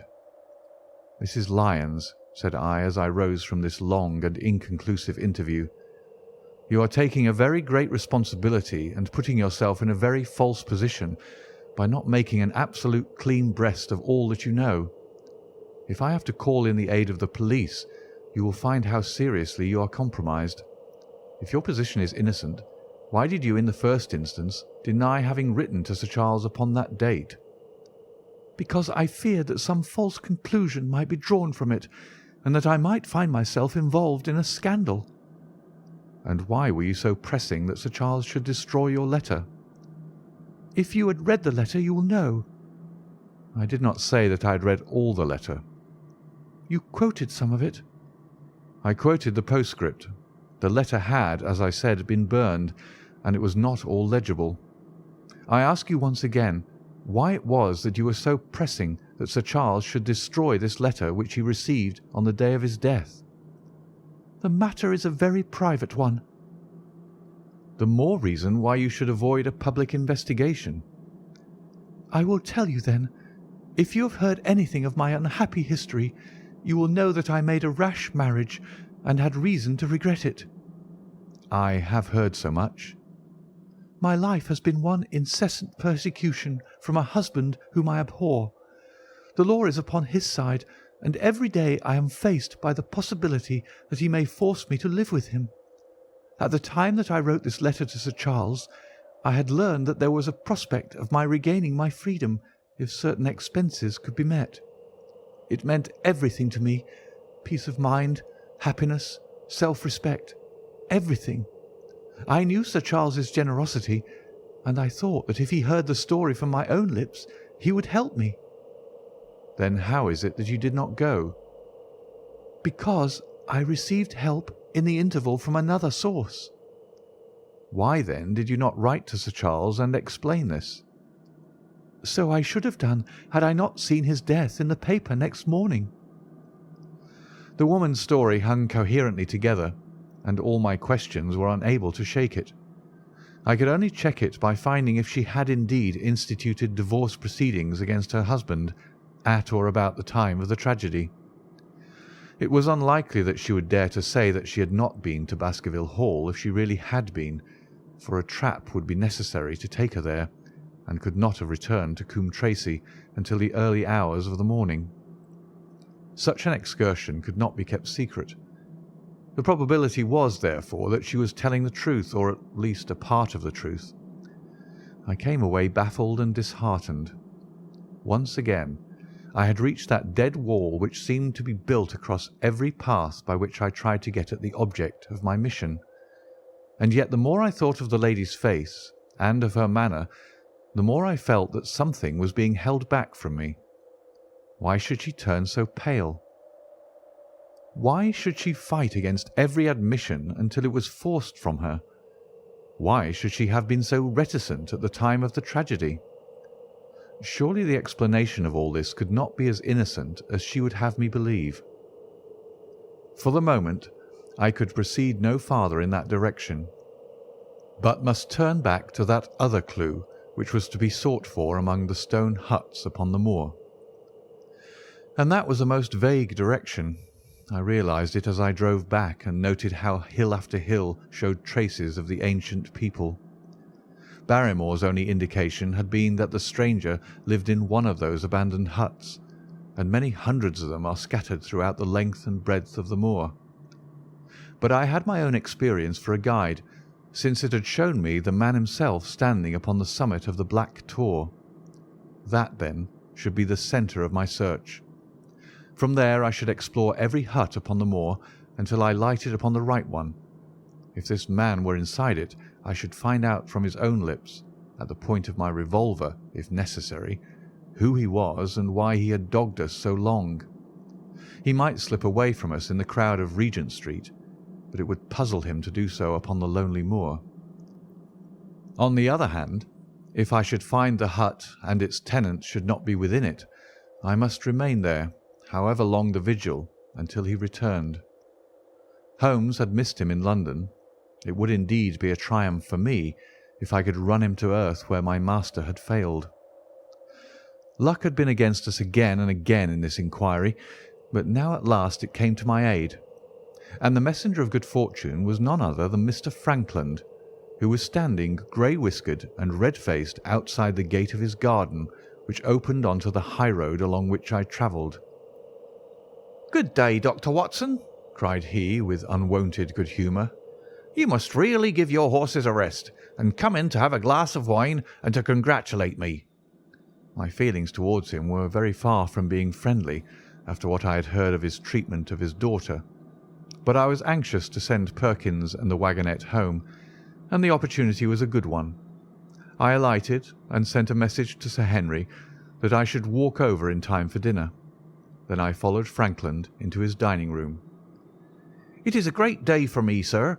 One of the red-letter days of my life," he cried with many chuckles.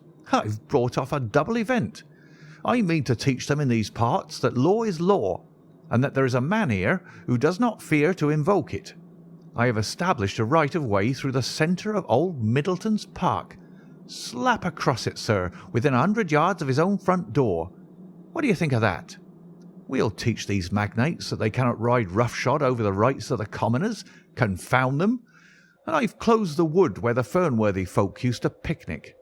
These infernal people seem to think that there are no rights of property, and that they can swarm where they like with their papers and their bottles. Both cases decided, Dr. Watson, and both in my favour. I haven't had such a day since I'd Sir John Moorland for trespass because he shot in his own warren." "How on earth did you do that?" "Look it up in the book, sir. It'll repay reading. Frankland versus Moorland, Court of Queen's Bench. It cost me £200, but I got my verdict." "Did it do you any good?" "None, sir, none. I am proud to say that I have no interest in the matter. I act entirely from a sense of public duty. I have no doubt, for example, that the Fernworthy people will burn me in effigy tonight. I told the police last time they did it that they should stop these disgraceful exhibitions. The county constabulary is in a scandalous state, sir, and it has not afforded me the protection to which I am entitled. The case of Frankland versus Regina will bring the matter before the attention of the public. I told them that they would have occasion to regret their treatment of me, and already my words have come true." "How so?" I asked. The old man put on a very knowing expression. "Because I could tell them what they are dying to know, but nothing could induce me to help the rascals in any way." I had been casting around for some excuse by which I could get away from his gossip, but now I began to wish to hear more of it. I had seen enough of the contrary nature of the old sinner to understand that any strong sign of interest would be the surest way to stop his confidences. "Some poaching case, no doubt," said I, with an indifferent manner. "Ha, my boy! A very much more important matter than that. What about the convict on the moor?" I stared. "You don't mean that you know where he is?" said I. "I may not know exactly where he is, but I'm quite certain that I could help the police to lay their hands on him. Has it never struck you that the way to catch that man was to find out where he got his food and so trace it to him?" He certainly seemed to be getting uncomfortably near the truth. "No doubt," said I. "But how do you know that he is anywhere upon the moor?" "I know it because I've seen with my own eyes the messenger who takes him his food." My heart sank for Barrymore. It was a serious thing to be in the power of this spiteful old busybody, but his next remark took a weight from my mind. "You'll be surprised to hear that his food is taken to him by a child. I see him every day through my telescope upon the roof. He passes along the same path at the same hour, and to whom should he be going except to the convict?" Here was luck indeed, and yet I suppressed all appearance of interest. A child! Barrymore had said that our unknown was supplied by a boy. It was on his track, and not upon the convict's, that Frankland had stumbled. If I could get his knowledge, it might save me a long and weary hunt. But incredulity and indifference were evidently my strongest cards. I should say that it was much more likely that it was the son of one of the moorland shepherds taking out his father's dinner. The least appearance of opposition struck fire out of the old autocrat. His eyes looked malignantly at me, and his grey whiskers bristled like those of an angry cat. "Indeed, sir," said he, pointing out over the wide-stretching moor. "Do you see that black tor over yonder?" "Well, do you see the low hill beyond with the thorn bush upon it? It is the stoniest part of the whole moor. Is that a place where a shepherd would be likely to take his station? Your suggestion, sir, is a most absurd one." I meekly answered that I had spoken without knowing all the facts. My submission pleased him, and led him to further confidences. "You may be sure, sir, that I have very good grounds before I came to an opinion. I have seen the boy again and again with his bundle, every day and sometimes twice a day. I've been able, but wait a moment, Dr. Watson. Do my eyes deceive me, or is there at present moment something moving upon that hillside?" It was several miles off, but I could distinctly see a small dark dot against the dull green and grey. "Come, sir, come!" cried Frankland, rushing upstairs. "You will see with your own eyes, and judge for yourself." The telescope, a formidable instrument mounted upon a tripod, stood upon the flat leads of the house. Frankland clapped his eye to it and gave a cry of satisfaction. "Quick, Dr. Watson, quick, before he passes over the hill."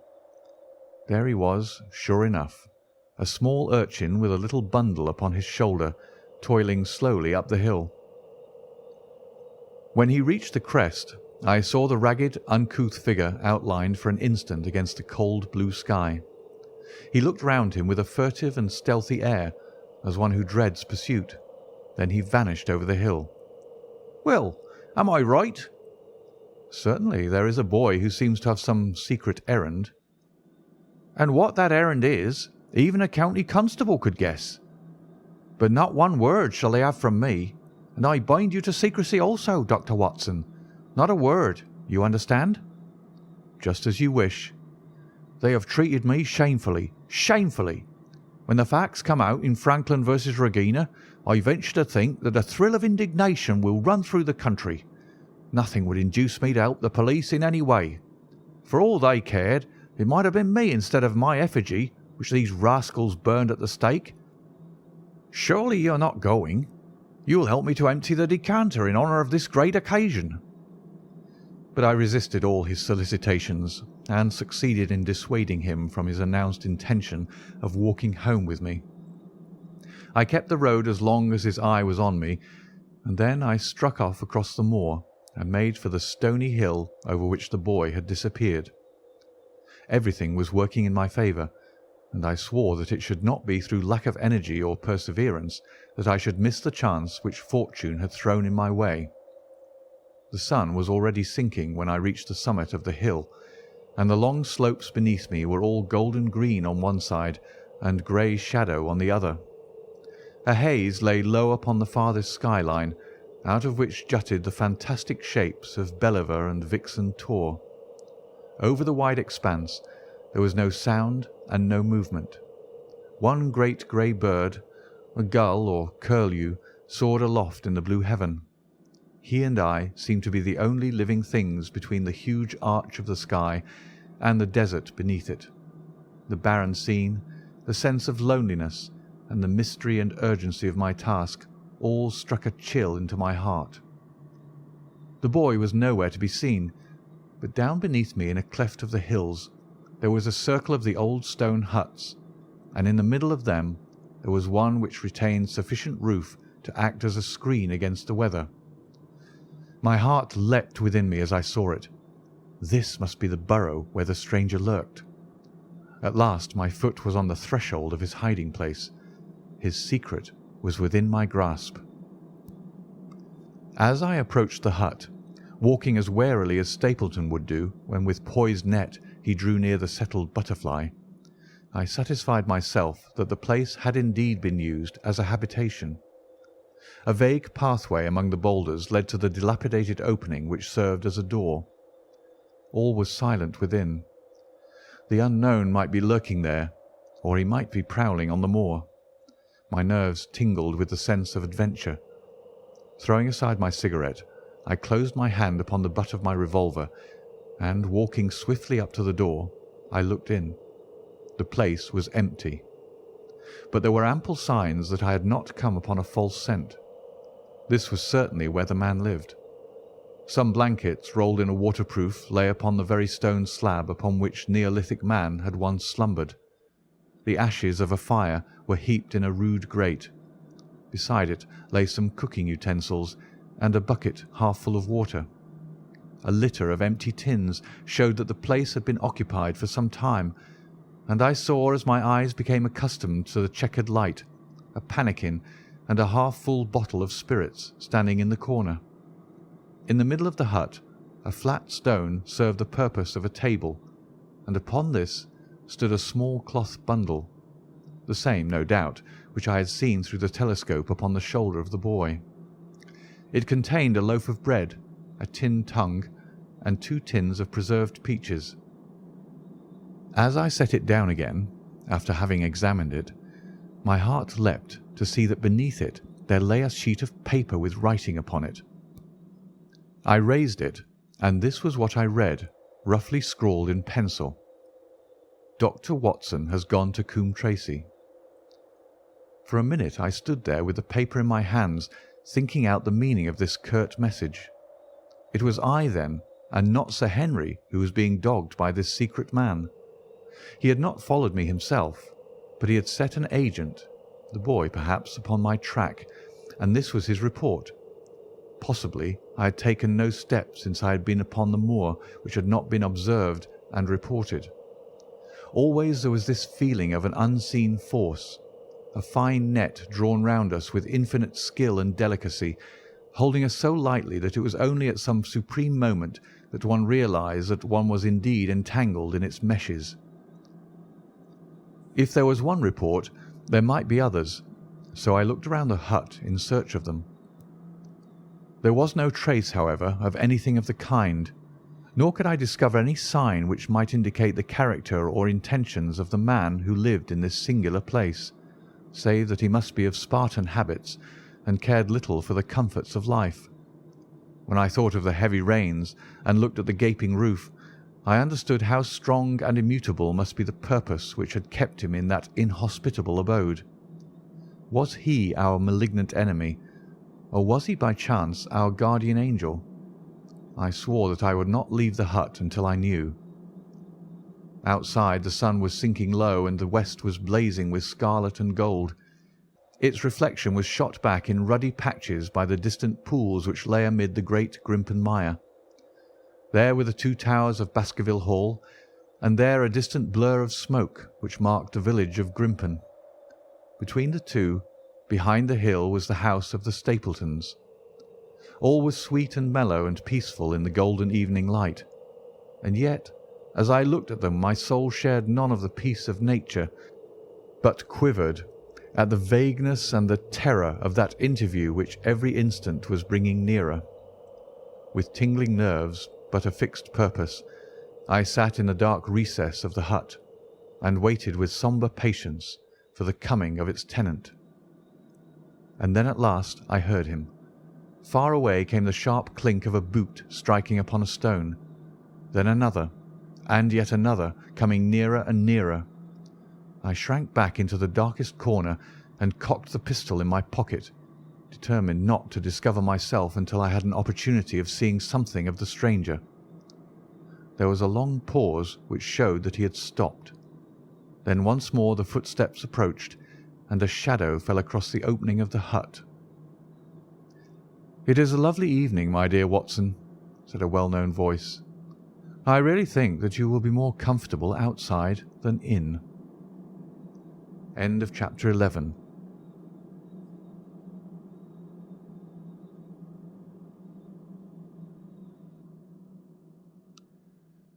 Chapter 12. Death on the Moor.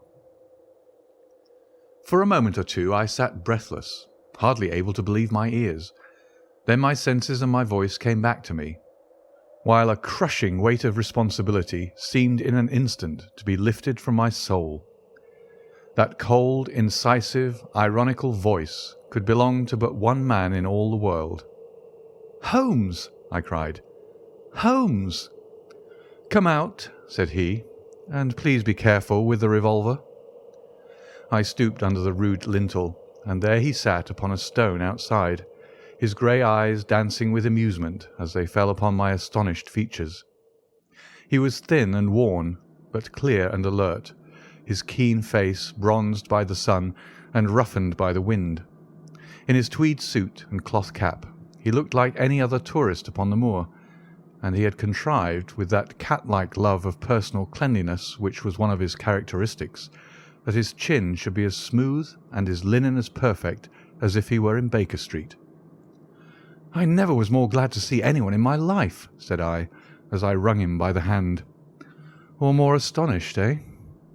"Well, I must confess to it." "The surprise was not all on one side, I assure you. I had no idea that you had found my occasional retreat, still less that you were inside it, until I was within 20 paces of the door." "My footprint, I presume?" "No, Watson, I fear that I could not undertake to recognize your footprint amid all the footprints of the world. If you seriously desire to deceive me, you must change your tobacconist, for when I see the stub of a cigarette marked Bradley, Oxford Street, I know that my friend Watson is in the neighbourhood. You will see it there beside the path. You threw it down, no doubt, at that supreme moment when you charged into the empty hut." "Exactly." "I thought as much, and knowing your admirable tenacity, I was convinced that you were sitting in ambush, a weapon within reach, waiting for the tenant to return. So you actually thought that I was the criminal?" "I did not know who you were, but I was determined to find out." "Excellent, Watson. And how did you localize me? You saw me, perhaps, on the night of the convict hunt, when I was so imprudent as to allow the moon to rise behind me." "Yes, I saw you then." "And have no doubt searched all the huts until you came to this one?" "No, your boy has been observed, and that gave me a guide where to look." "The old gentleman with the telescope, no doubt." "I could not make it out when first I saw the light flashing upon the lens." He rose and peeped into the hut. "Ha! I see that Cartwright has brought up some supplies. What's this paper? So you've been to Coombe Tracey, have you?" "Yes." "To see Mrs. Laura Lyons?" "Exactly." "Well done. Our researches have evidently been running on parallel lines, and when we unite our results I expect we shall have a fairly full knowledge of the case." "Well, I'm glad from my heart that you are here, for indeed the responsibility and the mystery were both becoming too much for my nerves. But how in the name of wonder did you come here, and what have you been doing? I thought that you were in Baker Street, working out that case of blackmailing." That was what I wished you to think. Then you use me and yet do not trust me? I cried with some bitterness. I think that I deserve better at your hands, Holmes. My dear fellow, you have been invaluable to me in this, as in many other cases, and I beg that you will forgive me if I have seemed to play a trick upon you. In truth, it was partly for your own sake that I did it, and it was my appreciation of the danger which you ran which led me to come down and examine the matter for myself. Had I been with Sir Henry and you, it is confident that my point of view would have been the same as yours, and my presence would have warned our very formidable opponents to be on their guard. As it is, I have been able to get about as I could not possibly have done had I been living in the Hall, and I remain an unknown factor in the business, ready to throw in all my weight at a critical moment. But why keep me in the dark? For you to know could not have helped us, and might possibly have led to my discovery. You would have wished to tell me something, or in your kindness you would have brought me out some comfort or other, and so an unnecessary risk would be run. I brought Cartwright down with me. You remember the little chap at the express office, and he has seen after my simple wants, a loaf of bread and a clean collar.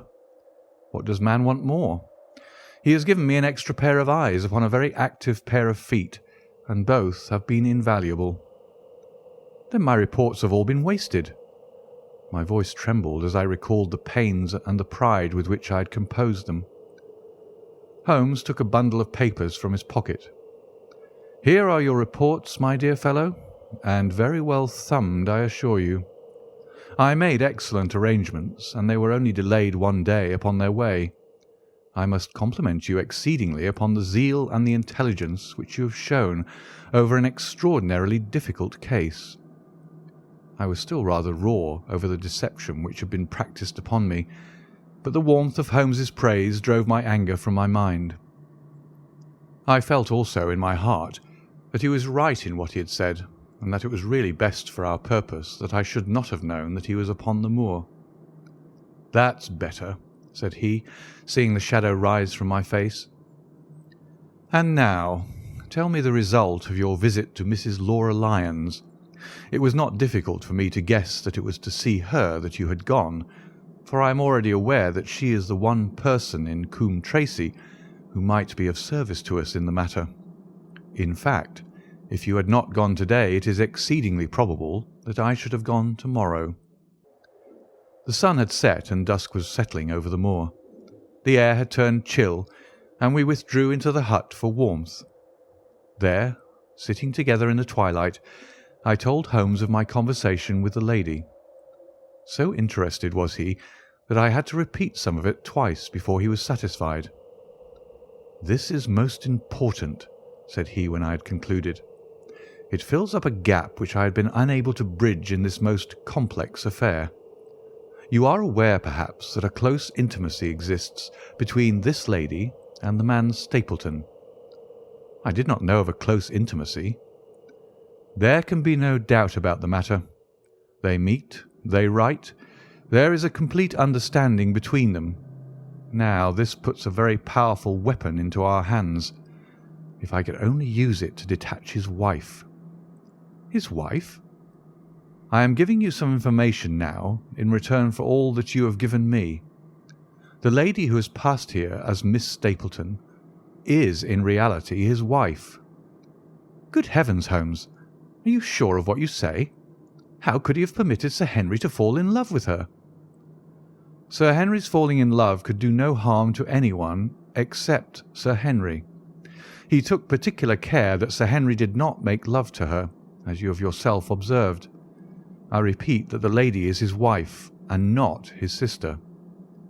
"But why this elaborate deception?" "Because he foresaw that she would be very much more useful to him in the character of a free woman." All my unspoken instincts, my vague suspicions, suddenly took shape and centred upon the naturalist. In that impassive, colourless man, with his straw hat and his butterfly net, I seemed to see something terrible, a creature of infinite patience and craft, with a smiling face and a murderous heart. "It is he, then, who is our enemy. It is he who dogged us in London. So I read the riddle. And the warning, it must have come from her. Exactly. The shape of some monstrous villainy, half seen, half guessed, loomed through the darkness which had girt me so long. But are you sure of this, Holmes? How do you know that the woman is his wife? Because he so far forgot himself as to tell you a true piece of autobiography upon the occasion when he first met you, and I dare say he has many a time regretted it since. He was once a schoolmaster in the north of England. Now there is no one more easy to trace than a schoolmaster. There are scholastic agencies by which one may identify any man who has been in the profession. A little investigation showed me that a school had come to grief under atrocious circumstances, and that the man who had owned it, the name was different, had disappeared with his wife. The descriptions agreed. When I learned that the missing man was devoted to entomology, the identification was complete. The darkness was rising, but much was still hidden by the shadows. If this woman is in truth his wife, where does Mrs. Laura Lyons come in? I asked. That is one of the points upon which your own researches have shed a light. Your interview with the lady has cleared the situation very much. I did not know about a projected divorce between herself and her husband. In that case, regarding Stapleton as an unmarried man, she counted no doubt upon becoming his wife. And when she is undeceived, why then we may find the lady of service. It must be our first duty to see her, both of us, tomorrow. Don't you think, Watson, that you are away from your charge rather long? Your place should be at Baskerville Hall. The last red streaks had faded away in the west, and night had settled upon the moor. A few faint stars were gleaming in a violet sky. One last question, Holmes, I said as I rose. Surely there's no need of secrecy between you and me. What is the meaning of it all? What is he after? Holmes' voice sank as he answered. It is murder, Watson. Refined, cold-blooded, deliberate murder. Do not ask me for particulars. My nets are closing upon him even as his are upon Sir Henry, and with your help he is already almost at my mercy. There is but one danger which can threaten us. It is that he should strike before we are ready to do so. Another day, 2 at the most, and I have my case complete. But until then, guard your charge as closely as ever a fond mother watched her ailing child. Your mission today has justified itself, and yet I could almost wish that you had not left his side. Hark! A terrible scream, a prolonged yell of horror and anguish, burst out of the silence of the moor. That frightful cry turned the blood to ice in my veins. "Oh, my God!" I gasped. "What is it? What does it mean?" Holmes had sprung to his feet, and I saw his dark, athletic outline at the door of the hut, his shoulders stooping, his head thrust forward, his face peering into the darkness. "Hush!" he whispered. "Hush!" The cry had been loud on account of its vehemence, but it had pealed out from somewhere far off on the shadowy plain. Now it burst upon our ears, nearer, louder, more urgent than before. "Where is it?" Holmes whispered, and I knew from the thrill of his voice that he, the man of iron, was shaken to the soul. "Where is it, Watson?" "There, I think." I pointed into the darkness. "No, there." Again the agonized cry swept through the silent night, louder and much nearer than ever. And a new sound mingled with it, a deep muttered rumble, musical and yet menacing, rising and falling like the low, constant murmur of the sea. "The Hound!" cried Holmes. "Come, Watson, come. Great heavens, if we are too late." He had started running swiftly over the moor, and I had followed at his heels. But now, from somewhere among the broken ground immediately in front of us, there came one last despairing yell, and then a dull, heavy thud. We halted and listened. Not another sound broke the heavy silence of the windless night. I saw Holmes put his hand to his forehead like a man distracted. He stamped his feet upon the ground. "He has beaten us, Watson. We are too late." "No, no, surely not." Fool that I was to hold my hand. And you, Watson, see what comes of abandoning your charge. But by heaven, if the worst has happened, we'll avenge him. Blindly we ran through the gloom, blundering against boulders, forcing our way through gorse bushes, panting up hills and rushing down slopes, heading always in the direction whence those dreadful sounds had come. At every rise Holmes looked eagerly around him, but the shadows were thick upon the moor, and nothing moved upon its dreary face. "Can you see anything?" "Nothing. But hark! What is that?" A low moan had fallen upon our ears. There it was again, upon our left. On that side a ridge of rocks ended in a sheer cliff which overlooked a stone-strewn slope. On its jagged face was spread-eagled some dark, irregular object. As we ran towards it, the vague outline hardened into a definite shape. It was a prostrate man, face downward upon the ground, the head doubled under him at a horrible angle, the shoulders rounded, and the body hunched together as if in the act of throwing a somersault. So grotesque was the attitude that I could not for the instant realize that that moan had been the passing of his soul. Not a whisper, not a rustle rose now from the dark figure over which we stooped. Holmes laid his hand upon him and held it up again with an exclamation of horror. The gleam of the match which he struck shone upon his clotted fingers and upon the ghastly pool which widened slowly from the crushed skull of the victim. And it shone upon something else which turned our hearts sick and faint within us. The body of Sir Henry Baskerville. There was no chance of either of us forgetting that peculiar ruddy tweed suit, the very one which he had worn on the first morning that we had seen him in Baker Street. We caught the one clear glimpse of it, and then the match flickered and went out, even as the hope had gone out of our souls. Holmes groaned, and his face glimmered white through the darkness. "The brute! The brute!" I cried with clenched hands. "Oh, Holmes, I shall never forgive myself for having left him to his fate." "I am more to blame than you, Watson. In order to have my case well rounded and complete, I have thrown away the life of my client. It is the greatest blow which has befallen me in my career. But how could I know? How could I know that he would risk his life alone upon the moor in the face of all my warnings? That we should have heard the screams, my God, those screams, and yet have been unable to save him. Where is this brute of a hound which drove him to his death? It may be lurking among those rocks at this instant. And Stapleton, where is he? He shall answer for this deed." "He shall. I will see to that. Uncle and nephew have been murdered, the one frightened to death by the very sight of a beast which he thought to be supernatural, the other driven to his end in this wild flight to escape from it.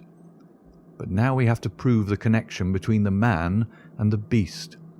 Save from what we heard, we cannot even swear to the existence of the latter, since Sir Henry has evidently died from the fall.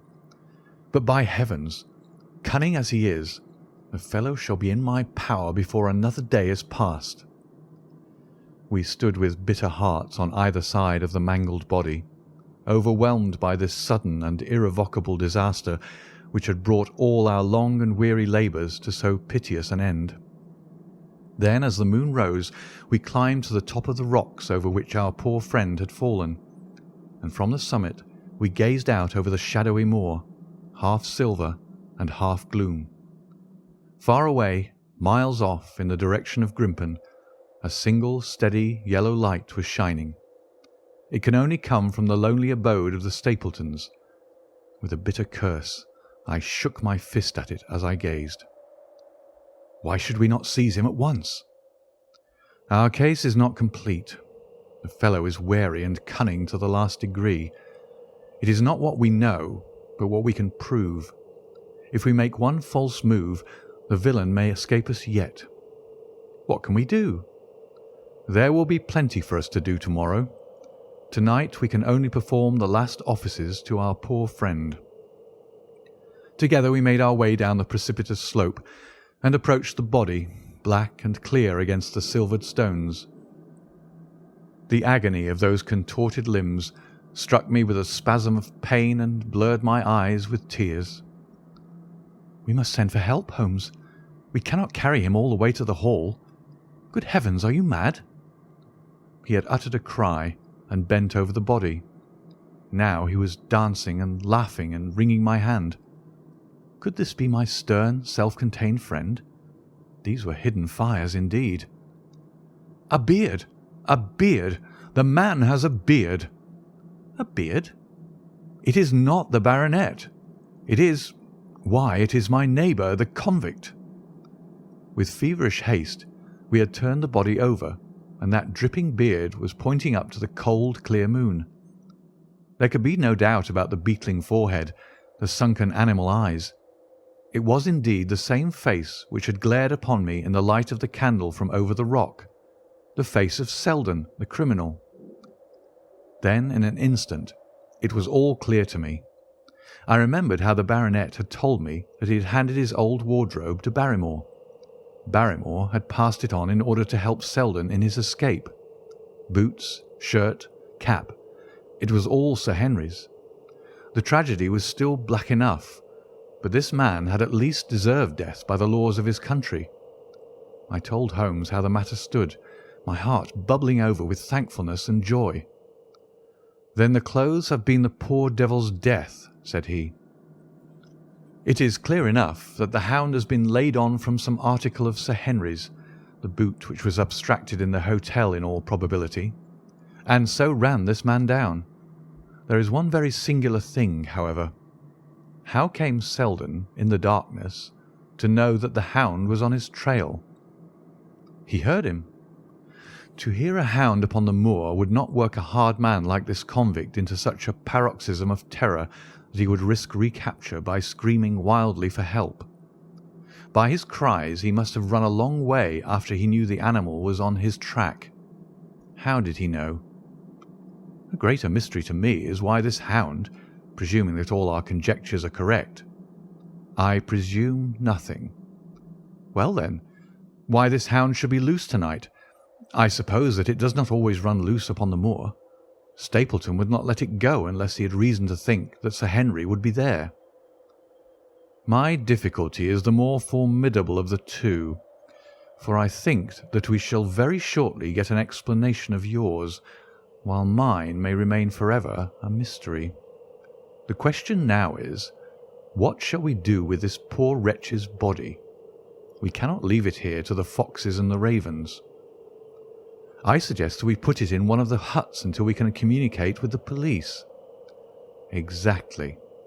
I have no doubt that you and I could carry it so far. Hullo, Watson, what's this? It's the man himself, by all that's wonderful and audacious. Not a word to show your suspicions. Not a word, or my plans crumble to the ground." A figure was approaching us over the moor, and I saw the dull red glow of a cigar. The moon shone upon him, and I could distinguish the dapper shape and jaunty walk of the naturalist. He stopped when he saw us, and then came on again. "Why, Dr. Watson, that's not you, is it? You are the last man that I should have expected to see out on the moor at this time of night. But dear me, what's this? Somebody hurt? Don't tell me that it is our friend Sir Henry."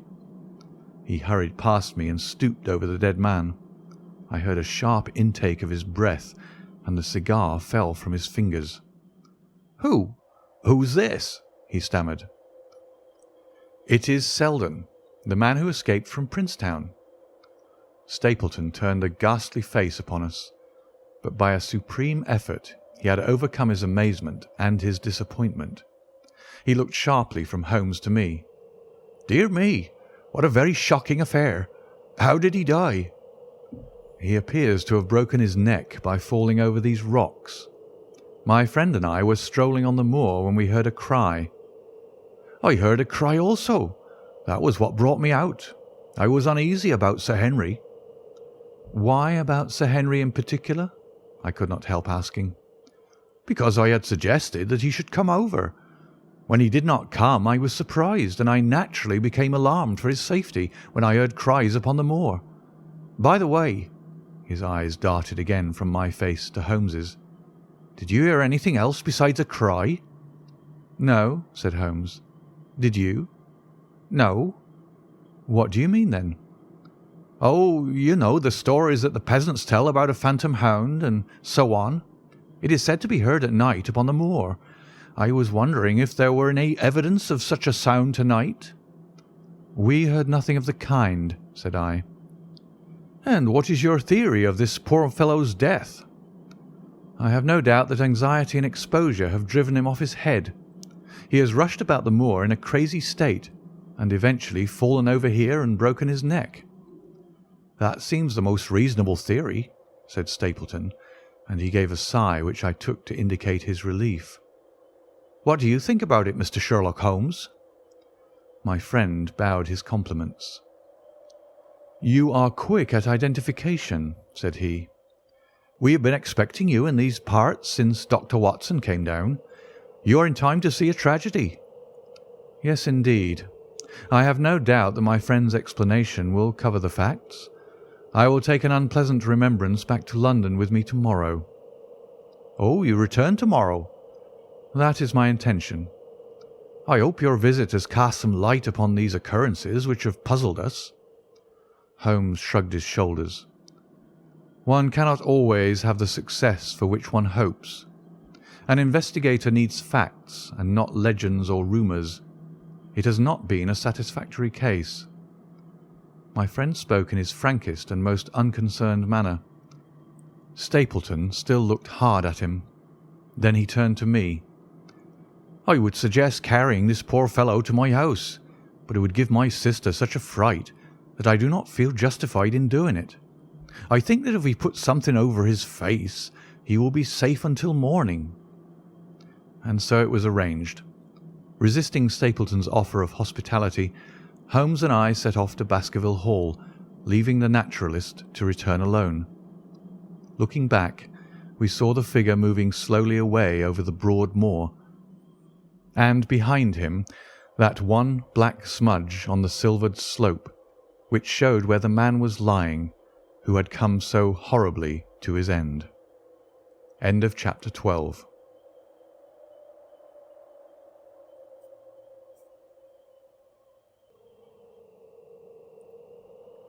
Chapter 13. Fixing the Nets. "We're at close grips at last," said Holmes as we walked together across the moor. "What a nerve the fellow has! How he pulled himself together in the face of what must have been a paralysing shock when he found that the wrong man had fallen a victim to his plot. I told you in London, Watson, and I tell you now again, that we have never had a foeman more worthy of our steel." "I'm sorry that he's seen you." "And so was I at first, but there was no getting out of it. What effect do you think it will have upon his plans now that he knows you're here?" "It may cause him to be more cautious, or it may drive him to desperate measures at once. Like most clever criminals, he may be too confident in his own cleverness and imagine that he has completely deceived us." "Why should we not arrest him at once?" "My dear Watson, you were born to be a man of action. Your instinct is always to do something energetic. But supposing, for argument's sake, that we had him arrested tonight, what on earth the better off should we be for that? We could prove nothing against him. There's the devilish cunning of it. If he were acting through a human agent, we could get some evidence, but if we were to drag this great dog to the light of day, it would not help us in putting a rope around the neck of its master. Surely we have a case?" "Not a shadow of a one. Only surmise and conjecture.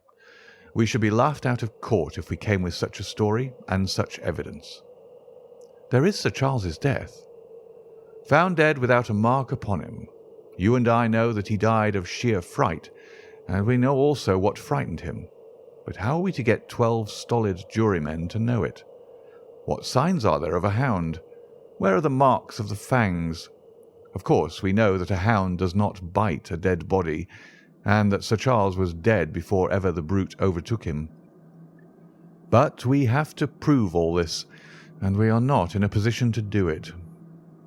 Well then, tonight? We are not much better off tonight. Again, there was no direct connection between the hound and the man's death. We never saw the hound. We heard it, but we could not prove that it was running upon this man's trail. There is a complete absence of motive. No, my dear fellow, we must reconcile ourselves to the fact that we have no case at present, and that it is worth our while to run any risk in order to establish one. And how do you propose to do so? I have great hopes of what Mrs. Laura Lyons may do for us when the position of affairs is made clear to her. And I have my own plan as well. Sufficient for tomorrow is the evil thereof, but I hope before the day is past to have the upper hand at last. I could draw nothing further from him, and he walked lost in thought as far as the Baskerville gates. Are you coming up? Yes, I see no reason for further concealment. But one last word, Watson. Say nothing of the hound to Sir Henry. Let him think that Selden's death was as Stapleton would have us believe. He will have a better nerve for the ordeal which he will have to undergo tomorrow when he is engaged, if I remember your reporter right, to dine with these people. And so am I. Then you must excuse yourself, and he must go alone. That will be easily arranged. And now, if we are too late for dinner, I think that we are both ready for our suppers. Sir Henry was more pleased than surprised to see Sherlock Holmes, for he had for some days been expecting that recent events would bring him down from London. He did raise his eyebrows, however, when he found that my friend had neither any luggage nor any explanations for its absence. Between us, we soon supplied his wants, and then over a belated supper we explained to the baronet as much of our experience as it seemed desirable that he should know. But first I had the unpleasant duty of breaking the news to Barrymore and his wife. To him it may have been an unmitigated relief, but she wept bitterly in her apron. To all the world he was the man of violence, half animal and half demon, but to her he has always remained the little wilful boy of her own girlhood, the child who had clung to her hand. Evil indeed is the man who has not one woman to mourn him. "I've been moping in the house all day since Watson went off in the morning," said the baronet. "I guess I should have some credit, for I have kept my promise. If I hadn't sworn not to go about alone, I might have had a more lively evening, for I had a message from Stapleton asking me over there." "I have no doubt that you would have had a more lively evening," said Holmes dryly. "By the way, I don't suppose you appreciate that we have been mourning over you as having broken your neck." Sir Henry opened his eyes. "How was that?" "This poor wretch was dressed in your clothes. I fear your servant who gave them to him may get into trouble with the police." "That is unlikely. There was no mark on any of them, as far as I know." "That's lucky for him. In fact, it's lucky for all of you, since you are all on the wrong side of the law in this matter. I am not sure that as a conscientious detective, my first duty is not to arrest the whole household. Watson's reports are most incriminating documents." "But how about the case?" asked the baronet. "Have you made anything out of the tangle? I don't know that Watson and I are much the wiser since we came down." "I think that I shall be in a position to make the situation rather more clear to you before long. It has been an exceedingly difficult and most complicated business. There are several points upon which we still want light, but it is coming all the same." "We've had one experience, as Watson has no doubt told you. We heard the hound on the moor, so I can swear that it is not all empty superstition. I had something to do with dogs when I was out west, and I know one when I hear one. If you can muzzle that one and put him on a chain, I'll be ready to swear you are the greatest detective of all time." "I think I will muzzle him and chain him all right if you will give me your help." "Whatever you tell me to do, I will do." "Very good, and I will ask you also to do it blindly, without always asking the reason. Just as you like. If you will do this, I think the chances are that our little problem will soon be solved. I have no doubt."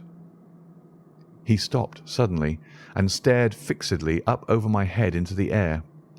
The lamp beat upon his face, and so intent was it, and so still, that it might have been that of a clear-cut classical statue, a personification of alertness and expectation. "What is it?" we both cried. I could see, as he looked down, that he was repressing some internal emotion. His features were still composed, but his eyes shone with amused exultation. "Excuse the admiration of a connoisseur," said he, as he waved his hand towards the line of portraits which covered the opposite wall. "Watson won't allow that I know anything of art, but that is mere jealousy because our views upon the subject differ. Now, these are a really very fine series of portraits." "Well, I am glad to hear you say so," said Sir Henry, glancing with some surprise at my friend. "I don't pretend to know much about these things, and I'd be a better judge of a horse or a steer than of a picture. I didn't know that you found time for such things." "I know what is good when I see it, and I see it now. That's a Nella, I'll swear. That lady in the blue silk over yonder, and the stout gentleman with the wig ought to be a Reynolds. They are all family portraits, I presume." "Every one." "Do you know the names?" "Barrymore has been coaching me in them, and I think I can say my lessons fairly well." "Who is the gentleman with the telescope?" "That is Rear Admiral Baskerville, who served under Rodney in the West Indies. The man with the blue coat and the roll of paper is Sir William Baskerville, who is the chairman of committees of the House of Commons under Pitt." "And this cavalier opposite to me, the one with the black velvet and the lace?" "Ah, you have a right to know about him. That is the cause of all the mischief, the wicked Hugo, who started the Hound of the Baskervilles. We're not likely to forget him." I gazed with interest and some surprise upon the portrait. "Dear me," said Holmes, "he seems a quiet, meek-mannered man enough, but I dare say that there was a lurking devil in his eyes. I had pictured him as a more robust and ruffianly person." "There's no doubt about the authenticity, for the name and the date, 1647, are on the back of the canvas." Holmes said little more, but the picture of the old roisterer seemed to have a fascination for him, and his eyes were continually fixed upon it during supper. It was not until later, when Sir Henry had gone to his room, that I was able to follow the trend of his thoughts. He led me back into the banqueting hall, his bedroom candle in his hand, and he held it up against the time-stained portrait on the wall. "Do you see anything there?" I looked at the broad-plumed hat, the curling love-locks, the white lace collar, and the straight, severe face which was framed between them. It was not a brutal countenance, but it was prim, hard, and stern, with a firm-set, thin-lipped mouth and a coldly intolerant eye. "Is it like anyone you know?" "There is something of Sir Henry about the jaw." "Just a suggestion, perhaps. But wait an instant." He stood upon a chair, and holding up the light in his left hand, he curved his right arm over the broad hat and round the long ringlets. "Good heavens!" I cried in amazement. The face of Stapleton had sprung out of the canvas. "Ha! You see it now. My eyes have been trained to examine faces and not their trimmings. It is the first quality of a criminal investigator that he should see through a disguise. But this is marvellous. It might be his portrait." "Yes, it is an interesting instance of a throwback, which appears to be both physical and spiritual. A study of family portraits is enough to convert a man to the doctrine of reincarnation. The fellow is a Baskerville, that is evident." "With designs upon the succession?" "Exactly. This chance of the picture has supplied us with one of our most obvious missing links. We have him, Watson. We have him, and I dare swear that before tomorrow night he will be fluttering in our net as helpless as one of his own butterflies. A pin, a cork, and a card, and we add him to the Baker Street collection." He burst into one of his rare fits of laughter as he turned away from the picture. I've not heard him laugh often, and it has always boded ill to somebody. I was up betimes in the morning, but Holmes was afoot earlier still, for I saw him as I dressed, coming up the drive. "Yes, we should have a full day today," he remarked, and he rubbed his hands with the joy of action. "The nets are all in place, and the drag is about to begin.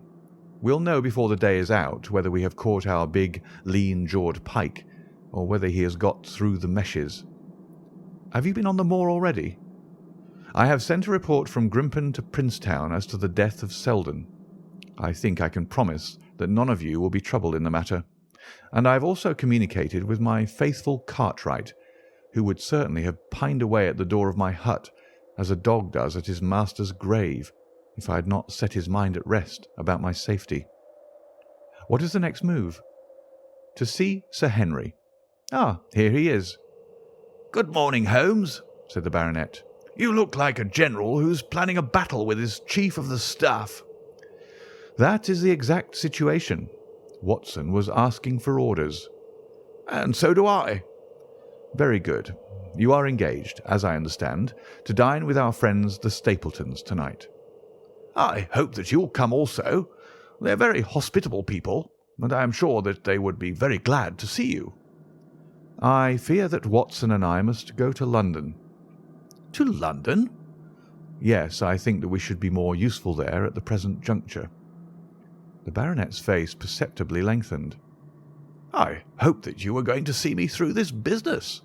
The Hall and the moor are not very pleasant places when one is alone." "My dear fellow, you must trust me implicitly, and do exactly what I tell you. You can tell your friends that we should have been happy to come with you, but that urgent business required us to be in town. We hope very soon to return to Devonshire. Will you remember to give them that message?" "If you insist upon it." "There is no alternative, I assure you." I saw by the baronet's clouded brow that he was deeply hurt by what he regarded as our desertion. "When do you desire to go?" he asked coldly. "Immediately after breakfast. We will drive into Coombe Tracey, but Watson will leave his things as a pledge that he will come back to you. Watson, you will send a note to Stapleton to tell him that you regret that you cannot come." "I have a good mind to go to London with you," said the baronet. "Why should I stay here alone?" "Because it is your post of duty. Because you gave me your word that you would do as you were told, and I tell you to stay." "All right, then, I'll stay." "One more direction. I wish you to drive to Merripit House. Send back your trap, however, and let them know that you intend to walk home." "To walk across the moor?" "Yes." "But that is the very thing which you have so often cautioned me not to do." "This time you may do it with safety. If I had not every confidence in your nerve and courage, I would not suggest it. But it is essential that you should do it." "Then I will do it." "And as you value your life, do not go across the moor in any direction save along the straight path which leads from Merripit House to the Grimpen Road, and is your natural way home." "I will do just what you say." "Very good. I should be glad to get away as soon after breakfast as possible, so as to reach London in the afternoon." I was much astounded by this programme, though I remembered that Holmes had said to Stapleton on the night before that his visit would terminate next day. It had not crossed my mind, however, that he would wish me to go with him, nor could I understand how we could both be absent at a moment which he himself declared to be critical. There was nothing for it, however, but implicit obedience, so we bade good-bye to our rueful friend, and a couple of hours afterwards we were at the station of Coombe Tracey, and had dispatched the trap upon its return journey. A small boy was waiting upon the platform. "Any orders, sir?" "You will take this train to town, Cartwright. The moment you arrive you will send a wire to Sir Henry Baskerville in my name, to say that if he finds the pocket-book which I have dropped he is to send it by registered post to Baker Street." "Yes, sir." "And ask at the station office if there is a message for me." The boy returned with a telegram which Holmes handed to me. It ran, "Wire received. Coming down with unsigned warrant. Arrive 5:40. Lestrade." That is in answer to mine of this morning. He is the best of the professionals, I think, and we may need his assistance. Now, Watson, I think that we cannot employ our time better than by calling upon your acquaintance, Mrs. Laura Lyons. His plan of campaign was beginning to be evident. He would use the baronet in order to convince the Stapletons that we were really gone, while we should actually return at the instant when we were likely to be needed. That telegram from London, if mentioned by Sir Henry to the Stapletons, must remove the last suspicions from their minds. Already I seem to see our nets drawing closer around that lean-jawed pike. Mrs. Laura Lyons was in her office, and Sherlock Holmes opened his interview with a frankness and directness which considerably amazed her. "I am investigating the circumstances which attended the death of the late Sir Charles Baskerville," said he. "My friend here, Dr. Watson, has informed me of what you have communicated, and also of what you have withheld in connection with that matter." "What have I withheld?" she asked defiantly. "You have confessed that you asked Sir Charles to be at the gate at 10 o'clock. We know that that was the place and hour of his death. You have withheld what the connection is between these events." "There is no connection." "In that case the coincidence must indeed be an extraordinary one. But I think that we shall succeed in establishing a connection after all. I wish to be perfectly frank with you, Mrs. Lyons. We regard this case as one of murder, and the evidence may implicate not only your friend Mr. Stapleton, but his wife as well." The lady sprang from her chair. "His wife?" she cried. "The fact is no longer a secret. The person who has passed for his sister is really his wife." Mrs. Lyons had resumed her seat.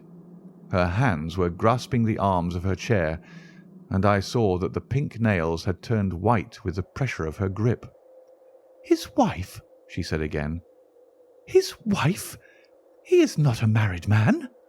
Sherlock Holmes shrugged his shoulders. "Prove it to me. Prove it to me, and if you can do so—" The fierce flash of her eyes said more than any words. "I have come prepared to do so," said Holmes, drawing several papers from his pocket. "Here is a photograph of the couple taken in York 4 years ago. It is endorsed Mr. and Mrs. Vandeleur, but you will have no difficulty in recognizing him, and her also, if you know her by sight. Here are 3 written descriptions by trustworthy witnesses of Mr. and Mrs. Vandeleur, who at that time kept St. Oliver's private school. Read them and see if you can doubt the identity of these people." She glanced at them and then looked up at us with the set, rigid face of a desperate woman. "Mr. Holmes," she said, "this man had offered me marriage on condition that I could get a divorce from my husband. He has lied to me, the villain, in every conceivable way. Not one word of truth has he ever told me. And why? Why? I imagined that all was for my own sake, but now I see that I was never anything but a tool in his hands. Why should I preserve faith with him who never kept any with me? Why should I try to shield him from the consequences of his own wicked acts? Ask me what you like, and there is nothing which I shall hold back. One thing I swear to you, and that is that when I wrote the letter I never dreamed of any harm to the old gentleman who had been my kindest friend." "I entirely believe you, madam," said Sherlock Holmes. "The recital of these events must be very painful to you, and perhaps it will make it easier if I tell you what occurred, and you can check me if I make any material mistake. The sending of this letter was suggested to you by Stapleton?" "He dictated it." "I presume that the reason he gave was that you would receive help from Sir Charles for the legal expenses connected with your divorce." "Exactly." "And then after you had sent the letter he dissuaded you from keeping the appointment?" "He told me that it would hurt his self-respect that any other man should find the money for such an object, and that though he was a poor man himself, he would devote his last penny to removing the obstacles which divided us." He appears to be a very consistent character. And then you heard nothing until you read the reports of the death in the paper?" "No."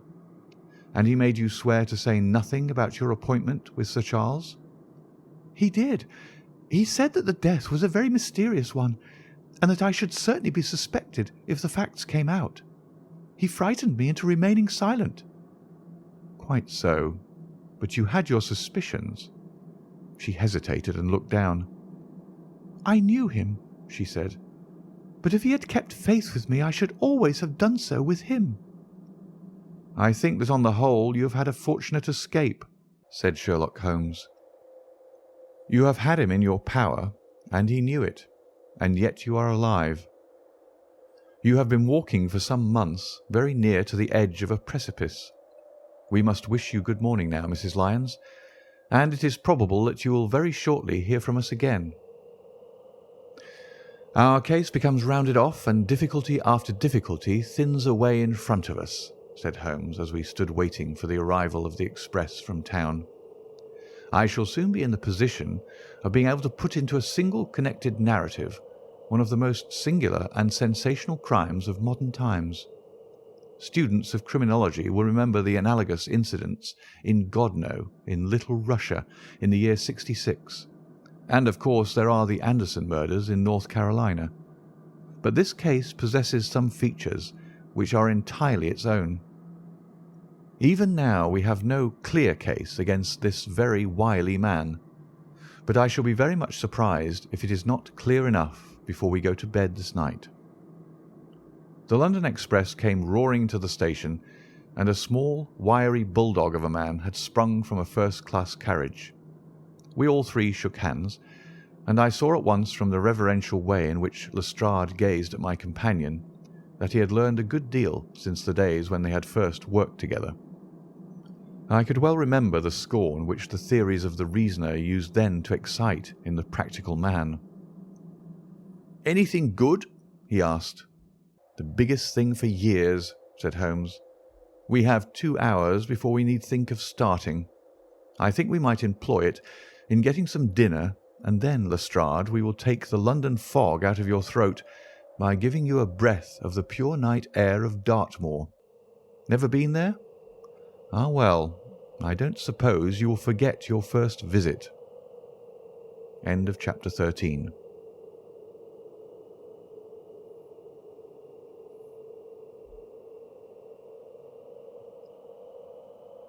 Chapter 14. The Hound of the Baskervilles. One of Sherlock Holmes's defects, if indeed one may call it a defect, was that he was exceedingly loath to communicate his full plans to any other person until the instant of their fulfilment. Partly it came, no doubt, from his own masterful nature, which loved to dominate and surprise those who were around him. Partly also from his professional caution, which urged him never to take any chances. The result, however, was very trying for those who were acting as his agents and assistants. I had often suffered under it, but never more so than during that long drive in the darkness. The great ordeal was in front of us. At last we were about to make our final effort, and yet Holmes had said nothing, and I could only surmise what his course of action would be. My nerves thrilled with anticipation when at last the cold wind upon our faces and the dark void spaces on either side of the narrow road told me that we were back upon the moor once again.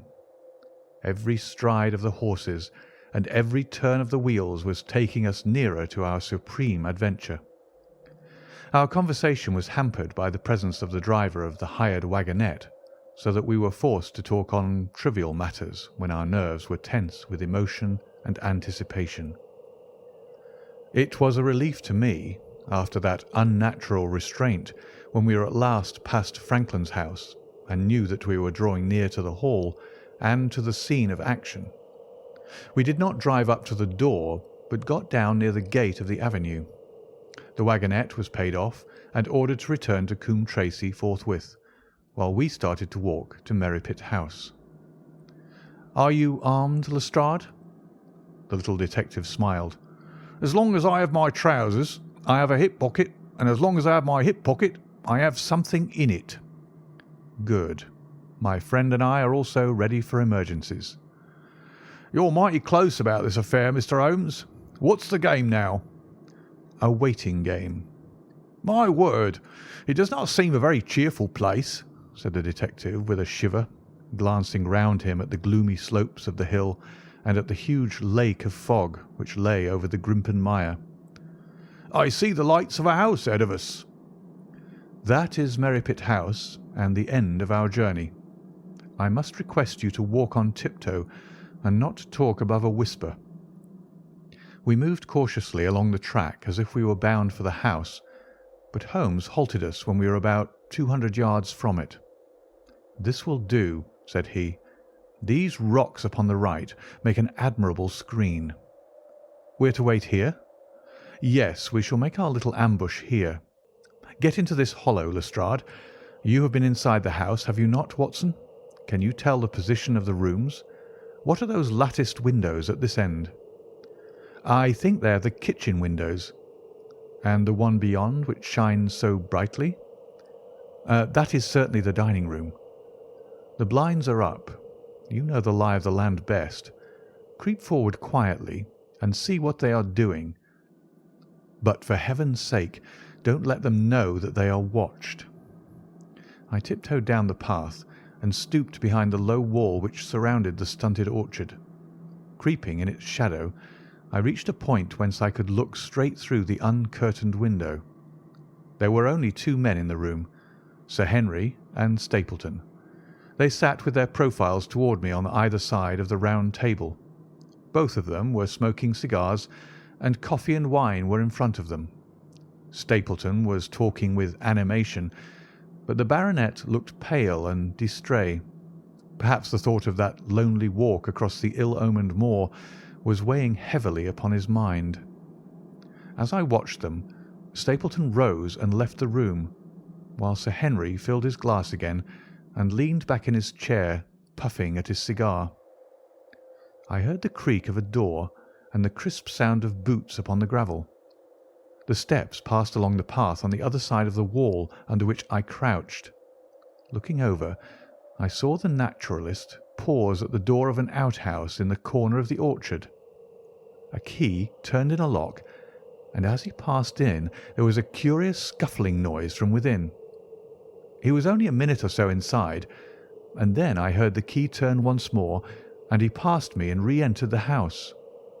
I saw him rejoin his guest, and I crept quietly back to where my companions were waiting to tell them what I had seen. "You say, Watson, that the lady is not there?" Holmes asked when I had finished my report. "No." "Where can she be, since there is no light in any other room except the kitchen?" "I cannot think where she is." "I have said that over the great Grimpen Mire there hung a dense white fog. It was drifting slowly in our direction, and banked itself up like a wall on that side of us, low but thick and well defined. The moon shone on it, and it looked like a great shimmering ice field, with the heads of the distant tors as rocks borne upon its surface. Holmes's face was turned towards it, and he muttered impatiently as he watched its sluggish drift. "It's moving towards us, Watson." "Is that serious?" "Very serious indeed. The one thing upon earth which could have disarranged my plans. He can't be very long now. It is already 10 o'clock. Our success, and even his life, may depend upon his coming out before the fog is over the path." The night was clear and fine above us. The stars shone cold and bright, while a half-moon bathed the whole scene in a soft, uncertain light. Before us lay the dark bulk of the house, its serrated roof and bristling chimneys hard outlined against the silver-spangled sky. Broad bars of golden light from the lower windows stretched across the orchard and the moor. One of them was suddenly shut off. The servants had left the kitchen. There only remained the lamp in the dining room, where the two men, the murderous host and the unconscious guest, still chatted over their cigars. Every minute that white woolly plain which covered one half of the moor was drifting closer and closer to the house. Already the first thin wisps of it were curling across the golden square of the lighted window. The farther wall of the orchard was already invisible, and the trees were standing out of a swirl of a white vapour. As we watched it, the fog wreaths came crawling round both corners of the house and rolled slowly into one dense bank, on which the upper floor and the roof floated like a strange ship upon a shadowy sea. Holmes struck his hand passionately upon the rock in front of us and stamped his feet in his impatience. "If he isn't out in a quarter of an hour, the path will be covered. In half an hour we won't be able to see our hands in front of us." "Shall we move further back upon high ground?" "Yes, I think it would be as well." So, as the fog bank flowed onward, we fell back before it until we were half a mile from the house. And still that dense white sea, with the moon silvering its upper edge, swept slowly and inexorably on. "We are going too far," said Holmes. "We dare not take the chance of his being overtaken before he can reach us. At all costs we must hold our ground where we are." He dropped on his knees and clapped his ear to the ground. "Thank God! I think that I hear him coming." A sound of quick steps broke the silence of the moor. Crouching among the stones, we stared intently at the silver-tipped bank in front of us. The steps grew louder, and through the fog as through a curtain there stepped the man whom we were awaiting. He looked around him in surprise as he emerged into the clear, starlit night. Then he came swiftly along the path, passed close to where we lay, and went on up the long slope behind us. As he walked, he glanced continually over either shoulder, like a man who is ill at ease. "Hist!" cried Holmes, and I heard the sharp click of a cocking pistol. "Look out! It's coming!" There was a thin, crisp, continuous patter from somewhere in the heart of that crawling bank.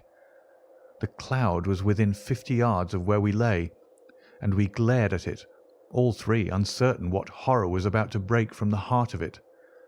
I was at Holmes's elbow, and I glanced for an instant at his face. It was pale and exultant, his eyes shining brightly in the moonlight. But suddenly they started forward in a rigid, fixed stare, and his lips parted in amazement. At the same instant Lestrade gave a yell of terror and threw himself face downward upon the ground. I sprang to my feet, my inert hand grasping my pistol, my mind paralysed by the dreadful shape which had sprung out upon us from the shadows of the fog. A hound it was, an enormous, coal-black hound, but not such a hound as mortal eyes have ever seen. Fire burst from its open mouth. Its eyes glowed with a smouldering glare. Its muzzle and hackles and dewlap were outlined in flickering flame. Never in the delirious dream of a disordered brain could anything more savage, more appalling, more hellish be conceived than that dark form and savage face which broke upon us out of the wall of fog. With long bounds the huge black creature was leaping down the track, following hard upon the footsteps of our friend.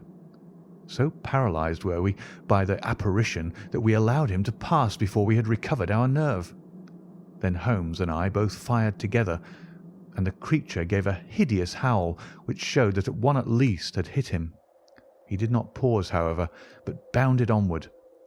Far away on the path we saw Sir Henry looking back, his face white in the moonlight, his hands raised in horror, glaring helplessly at the frightful thing which was hunting him down. But that cry of pain from the hound had blown all our fears to the winds. If he was vulnerable, he was mortal, and if we could wound him, we could kill him. Never have I seen a man run as Holmes ran that night. I am reckoned fleet of foot, but he outpaced me as much as I outpaced the little professional. In front of us, as we flew up the track, we heard scream after scream from Sir Henry and the deep roar of the hound. I was in time to see the beast spring upon its victim, hurl him to the ground, and worry at his throat. But the next instant Holmes had emptied 5 barrels of his revolver into the creature's flank.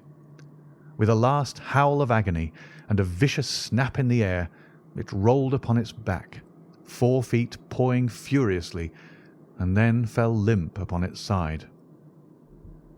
I stooped, panting, and pressed my pistol to the dreadful, shimmering head, but it was useless to press the trigger. The giant hound was dead.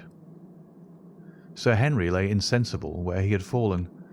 We tore away his collar, and Holmes breathed a prayer of gratitude when we saw that there was no sign of a wound, and that the rescue had been in time. Already our friend's eyelids shivered, and he made a feeble effort to move. Lestrade thrust his brandy flask between the baronet's teeth, and 2 frightened eyes were looking up at us. "My God!" he whispered. "What was it? What in heaven's name was it?" "It's dead, whatever it is," said Holmes. "We've laid the family ghost once and forever."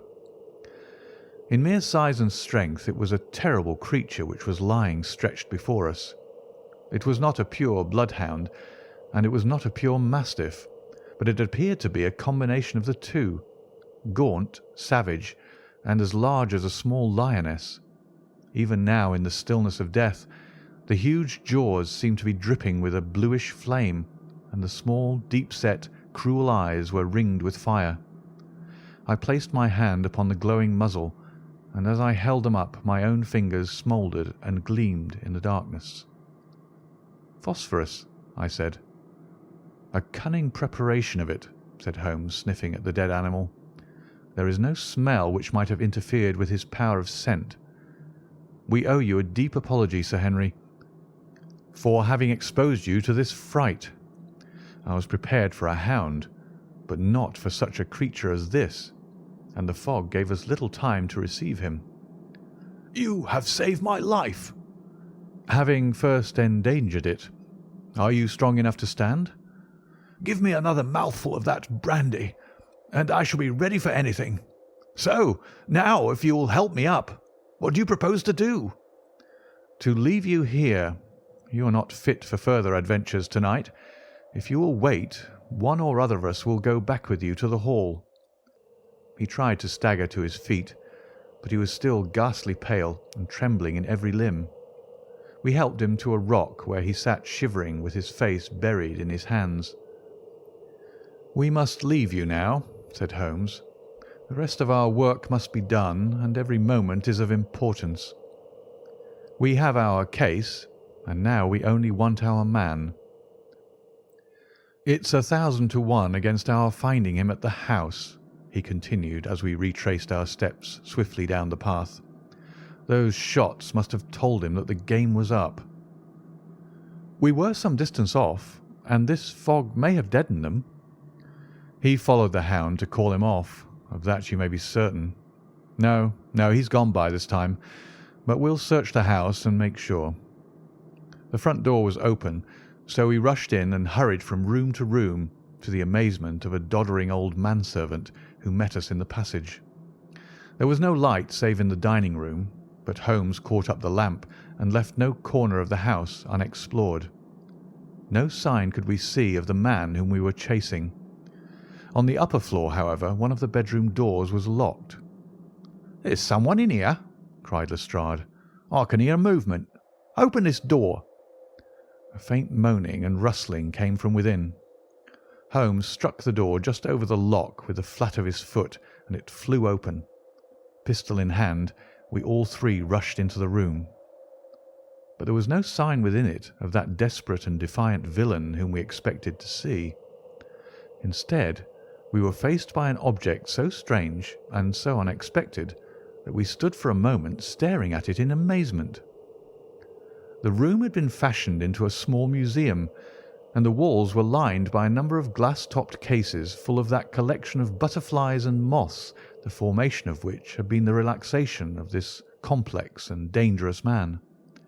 In the centre of this room there was an upright beam which had been placed at some period as a support for the old worm-eaten balk of timber which spanned the roof. To this post a figure was tied, so swathed and muffled in the sheets which had been used to secure it that one could not for the moment tell whether it was that of a man or a woman. One towel passed round the throat, and was secured at the back of the pillar. Another covered the lower part of the face, and over it 2 dark eyes. Eyes full of grief and shame and a dreadful questioning stared back at us. In a minute we had torn off the gag, unswathed the bonds, and Mrs. Stapleton sank upon the floor in front of us. As her beautiful head fell upon her chest, I saw the clear red wheal of a whiplash across her neck. "The brute!" cried Holmes. "Here, Lestrade, your brandy bottle. Put her in the chair. She has fainted from ill usage and exhaustion." She opened her eyes again. "Is he safe?" she asked. "Has he escaped?" "He cannot escape us, madam." No, no, I did not mean my husband. Sir Henry, is he safe?" "Yes." "And the hound?" "It is dead." She gave a long sigh of satisfaction. "Thank God! Thank God! Oh, this villain!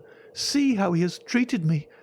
She shot her arms out from her sleeves, and we saw with horror that they were all mottled with bruises. "But this is nothing, nothing. It is my mind and soul that he has tortured and defiled. I could endure it all. Ill usage, solitude, a life of deception, everything, as long as I could still cling to the hope that I had his love. But now I know that in this also I have been his dupe and his tool." She broke into a passionate sobbing as she spoke. "You bear him no good will, madam," said Holmes. "Tell us, then, where we shall find him. If you have ever aided him in evil, help us now and so atone." "There is but one place where he can have fled," she answered. "There is an old tin mine on an island in the heart of the mire. It was there that he kept his hound, and there also he had made preparations so that he might have a refuge. That is where he would fly." The fog bank lay like white wool against the window. Holmes held the lamp towards it. "See," said he, "no one could find his way into the Grimpen mire tonight." She laughed and clapped her hands. Her eyes and teeth gleamed with fierce merriment. "He may find his way in, but never out," she cried. "How can he see the guiding wands tonight? We planted them together, he and I, to mark the pathway through the mire. Oh, if I could only have plucked them out today, then indeed you would have had him at your mercy." It was evident to us that all pursuit was in vain until the fog had lifted. Meanwhile we left Lestrade in possession of the house, while Holmes and I went back with the baronet to Baskerville Hall. The story of the Stapletons could no longer be withheld from him, but he took the blow bravely when he learned the truth about the woman whom he had loved. But the shock of the night's adventures had shattered his nerves, and before morning he lay delirious in a high fever under the care of Dr. Mortimer. The two of them were destined to travel together round the world before Sir Henry had become once more the hale, hearty man that he had been before he became master of that ill-omened estate. And now I come rapidly to the conclusion of this singular narrative, in which I have tried to make the reader share those dark fears and vague surmises which cloud our lives so long and ended in so tragic a manner. On the morning after the death of the hound, the fog had lifted, and we were guided by Mrs. Stapleton to the point where they had found a pathway through the bog. It helped us to realize the horror of this woman's life when we saw the eagerness and joy with which she laid us on her husband's track. We left her standing upon the thin peninsula of firm, peaty soil which tapered out into the widespread bog. From the end of it, a small wand planted here and there showed where the path zigzagged from tuft to tuft of rushes among those green-scummed pits and foul quagmires which barred the way to the stranger.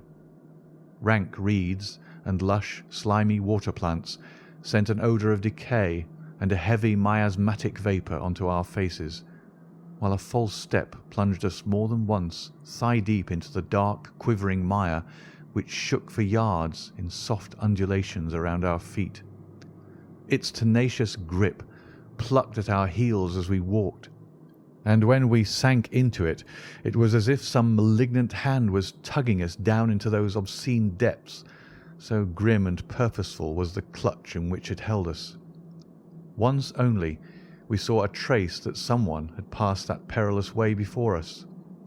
From amid a tuft of cotton grass which bore it up out of the slime, some dark thing was projecting. Holmes sank to his waist as he stepped from the path to seize it, and had we not been there to drag him out, he could never have set his foot upon firm land again. He held an old black boot in the air. "Myers, Toronto," was printed on the leather inside.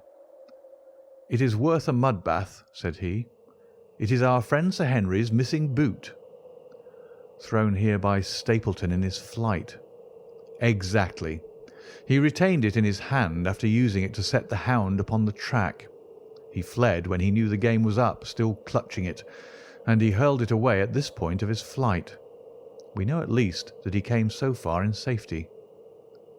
But more than that we were never destined to know, though there was much which we might surmise. There was no chance of finding footsteps in the mire, for the rising mud oozed swiftly in upon them, but as we at last reached firmer ground beyond the morass, we all looked eagerly for them. But no slightest sign of them ever met our eyes. If the earth told a true story, then Stapleton never reached that island of refuge towards which he struggled through the fog upon that last night. Somewhere in the heart of the great Grimpen mire, down in the foul slime of the huge morass which had sucked him in, this cold and cruel-hearted man is forever buried. Many traces we found of him in the bog-girt island, where he had hid his savage ally. A huge driving wheel and a shaft half filled with rubbish showed the position of an abandoned mine. Beside it were the crumbling remains of the cottages of the miners, driven away no doubt by the foul reek of the surrounding swamp. In one of these a staple and chain with a quantity of gnawed bones showed where the animal had been confined. A skeleton with a tangle of brown hair adhering to it lay among the debris. "A dog," said Holmes. "By Jove, a curly-haired spaniel. Poor Mortimer will never see his pet again. Well, I do not know that this place contains any secret which we would not already have fathomed. He could hide his hound, but he could not hush its voice, and hence came those cries which even in daylight were not pleasant to hear. On an emergency he could keep the hound in the outhouse at Merrypit, but it was always a risk, and it was only on the supreme day, which he regarded as the end of all his efforts, that he dared do it. This paste in the tin is no doubt the luminous mixture with which the creature was daubed. It was suggested, of course, by the story of the family hell-hound and by the desire to frighten old Sir Charles to death. No wonder the poor devil of a convict ran and screamed, even as our friend did, and as we ourselves might have done, when he saw such a creature bounding through the darkness of the moor upon his track. It was a cunning device, for apart from the chance of driving your victim to his death, what peasant would venture to inquire too closely into such a creature should he get a sight of it, as many have done upon the moor? I said it in London, Watson, and I say it again now, that never yet have we helped to hunt down a more dangerous man than he who is lying yonder. He swept his long arm towards the huge mottled expanse of green splotched bog, which stretched away until it merged into the russet slopes of the moor. End of chapter 14.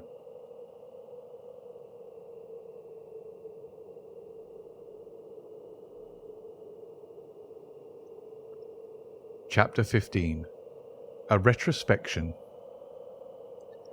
It was the end of November, and Holmes and I sat upon a raw and foggy night on either side of a blazing fire in our sitting-room in Baker Street.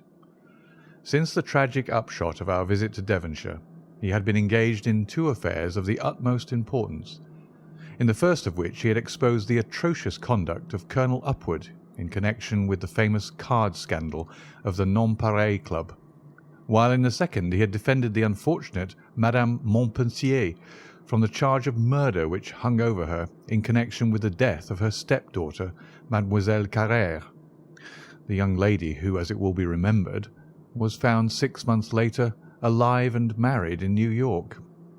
My friend was in excellent spirits over the success which had attended a succession of difficult and important cases, so that I was able to induce him to discuss the details of the Baskerville mystery. I had waited patiently for the opportunity, for I was aware that he would never permit cases to overlap, and that his clear and logical mind would not be drawn from its present work to dwell upon memories of the past. Sir Henry and Dr. Mortimer were, however, in London on their way to the long voyage which had been recommended for the restoration of his shattered nerves. They had called upon us that very afternoon, so that it was natural that the subject should come up for discussion.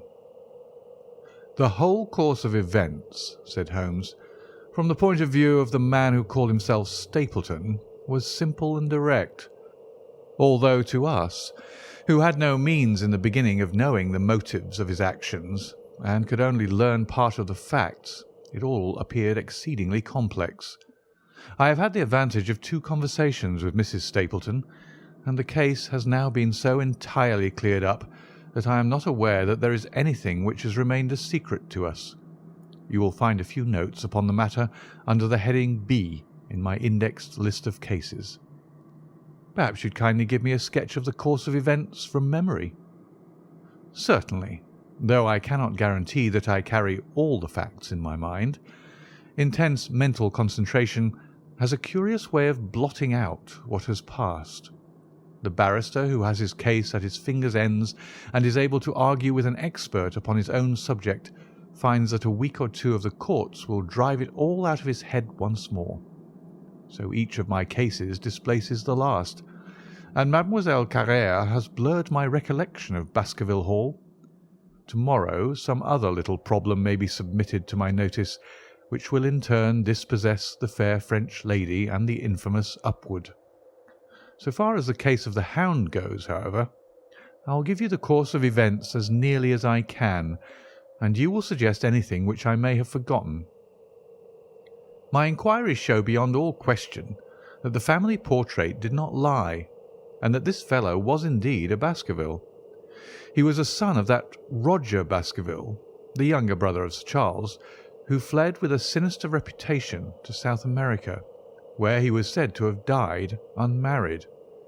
He did, as a matter of fact, marry, and had 1 child, this fellow, whose real name is the same as his father's. He married Beryl Garcia, one of the beauties of Costa Rica, and having purloined a considerable sum of public money, he changed his name to Vandeleur and fled to England, where he established a school in the east of Yorkshire. His reason for attempting this special line of business was that he had struck up an acquaintance with a consumptive tutor upon the voyage home, and that he had used this man's ability to make the undertaking a success. Fraser, the tutor, died, however, and the school, which had begun well, sank from disrepute into infamy. The Vandeleurs found it convenient to change their name to Stapleton, and he brought the remains of his fortune, his schemes for the future, and his taste for entomology to the south of England. I learned at the British Museum that he was a recognised authority upon the subject, and that the name of Vandeleur has been permanently attached to a certain moth which he had in his Yorkshire days been the first to describe. We now come to that portion of his life which has proved to be of such intense interest to us. The fellow had evidently made inquiry, and found that only 2 lives intervened between him and a valuable estate. When he went to Devonshire, his plans were, I believe, exceedingly hazy, but that he meant mischief from the first is evident from the way in which he took his wife with him in the character of his sister. The idea of using her as a decoy was clearly already in his mind, though he may not have been certain how the details of his plot were to be arranged. He meant in the end to have the estate, and he was ready to use any tool or run any risk for that end. His first act was to establish himself as near to his ancestral home as he could, and his second was to cultivate a friendship with Sir Charles Baskerville and with the neighbours. The baronet himself told him about the family hound, and so prepared the way for his own death. Stapleton, as I will continue to call him, knew that the old man's heart was weak and that a shock would kill him. So much he had learned from Dr. Mortimer.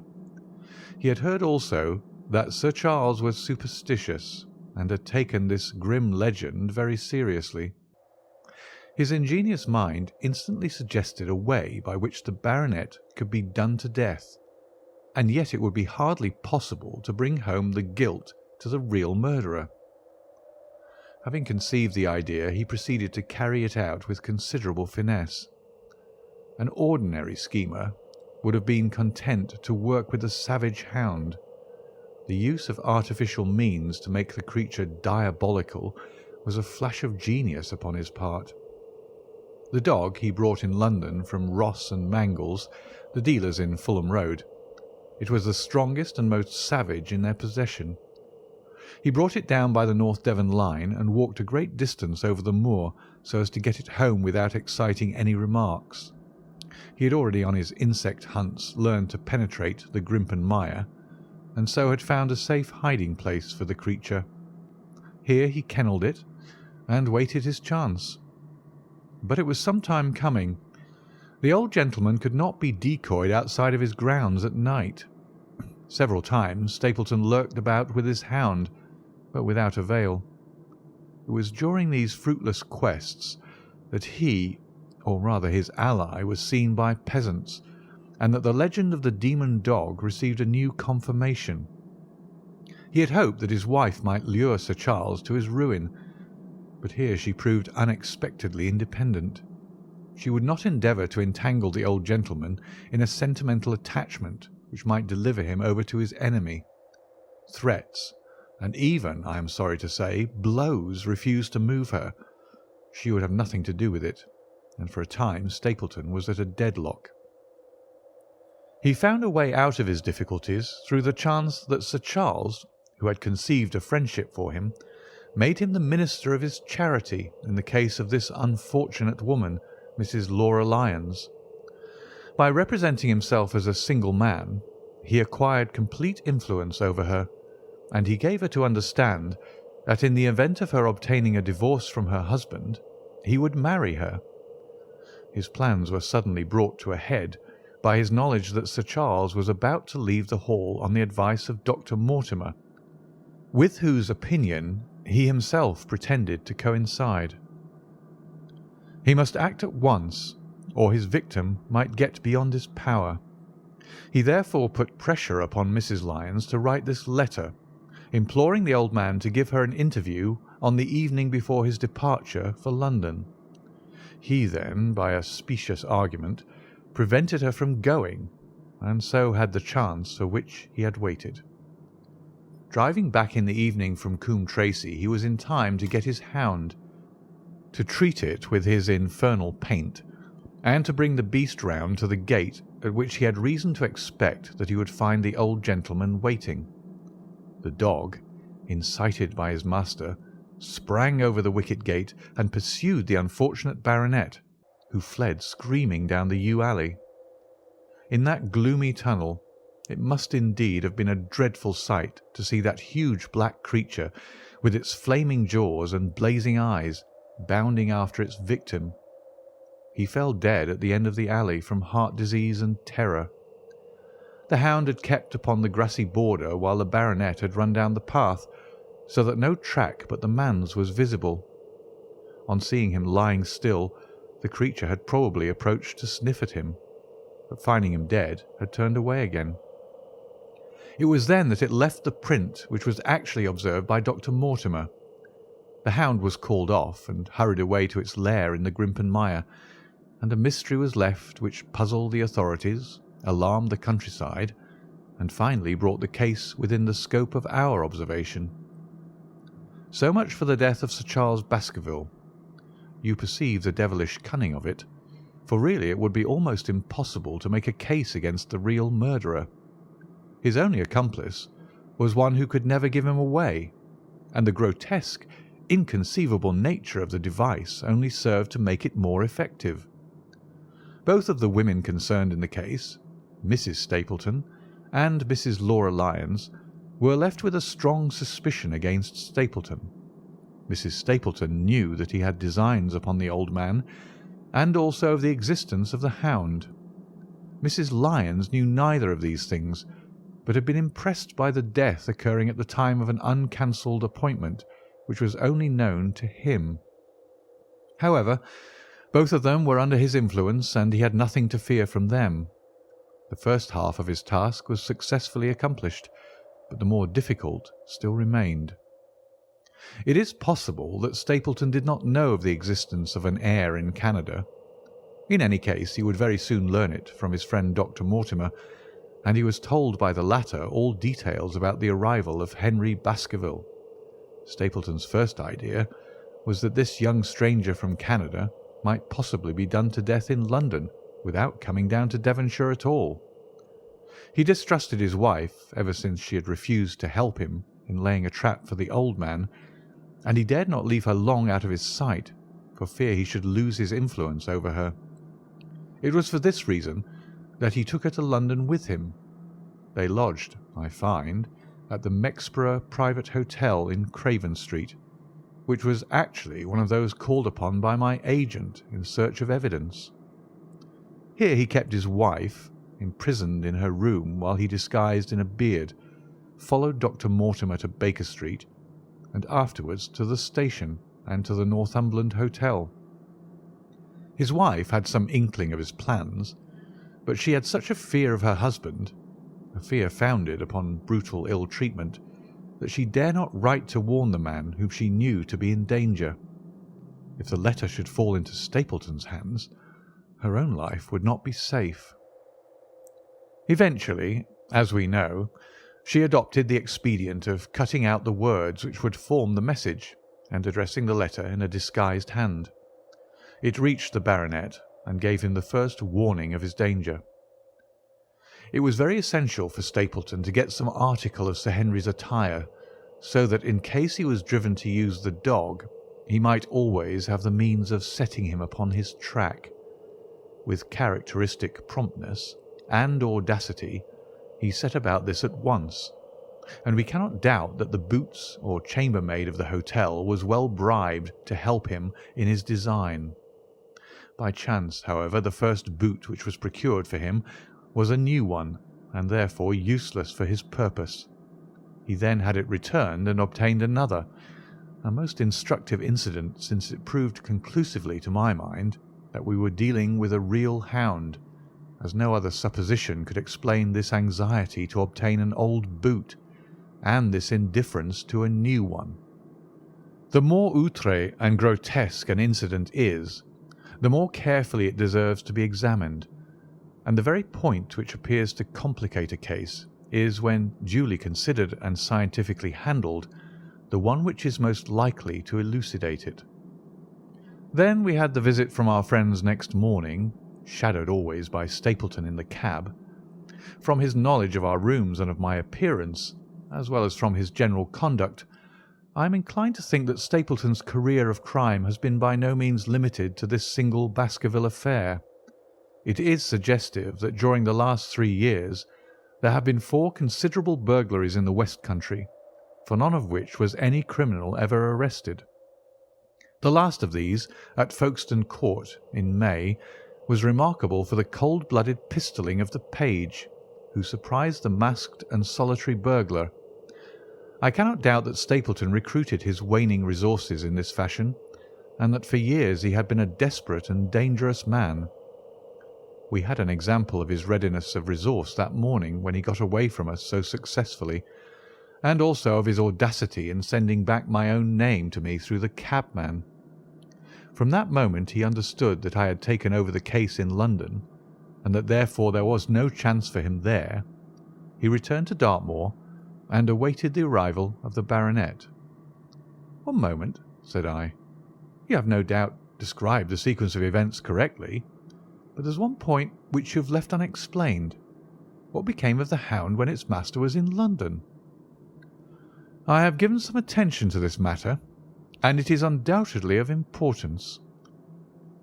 There can be no question that Stapleton had a confidant, though it is unlikely that he ever placed himself in his power by sharing all his plans with him. There was an old manservant at Merripit House whose name was Anthony. His connection with the Stapletons can be traced for several years, as far back as the schoolmastering days, so that he must have been aware that his master and mistress were really husband and wife. This man has disappeared and has escaped from the country. It is suggestive that Anthony is not a common name in England, while Antonio is so in all Spanish or Spanish-American countries.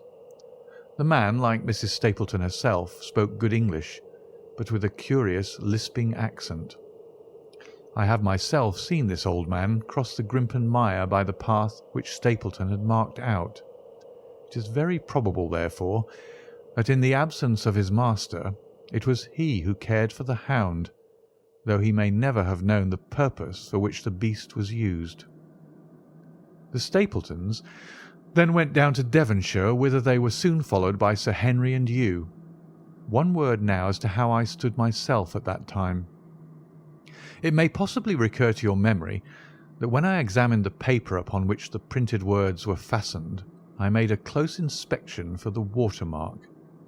In doing so I held it within a few inches of my eyes, and was conscious of a faint smell of the scent known as white jessamine.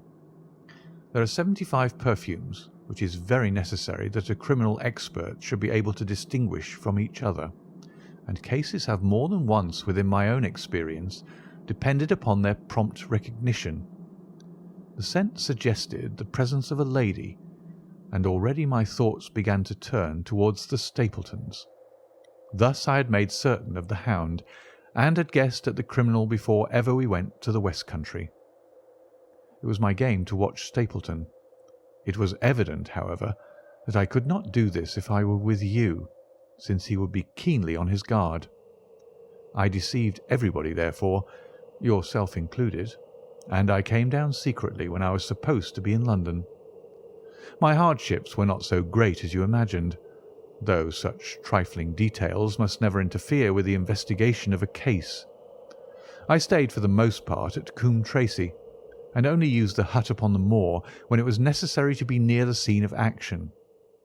Cartwright had come down with me, and in his disguise as a country boy he was of great assistance to me. I was dependent upon him for food and clean linen.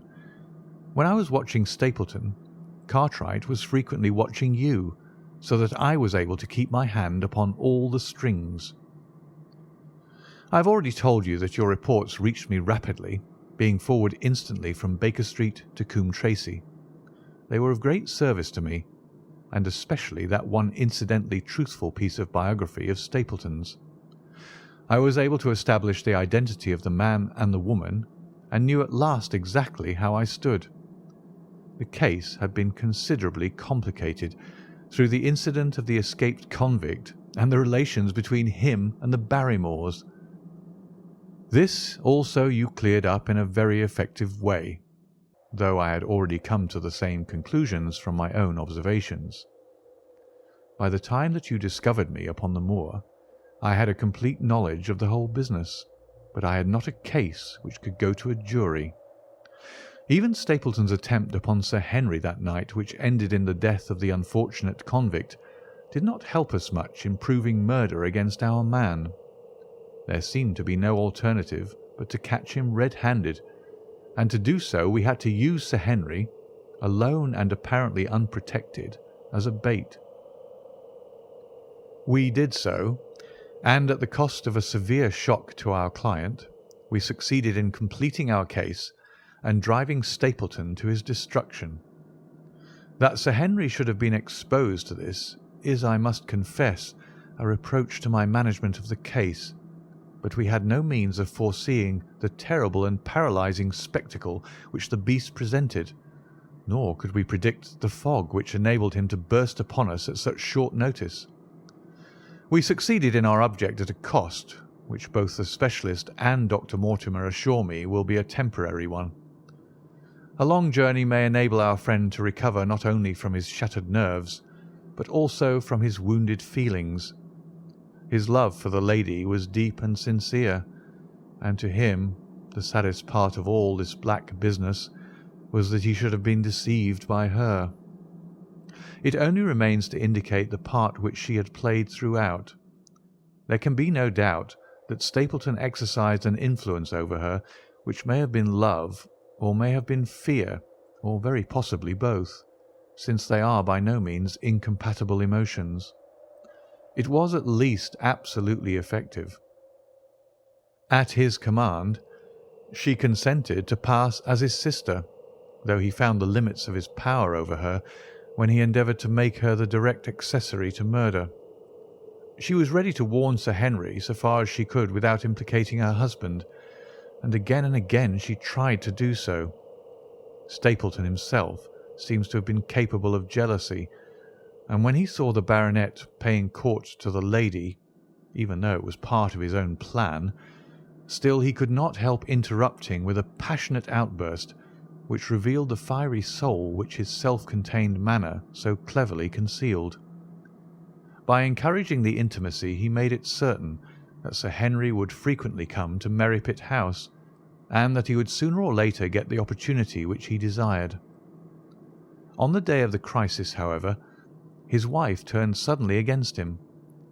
She had learned something of the death of the convict, and she knew that the Hound was being kept in the outhouse on the evening that Sir Henry was coming to dinner. She taxed her husband with his intended crime, and a furious scene followed, in which he showed her for the first time that she had a rival in his love. Her fidelity turned in an instant to bitter hatred, and he saw that she would betray him. He tied her up, therefore, that she might have no chance of warning Sir Henry, and he hoped, no doubt, that when the whole countryside put down the baronet's death to the curse of his family, as they certainly would do, he could win his wife back to accept an accomplished fact, and to keep silent upon what she knew. In this I fancy that in any case he made a miscalculation, and that if we had not been there, his doom would none the less have been sealed. A woman of Spanish blood does not condone such an injury so lightly. And now, my dear Watson, without referring to my notes, I cannot give you a more detailed account of this curious case.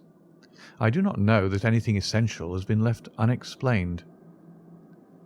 He could not hope to frighten Sir Henry to death as he had done the old uncle with his bogey hound. The beast was savage and half starved. If its appearance did not frighten its victim to death, at least it would paralyse the resistance which might be offered. No doubt. There only remains one difficulty. If Stapleton came into the succession, how could he explain the fact that he, the heir, had been living unannounced under another name so close to the property? How could he claim it without causing suspicion and inquiry? It is a formidable difficulty, and I fear that you ask too much when you expect me to solve it. The past and the present are within the field of my inquiry, but what a man may do in the future is a hard question to answer. Mrs. Stapleton has heard her husband discuss the problem on several occasions. There were three possible courses. He might claim the property from South America, establish his identity before the British authorities there, and so obtain the fortune without ever coming to England at all, or he might adopt an elaborate disguise during the short time that he need be in London. Or again, he might furnish an accomplice with the proofs and papers, putting him in as heir, and retaining a claim upon some proportion of his income. We cannot doubt from what we know of him that he would have found some way out of the difficulty. And now, my dear Watson, we have had some weeks of severe work, and for one evening I think we may turn our thoughts into more pleasant channels. I have a box for Les Huguenots. Have you heard the De Retskys? Might I trouble you then to be ready in half an hour, and we can stop at Marcini's for a little dinner on the way. End of chapter 15, and the end of The Hound of the Baskervilles by Sir Arthur Conan Doyle.